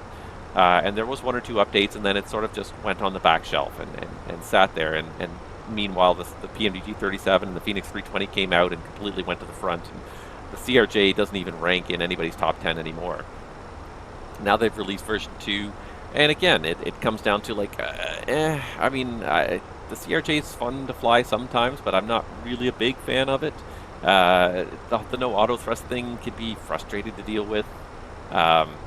Especially if you're doing anything a little bit longer, because I'm a walk-away kind of guy a lot of time. I will walk away, I'll go grab lunch, I'll go to the bathroom, I'll do this. I'd like to know that the airplane's going to maintain a steady speed and cruise. And without the auto thrust system, I don't know what it's going to do. So, yeah, again, it's one of those things. I'm glad to see they've updated it, and hopefully they've fixed a lot of the issues. From what I can tell, people are still not terribly happy with it. So I don't know that they've fixed a whole lot of the issues, but it is what it is. But yeah, that's the one thing that's also disappointed me too. And I thought by now, by the time I did another stream, it would be out. But Chaseplane is still not in wide release yet.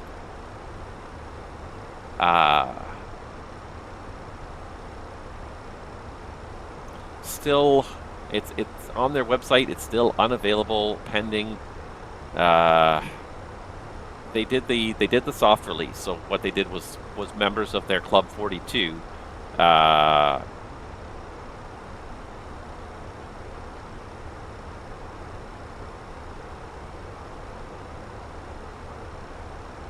members of Club 42 got early access to Chaseplane.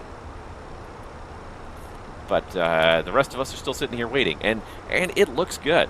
Like, it looks like it does everything that Chaseplane did in the previous generation in the P3D world.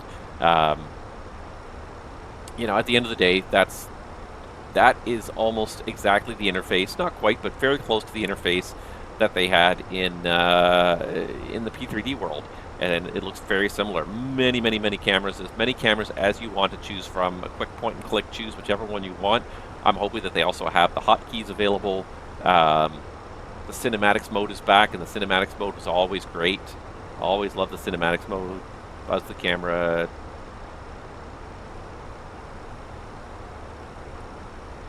The smoothness too, like I've gotten used to using the Microsoft, the Asobo, hotkeys for various views around your airplane, but boy, the jump is not smooth. I find that it's so fast for the first second, and then it kind of has a weird. It has a weird. Oh, it's not a YouTube video. It is a YouTube video. I'm not going to play YouTube videos because then I might get accused of plagiarism. Yeah, a little bit of motion. I mean, I'm okay without that, but the action cams are neat. But the cinematics were always great. I always love the cinematics. Cinematics at the airport too. That'll be nice to see.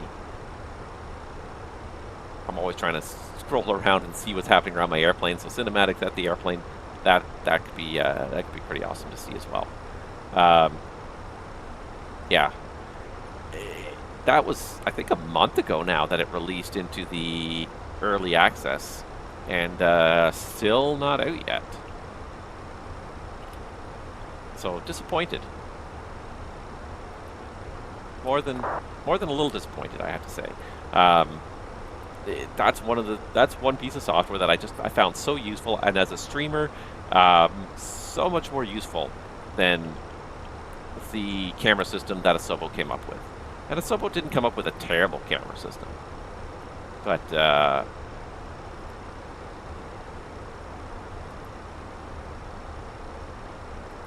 what am I trying to do here? Anyways. But yeah, I just found that Chaseplane was just so much more intuitive. Asobo's system, it works, it gets the job done, but it's not great. It's just not great.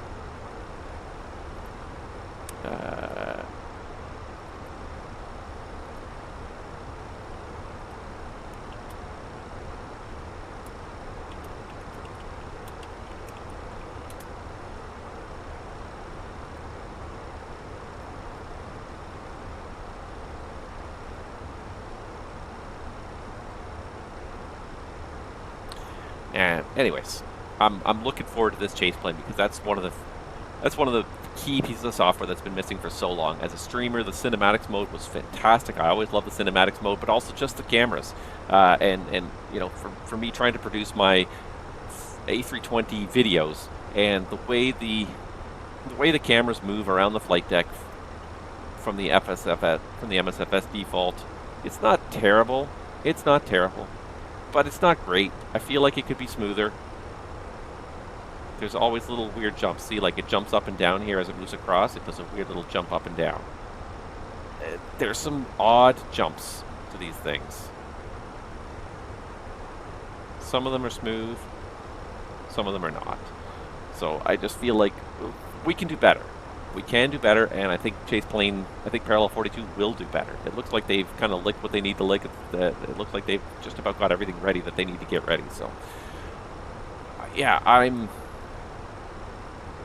I'm optimistic, cautiously optimistic that that software is going to release soon.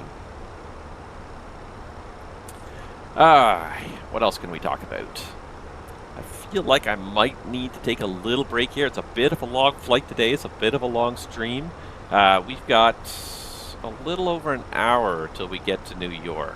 We got about an hour and 10 minutes till we get to New York. So I'm thinking I'm going to take a short break right now for maybe the next 10 minutes. Have myself a quick little lunch, refill my coffee cup, which is empty, unfortunately, and that's just sad. Drain the coffee away as well, and come back and we'll start setting up our arrival into New York. So yeah, stick with me. We're just about done season 13, and we can spend a little bit of time talking about what's going to happen in season 14. But for now, I'm going to step away. So thank you guys so much for watching, and we'll catch you guys all back here in about 10 minutes. Before I go to the external view, remind me I should turn this down so I don't deafen you all.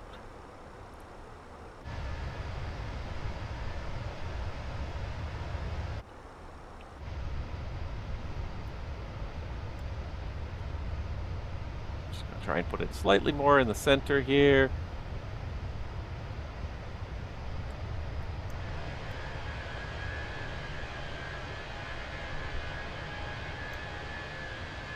interesting how there's one gray patch on this.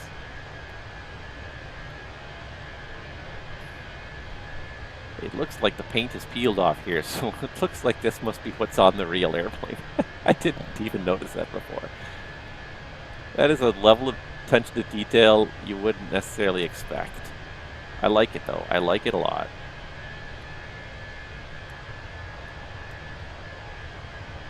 Alright, pick that side view for now.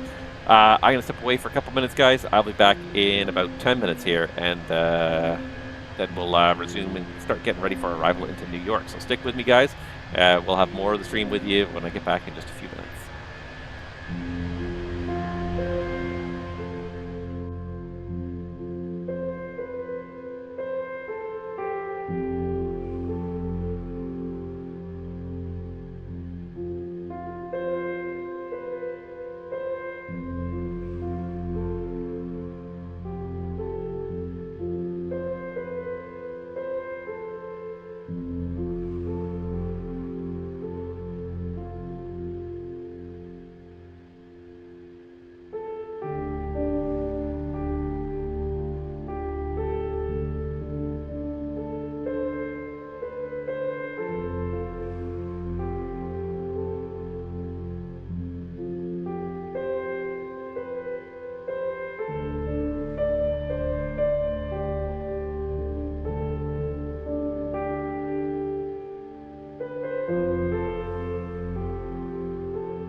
Okay, hey everybody, Captain Nab's back, and yeah, we're gonna hop back in the flight deck, just have a quick look around, make sure Rahal did not screw anything up while I was out.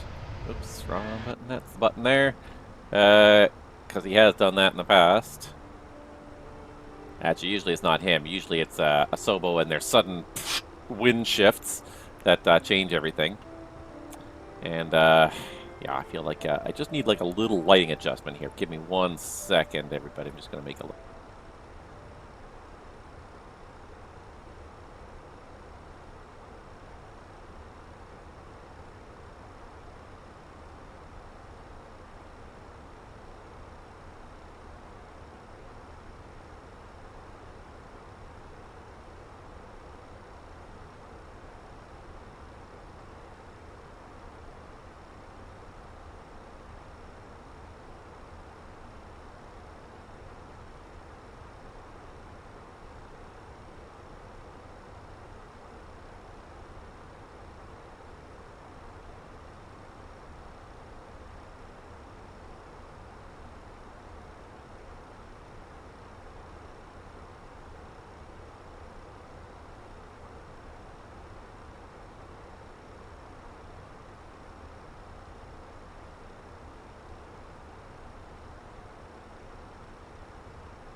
Okay, that's a little better now. The lighting shifted over time as the day goes on and the sun shifts past my window. Then what was awfully bright at the beginning of the day has gotten a little bit darker, and wasn't quite enough light to really maintain the backdrop there with the chrome key. So, anywho.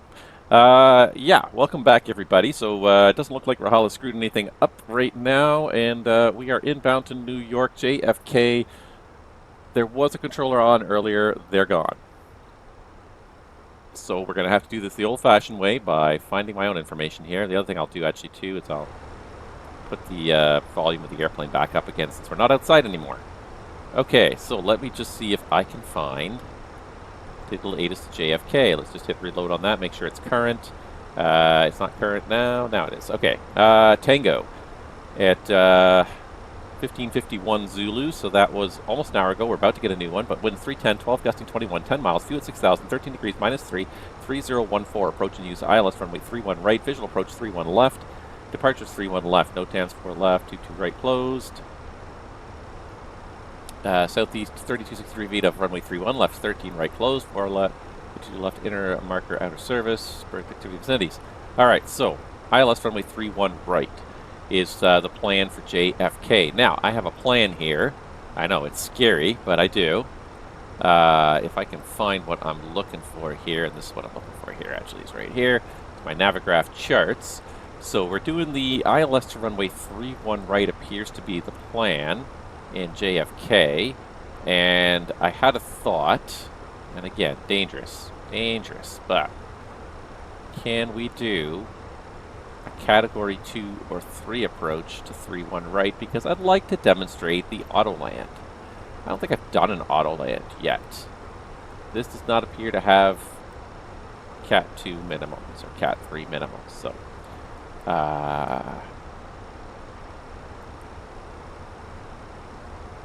31 left also does not have Cat 2 minimums. What gets the Cat 2 3 minimums? Anybody get Cat 2 3 minimums here? 2 left would be the category 2 3 minimums. 13 left, but 31 right, 31's right and left get you nothing. Okay, so that's not the be all and end all yet. We do have one more option up our sleeve, and that is we could do a Cat 1 to an Autoland for practice and training purposes. There we go. Pardon me. Too much talking already. So Airbus does permit Autolands on a Category 1 runway with some provisions. The provisions are normally that the airline would have to evaluate the Cat 1 runway itself to make sure that the there's no interference with the glide slope or localizer signal that would cause fluctuations that would hamper the ability to perform a Cat 2-3 Autoland. But Airbus does allow Autolands on Category 1s as long as... Traffic.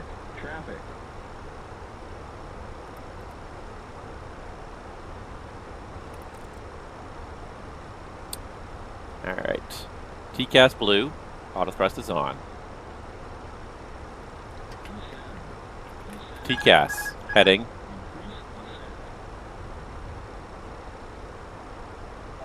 Alright, and there's Alt Star. Clear of conflict.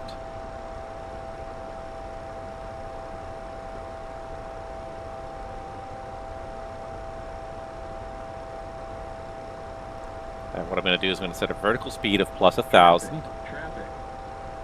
Otherwise I'm going to get it to go off again here. Vertical speed plus 1,000, all blue, TCAS blue. I'm going to put the autopilot back on now. AP1. For traffic that was 1,000 feet above, that really kind of overreacted, I think. But nevertheless, fun to do that. I haven't had to do a TCAS RA in a while. Alt Star. And we have to push to get nav again. So there's Alt Star, nav, speed is acceptable. We just got managed speed. There's Mach Alt Cruise. Wow, that was interesting. Kind of came out of the blue. Dad jokes. All right. Yeah, that was interesting. Had to do the TCAS RA there, and when we're level 1,000 feet below the other aircraft, that should not really have gone to a TCAS RA. It really shouldn't have. I'm shocked and surprised it did. But a traffic alert, yes, traffic. Look out. Make sure you see the other airplane. But if it's not converging on you at all, if you're just passing each other 1,000 feet away, you should not get a TCAS RA. But nevertheless, we did. We responded to it. We got it back. And the TCAS system in this is great. Just follow the flight directors. It'll take you right into the green. Anyways, yeah, so Airbus will allow us to do an Autoland on a Cat 1. Usually the airline has to evaluate, make sure that there's nothing unusual with the Category 1 that would preclude it. And also we are required to do it with sufficient visual references for the Category one approach with the understanding that if anything unusual happens during the Autoland, anything abnormal happens during the Autoland, we are prepared to disengage the autopilot and manually fly. So if we get any glide slope or localizer fluctuations, any untimely flare announcements, we can just disconnect and fly the airplane manually. So I think that's what we'll do, because I'm pretty sure I have not done an Autoland yet in the bus on stream. Maybe I have. There's another one coming. Maybe I have, maybe I haven't. I'm not 100% sure, but where are we and where are all these airplanes going? Here comes another one that's going to set off our TCAS in a minute here. So that's what we'll plan to do. We'll plan to do the Autoland Category 3, or Category 1 Autoland. All right. There's traffic again. TCAS blue. Apparently I didn't do a good enough job the first time, so I'm going to practice the second time.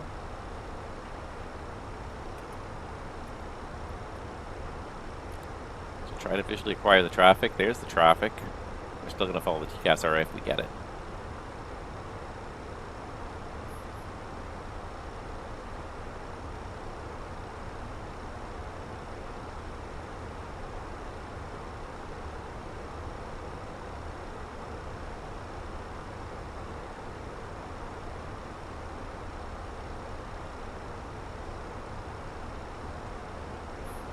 Little sim glitch there for a second.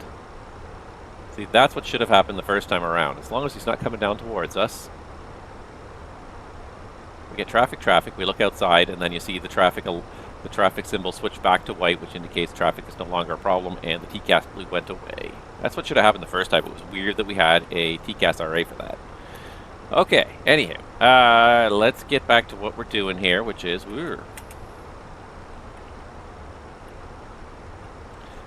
first we have to calculate some landing numbers. So we're going to do 3-1 right in JFK.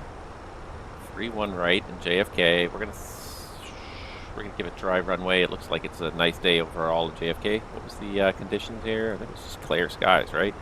View at 6,000, 10 miles visibility, a little hazy, but otherwise good. So let's refresh that METAR, see if there's a 1651 one yet. Nope, not yet. All right, well, we can apply that one anyways. It's going to be pretty close.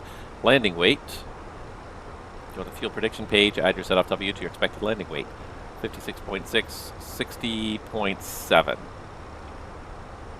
Again, round up. This time we don't have to round up by 500. I usually round up by about 300. That more than covers us. So let's call it 61 tons even for the landing weight. I'm going to call low auto brake, no reverse credit.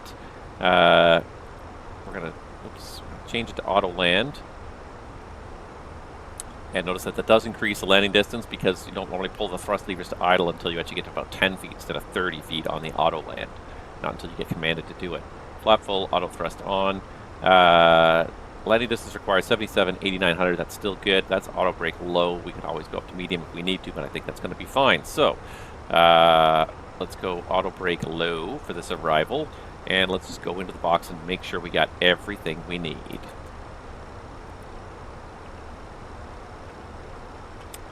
Alright, so I'm just going to pull up my Navigraph charts on the other page here. Cameron for arrival. I'm just going to slide this over to the other screen so I can follow along in the box as we do this here. And actually, we're going to do this a different way here. We're going to do this, and we're going to do this so we can kind of see what we got going on both screens. Just enough that you can see the whole MCDU, including the digits in case I need to type something in. There we go. Okay. So flight plan. So we start up there at Sea Isle in 140 miles there. We are going to start our arrival 130 miles. So, starting at Sea Isle, I'm just looking over the other screen here, we go to Boton, and then we go to Hogues, expect 180. So Hogues, expect 180, and usually when you're approaching New York, almost all the altitude constraints that are on the star are usually given to you, so it's in your best interest to program those in. So expect 180 at Hogues. Pansy, Cars, and Cameron expect 250 at 11,000. Alright, so there's Sea Isle, Boughton, Hogues.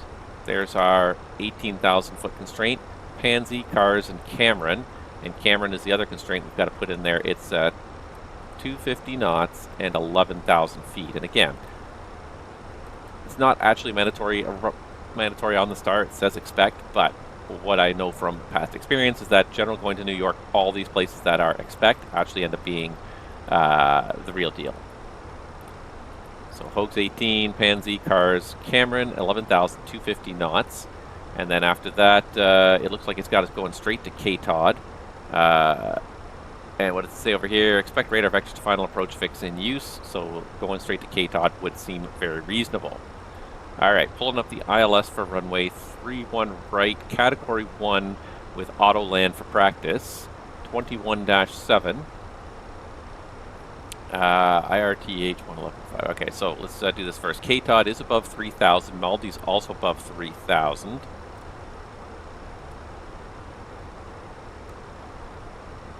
There, now you can see it. Maldives above 3,000, and Zulab is at 1,900. That's good. For the missed approach, it's climbed to 1,800 feet, then a climbing left turn. Outbound on the LaGuardia 207 radial to the Mauve-Fa intersection. So a slight left turn, and we're going to intercept 207 to Mauve-Fa and maintain 4,000. Mauve is where we hold. All right, so that's good. RadNav for the localizer, it's 111.5 IRTH 314. IRTH 111.5 313, that's within reason. Prog page says we're 220 miles out from JFK. I missed my 37 step at some point, didn't I? Too busy talking.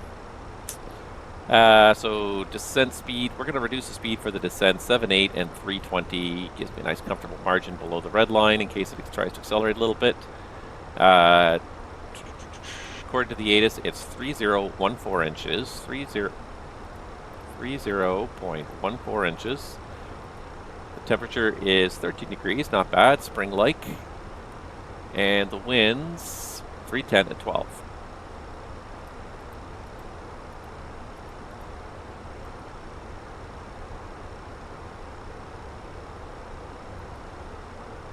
The barrel mins for this, so 212 feet. So we're going to put the normal Cat 1 mins on this, but we are going to let it fly in Autoland down to touchdown and roll out. Next phase. And the missed approach altitude is 4,000, so we're going to leave that for our acceleration and our engine out acceleration. Go to 4,000 before we start accelerating.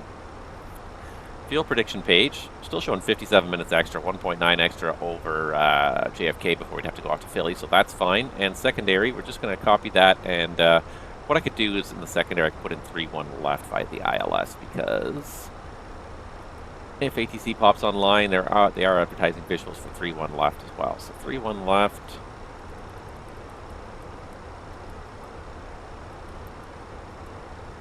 So just pull up the chart for 3-1 left here as well. JFK approach, just in case we need it. In case ATC assigns us a visual to 3-1 left. I'm not expecting it, but pardon me. It's always good to have these things in the back. Sacks, meals.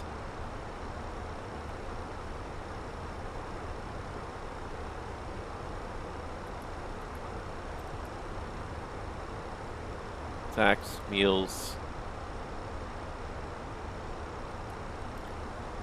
And then the missed approach. Looks like 500 feet, intercept of 190 rate to chant.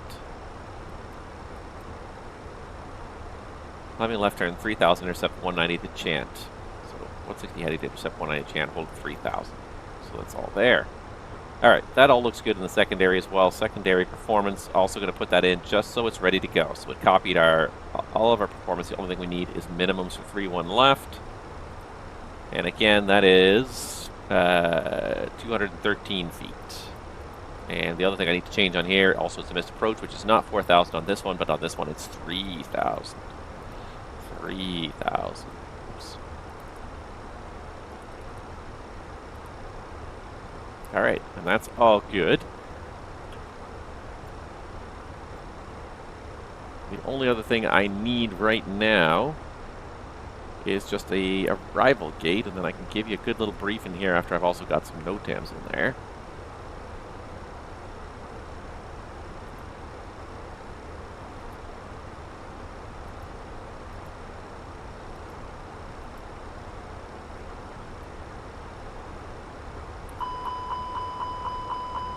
Ugh, you stupid wind shifts.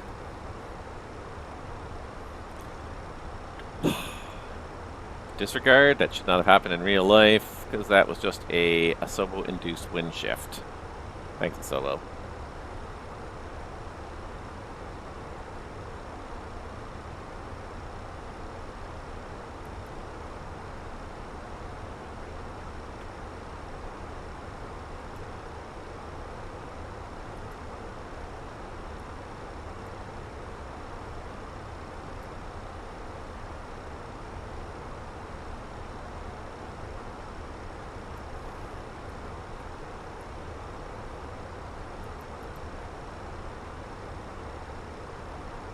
Alright, gate 27 in New York is what the internet says to me. Good old internet. So let's just have a look over here and make sure we know where we're going when we get there, especially what entry we're taking. Pretty sure this one here. Gate 27, so all the way over here. So it'll be a Delta entry to the ramp by the looks of it.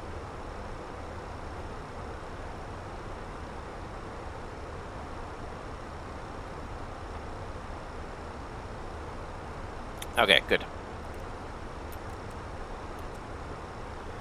Okay, so just quickly look at the NOTAMs in the flight plan and I will give you a briefing, my friend.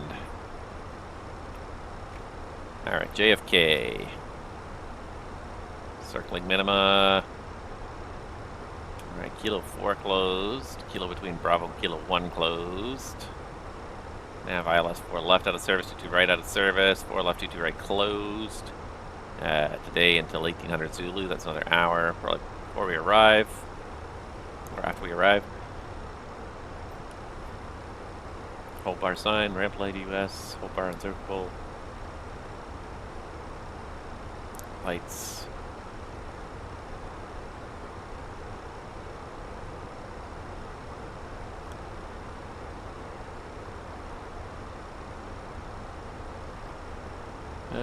Non-standard, Quebec 5 closed, PA between P and Q closed. Where's my chart?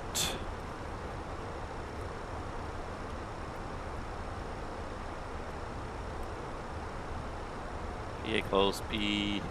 Okay, so Papa Alpha's. No, Quebec 5 is closed. That's fine. Papa Alpha between Papa and Quebec. Quebec between Papa Bravo and November. Quebec between Alpha between Fox and Golf. Alpha between Fox and Golf. So work in progress. Okay, yeah, not to worry. Alpha between Fox and Golf closed. Oh, it is. Yeah, Alpha between Fox and Golf is closed.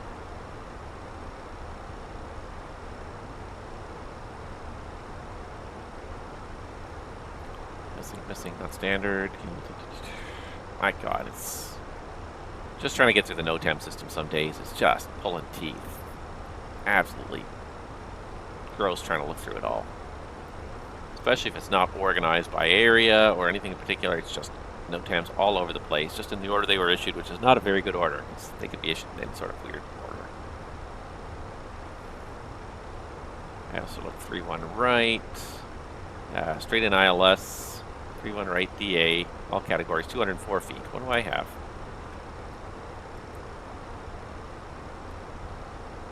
$212 feet. Oh, sorry, 217 feet.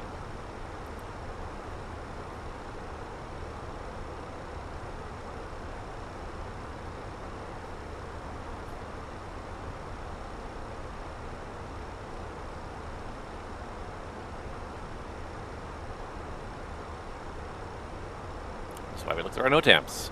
Oh my God. There's a lot of NOTAMs at this airport.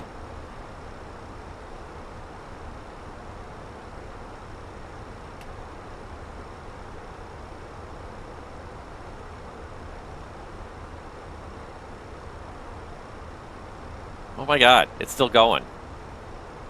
How is it still going? I've been looking at it for 5 minutes now.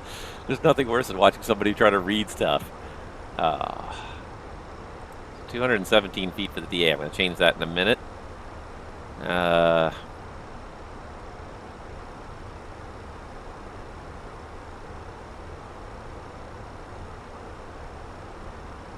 got through it all. The only thing I have to do is change the minimums to 217 feet.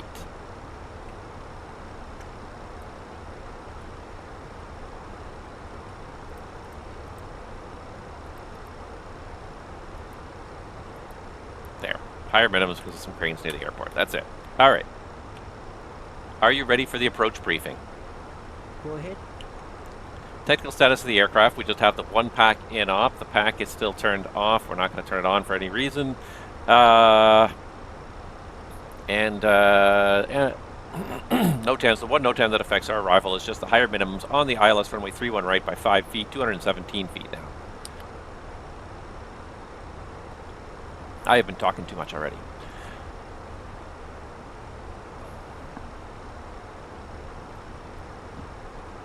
All right.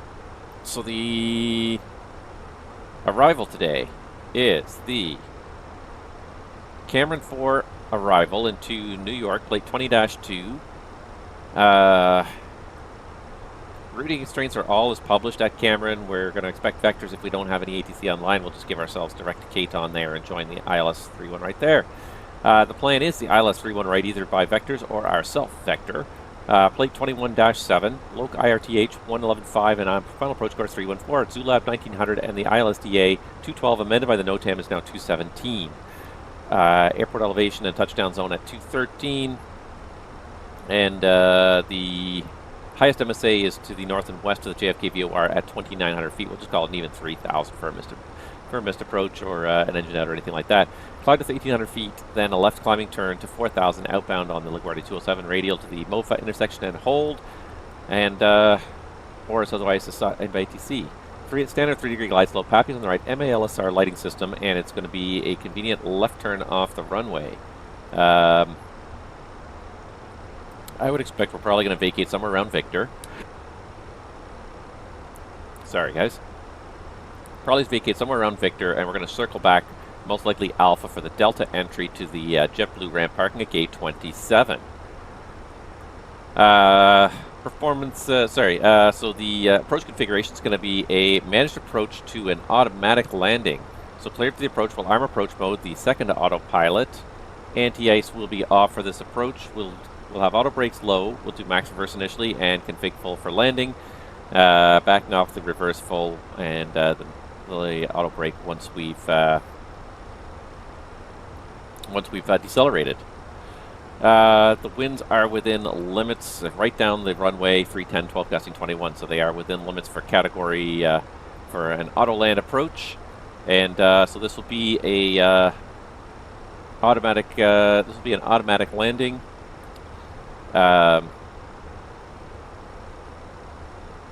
an automatic landing.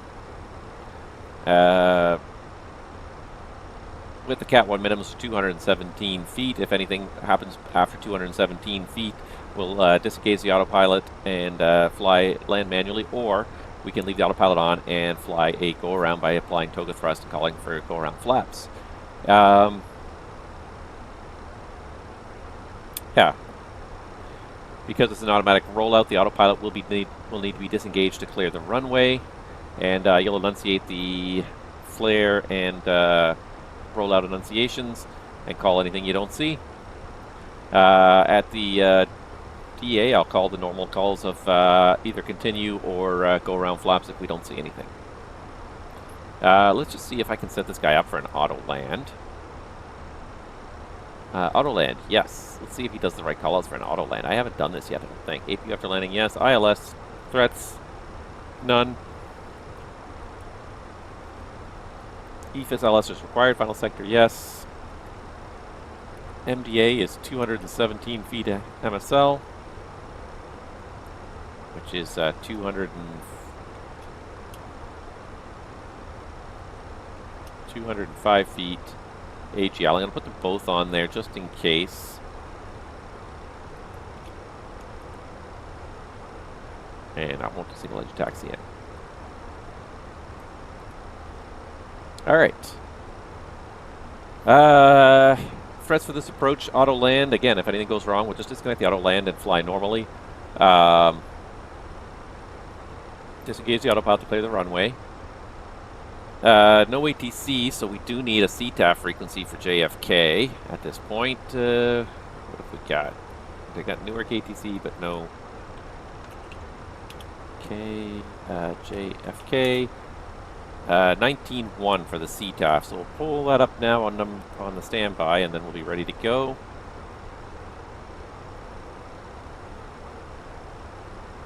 And I think that's about it.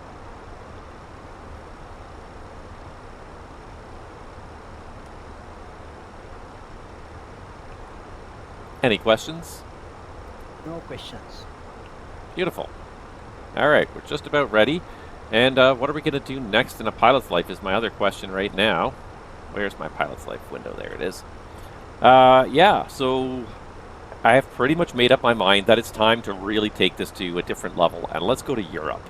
Europe is somewhere where I'm going to be out of my comfort zone, and that's not a bad thing. I'm just going to set 11,000 feet for Cameron right now. So there's 11,000 feet set, because I can see the top of descent point coming up there. I don't know who I want to work for yet, though. I kind of feel like I want to work for the likes of like EasyJet or EasyJet or Ryanair, and the reason why is because they tend to have a slightly more point-to-point network that will be a little bit more interesting. So if I do EasyJet Europe, let's just have a look at the information for EasyJet Europe, and it takes a little while to load here. The reason why is because there tends to be a little bit more point-to-point flying. There are hubs. There are a number of different hubs. Even within the point-to-point flying, there's a number of different hubs, but it's not just an out-and-back model. Yes, there is a hub-and-spoke model, but there's a bunch of different hubs that we can visit with EasyJet, whereas the airlines here that have offered me a job, so Finnair, for example, every flight of Finnair is either to Helsinki or back, is out of Helsinki or back to Helsinki. EFHK. So there's mock descent, alt magenta. Everything is out and back. So every second leg will be a landing in Helsinki, which is not, and again, I don't mind landing in one particular airport, but I feel like for you guys watching, it's going to get very repetitive very quickly for flying back and forth the same airport. That's why I like an airline where I can kind of hop around in triangles and different shapes and not always out and back to the same airport. I'm pretty sure Austrian Airlines is going to suffer the same problem. It's pretty much 95% of it's going to be out and back from Vienna, which is their only hub. And yeah, there you go. Like, it's just out and back, out and back, out and back.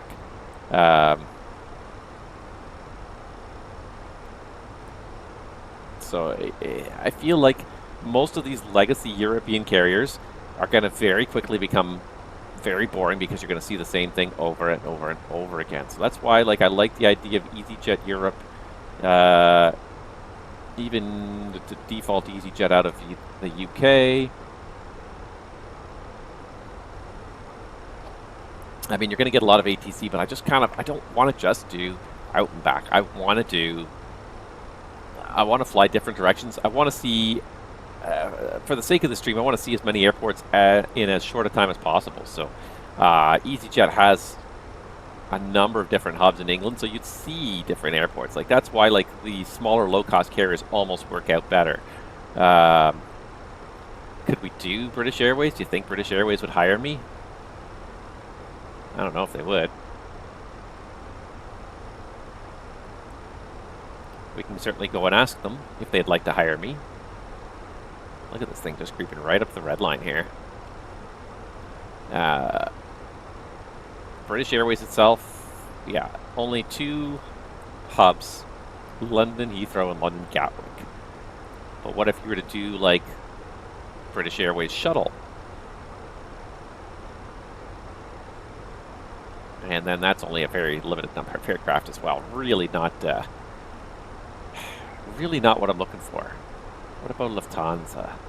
Lufthansa strikes me as one that might be interesting because it does have a couple of hubs, I think. I think it has at least 2 or 3 different hubs. I mean, Frankfurt obviously primary, but I don't think is the only one. Let's have a look at Lufthansa here.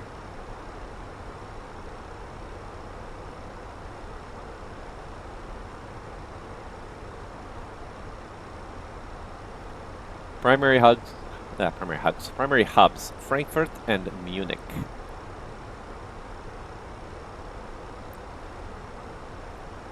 I mean, even 2 hubs is better than 1 because at least you'll split your hubbing 50% of the time, but I feel like most of it will be in and out of Frankfurt.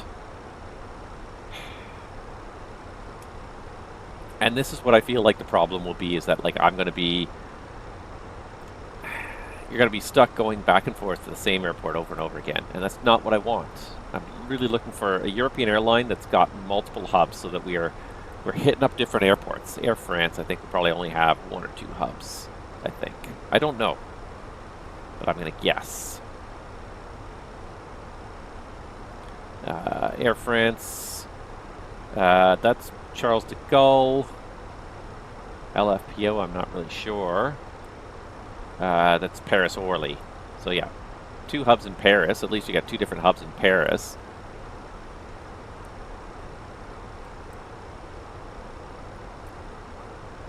Orly doesn't really serve too many places, mainly Charles de Gaulle. So like, yes, this is my problem, is that I want to have more than 1 hub.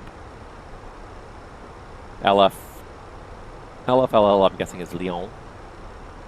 But yeah, it's such an out and back network, and it's not a bad thing per se, but from the streaming perspective, it's just going to lack interest.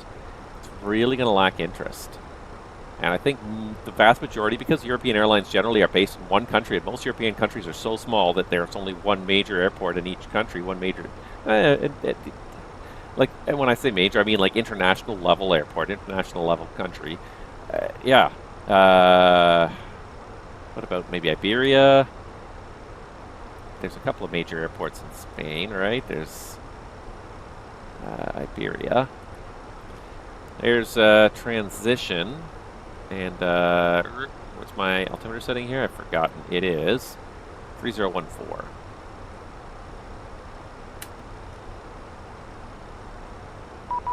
There's 3014. Oh, 1021 set passing 17,000. Somebody online? Now. I didn't know there was a New York controller online. Nope, that was Auto ATC. Never mind. Cross camera nav, maintain 11,250 knots. No ATC provided. Well, I tried. Okay. Yeah, so there's a transition. Iberia, really the only hub is Madrid.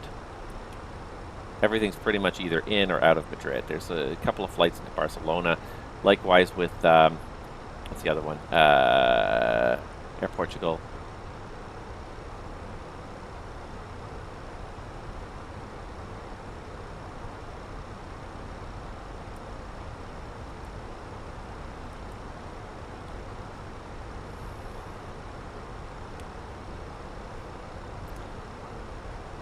Really 2 hubs, and most of it's out of 1.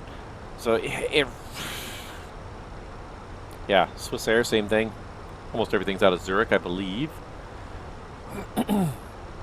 So this is the problem you end up with, especially with the major European airlines, is that they are all based at 1 airport, and 95% of the flights happen at 1 airport. There is a Geneva hub as well, I guess. You could do Swiss Air and be out of Geneva and Zurich. But again, it's the same problem. This is why EasyJet almost looks, for the sake of the stream, looks like the best option.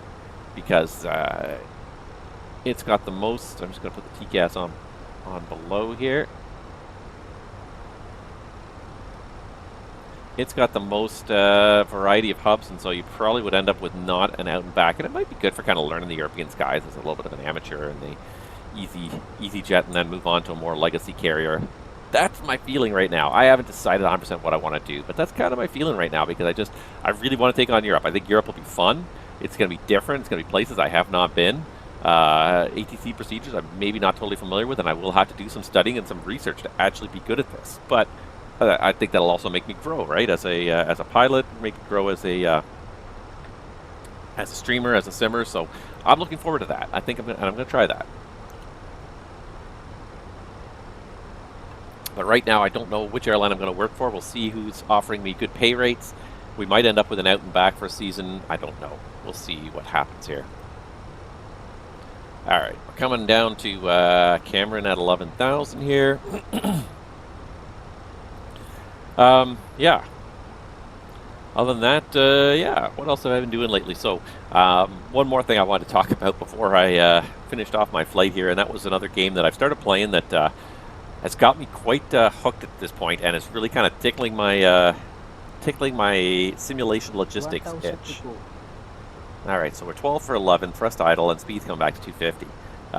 For those of you that know me and have watched my streams for a while, you probably have figured out that I am a bit of a simulation nerd, but I'm also a logistics nerd, and I think that's one of the reasons why aviation appeals to me so much. Is the level of logistics necessary for aviation to work is insane, and I like that. I enjoy the challenge of working out logistics. Why I've always in the past enjoyed games like Factorio and Satisfactory are two of my favorite games of all time, because establishing logistics chains and then growing your logistics chains, scaling them up for the factory to grow, always to me super interesting. Pardon me, every time I say I get this little tickle in my throat now. Maybe I should stop saying so much. So the game that I just started playing, I started playing it like a week or so ago, and really has just got me totally hooked right now, is called Railroader. And it's available on Steam. It's an early access game right now still. And it's really, to me, really intriguing. It's a great combination of train simulator, but like with like a railroad tycoon kind of aspect to it in a way.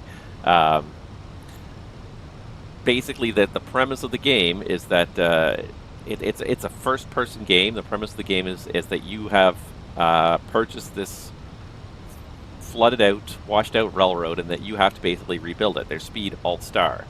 So you start off with 2 locomotives, a couple of freight cars, and about 5 miles, not even, probably 3 or 4 miles of rail line with a couple of customers. And it's really neat because it's got some railroad tycoon aspects to it, but it really happens on the lower detail depth level. So it's it's almost kind of a little bit like running your own model railroad. It's a very you get to choose when the trains run and everything like that. You can set schedules and timetables and assign stations and stops and things like that. But the industries on your line actually call for cars at realistic times. You can get down there and you can actually control the individual locomotive and backwards and forwards, switch the cars in and out, sort the trains, run the trains to the next station, etc., etc. Or you can assign auto engineers to do these things for you. They're not great at it, but they're good at simpler tasks. All right, there's 3,000 feet, thrust idle descent, all blue. The auto engineers are a little bit more basic, and they're not as efficient as you would be operating the same line. It's not like a high fidelity train simulator in the fact that every last aspect of the steam engine is modeled. It's not like a Fenix level model of a steam engine.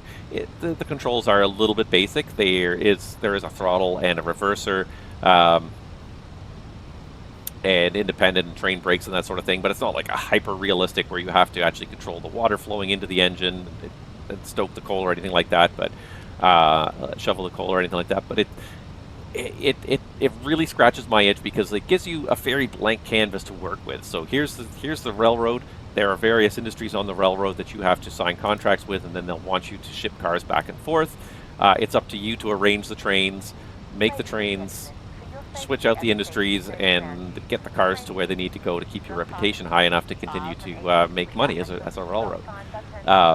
But you're also making the high-level decisions. As much as you're down on the ground kind of running the individual trains, you're also making the high-level decisions of what industries am I going to have contracts with, where am I going to fix my engines and my cars, which do wear out over time. The level of detail of the individual models is really quite good, to the point where you can actually see the individual brakes applying as you're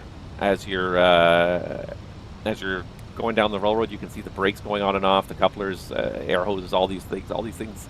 The air hose simulation is somewhat realistic, but yeah, it's really scratching my logistics itch of trying to make sure that in the most efficient way possible, get everything organized at point A, bring it to point B, distribute it at point B, and then back again, and all the basics of kind of running a railroad, even down to ordering your own fuel to make sure that your engines have fuel in them.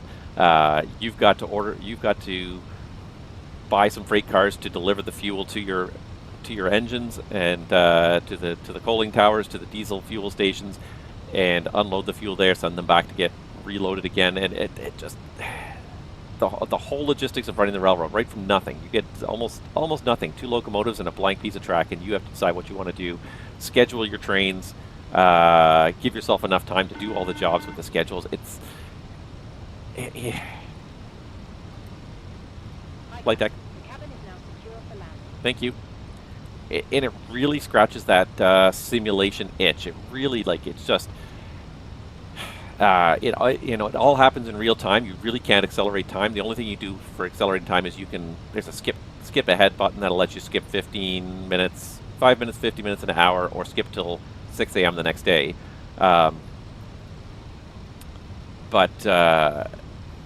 Like, all the trains have to move across your railroad in real time. Like, if you skip 10 minutes ahead, the trains don't move further ahead. The only thing that happens is time advances, and like the demand of the stations and the industries along your railroad adjust accordingly. Cars will get loaded faster, but the trains don't actually move any faster. If you say skip 10 minutes, the trains are in exactly the same spot, but just 10 minutes later. So everything kind of unfolds in real time. So it takes a long time to get this stuff done, but it's just this down and dirty, nitty gritty working with it.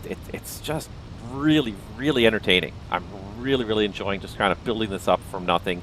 You get the option to extend your line as you earn money. You can buy additional extensions, and even for the extensions, if you have to rebuild a bridge to open up the next extension, you've got to bring in the rail cars full of girders and rails and ballast and whatever concrete and whatever else you need to build the railroad. You've got to bring that all in on your rail cars, deliver it, wait while the materials get used, and then bring the rail cars back out, and boom, your bridge is now open. So like, there's a lot of really neat depth to it. It's still early access, so a lot of the scenic elements are not totally there yet. Some of the some places are missing some buildings. Some industries are just simply a track that just ends, and we just say this is what it is, but there's nothing there yet. The understanding, of course, that it's in early access. Things are still being developed. Models are still being created. But yeah, it just scratches an itch for me that in a way that very few games have. I'm absolutely hooked on it, and I'm looking forward to just playing it more. But the other really neat thing about it too, that also is a really interesting function, is that it's a multiplayer game. It's designed to be a multiplayer game, so you can play it completely single player and use these auto engineers to get around, or you can log on, you can join your friends, log on to your friends' railroad and help them by driving trains around on their railroad, activate the switches, all that stuff. Or you could there's even a dispatching system for dispatching the trains across the railroad, so different people can play different roles. You can do different things simultaneously, so you can have either one person try and do everything as a single player, or you can have your friends join you and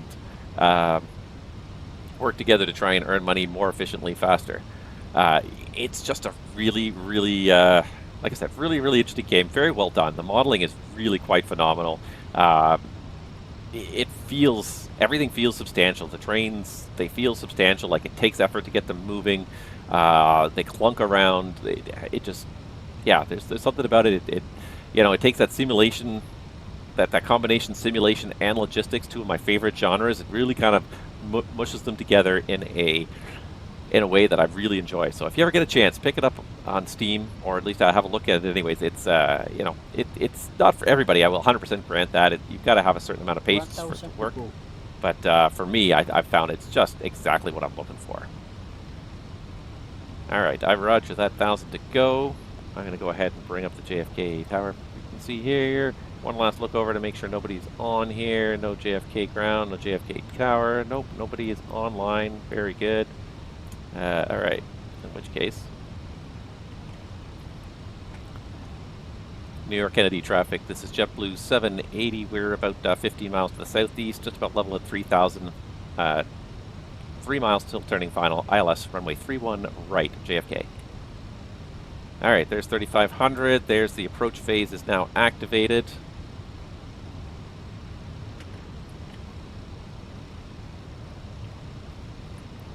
We're just going to let it do the smart turn here in a moment, and then halfway around the smart turn, we'll arm the approach up here.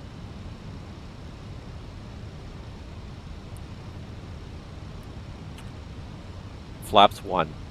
Speed check, flaps 1. It helps if I bring up the LS. Didn't bring up the LS, but now I did.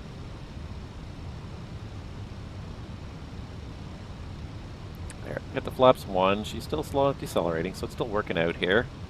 Here comes the localizer, so I'm going to do this now. There's Cat 3 Dual, Autopilot 1 and 2, Loc Star, Glide Slope Blue, Alt Star.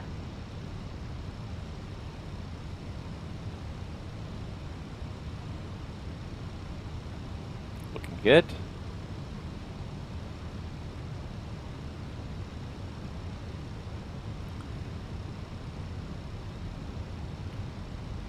Flaps 2. Speed checked. Flaps 2. Speed selected 180. We don't want to decelerate too quickly because you put out flaps 2, it's going to immediately target VF.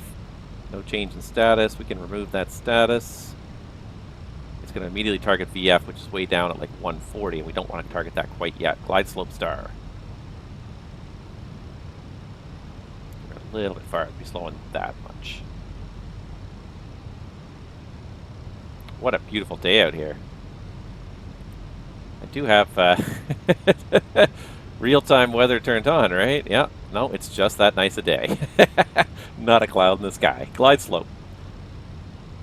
It's been a real nice flight overall. It's been very nice clear skies the whole way. Very pleasant. Oh, what I didn't do? I didn't put gate 27. Radar altimeter alive.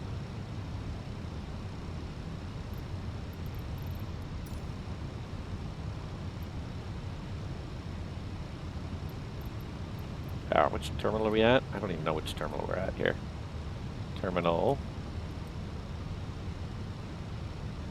5, gate 27. Terminal 5, gate 27. Gear down. Gear down. Oh, this wind here. Cabin crew be seated for landing.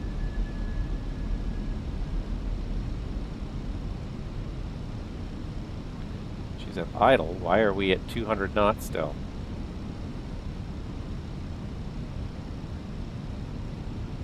This is a terrible approach. And why is it a terrible approach? That was weird. The wind and the guidance was all over the place there.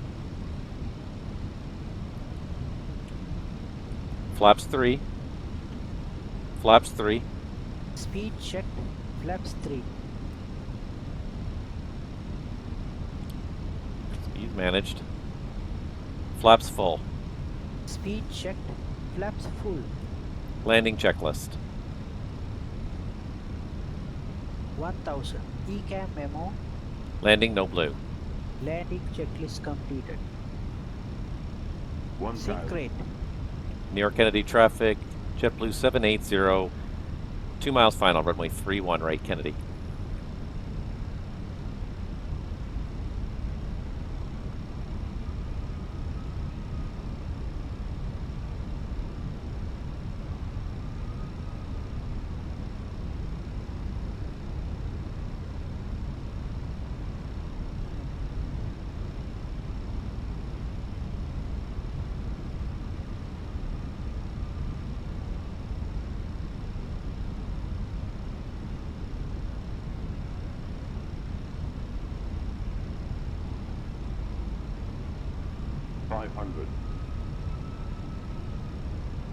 Stable.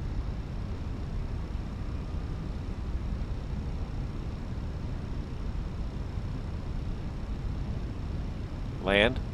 Checked. 100 above. 100 above. Check. Checked.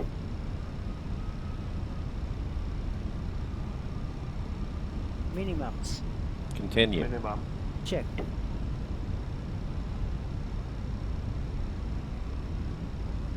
$100.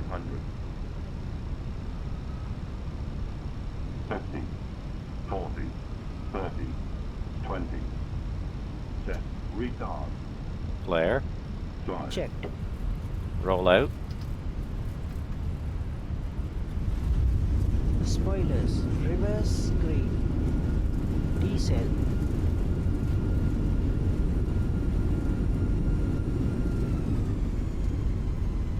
Manual brakes. Autopilot's off. 70 knots.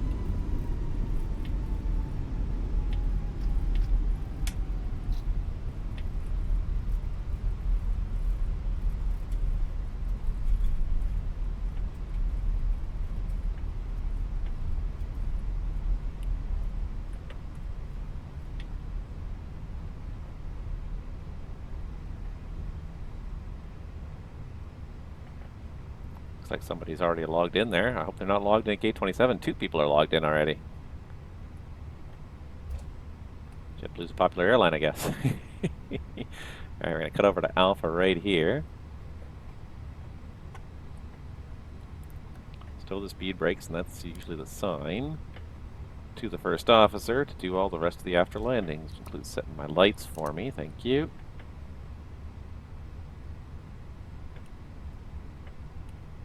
New York Kennedy traffic, JetBlue 780 is clear of runway 31 right, taxiing Alpha to JetBlue ramp.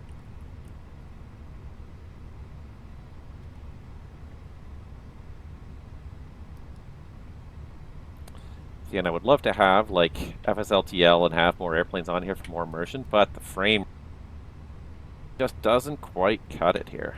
Ladies and gentlemen, for your safety and the safety of those around you, please remain seated with your seatbelt fastened and keep the aisles and exits clear until the seatbelt signs are turned off. Take care when opening overhead lockers, as items may have There's the moved during our APU. flight. Mobile phones may now be used on board, and smoking is not permitted. Why is inside wing the anti-ice terminal. on? Why do you keep Thank turning you all the for anti-ice on, flying my with us. friend? It's been our pleasure looking What after are you today. doing? On behalf of your crew, we wish you a safe Okay, onward we're looking journey for and hope the to see you again soon. Delta entry. So that's, I think, the next one here is Delta.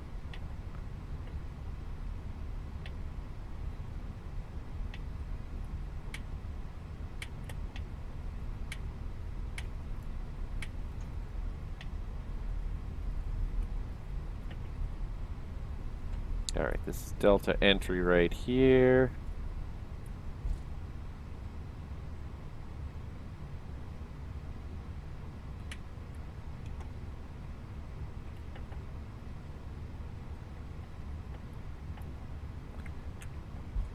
After landing checklist.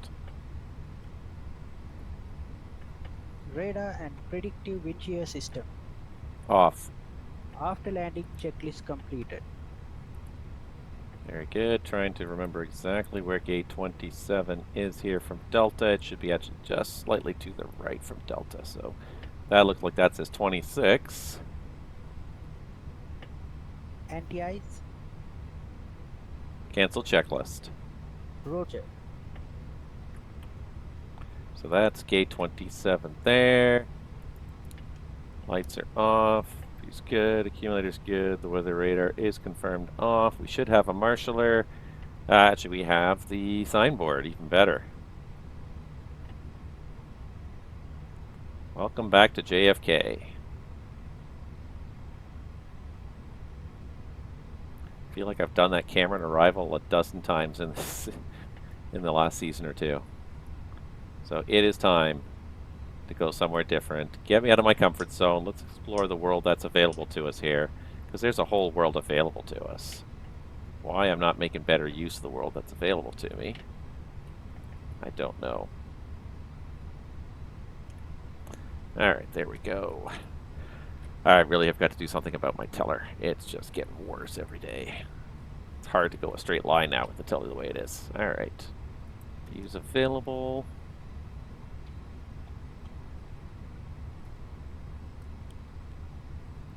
Alright. Engines off. Remember to submit my flight. Thank you. I will.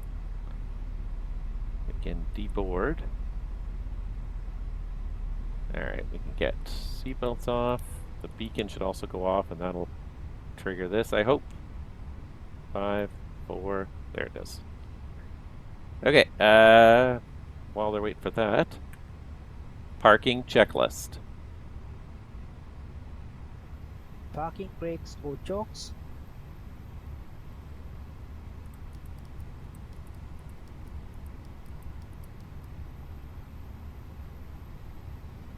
Set. Engines. Off. Wing lights. Off. Fuel pumps. Off. Parking checklist completed.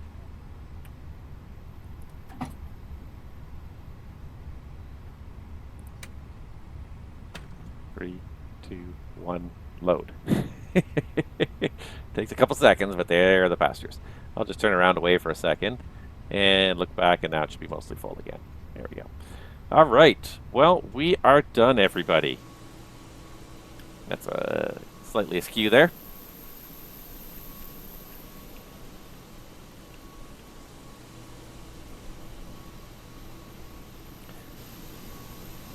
Yeah, don't do it again. Yeah, didn't mean to press that button. Yeah.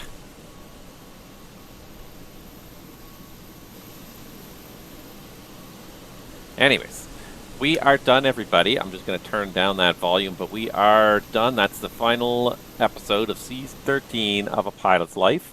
Let's go ahead and do what they asked, and let's go and submit that. So right here, we're going to go back to flight. Everything's done, and we're going to hit Submit Flight. It may not have been perfect in every aspect. We may have oversped the airplane a couple times there in the descent and on the landing, but that approach was really weird. It was doing fine. I think there was an issue. I feel like the sim was glitching out more than anything else, because I even looked at the wind. The wind was steady right where it should be, so that didn't explain why we weren't accelerating, why we were actually accelerating. And I think there was just a glitch with the sim, not keeping up with the airplane somehow, or vice versa.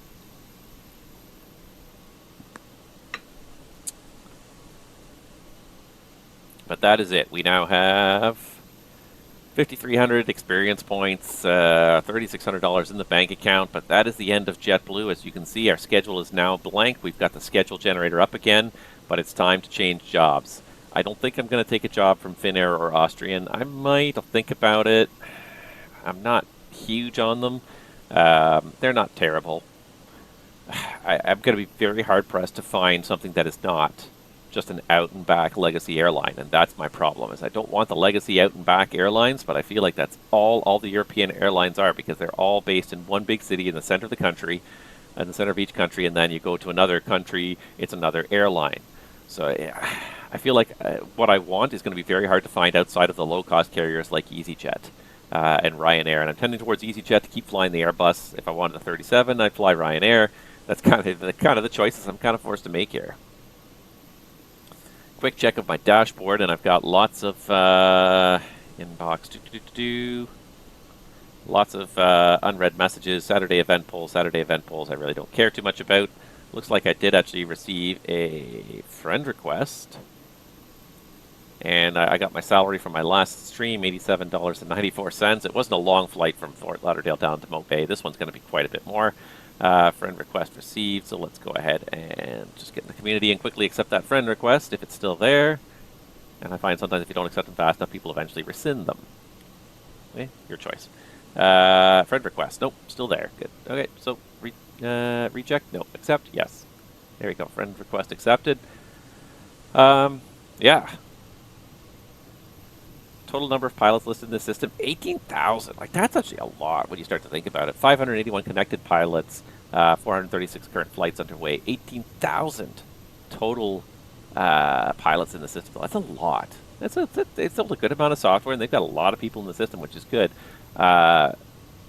Registered flights is now 1.6 million flights registered by these 18,000 people for a total of 3.6 million hours. Almost 3 hours per flight on average, 3.6 million hours recorded in Pilot's Life. And it's been out, I think Season 2's been out for like about a year or so. But well, some of these people have accumulated. These guys got $630,000. I've got $3,600. But I'm also not here every day doing it. I'm only doing it once every couple of weeks when I have time to stream it. So that's all you're seeing. So that's why I don't have that many, that much on there. But this one back from Mobay will earn me a fair bit of money. But anyways, yeah, I think that's enough for me today. It's been a pretty long stream, but farewell JetBlue. It was lots of fun. I really did have a lot of fun, but it's time to move on to something else. I feel like I've kind of beaten JetBlue to death. It's gotten very repetitive. I am looking forward to something different next season. So Season 14, we're going to be in Europe. It's still a mystery where, but if you stay tuned to the Discord and my Blue Sky app as well, bluesky.app, my username is Captain Nav, same as Twitch and YouTube. If you follow me on there, you might get a little sneak preview of which airline we're going to be working for before we actually go out and do it. So anyways, that's enough for me for today. That's been a long stream. Lots of stuff to talk about. That Navigraph survey is pretty always interesting every year to see what the trends are. But I think that's it. So guys, thank you so much for watching. I hope you've had a great time watching this stream, watching Season 13. Join me in a couple of weeks when we start up Season 14. And in the meantime, I'll see you guys out there on the VATSIM skies. Take care, everybody.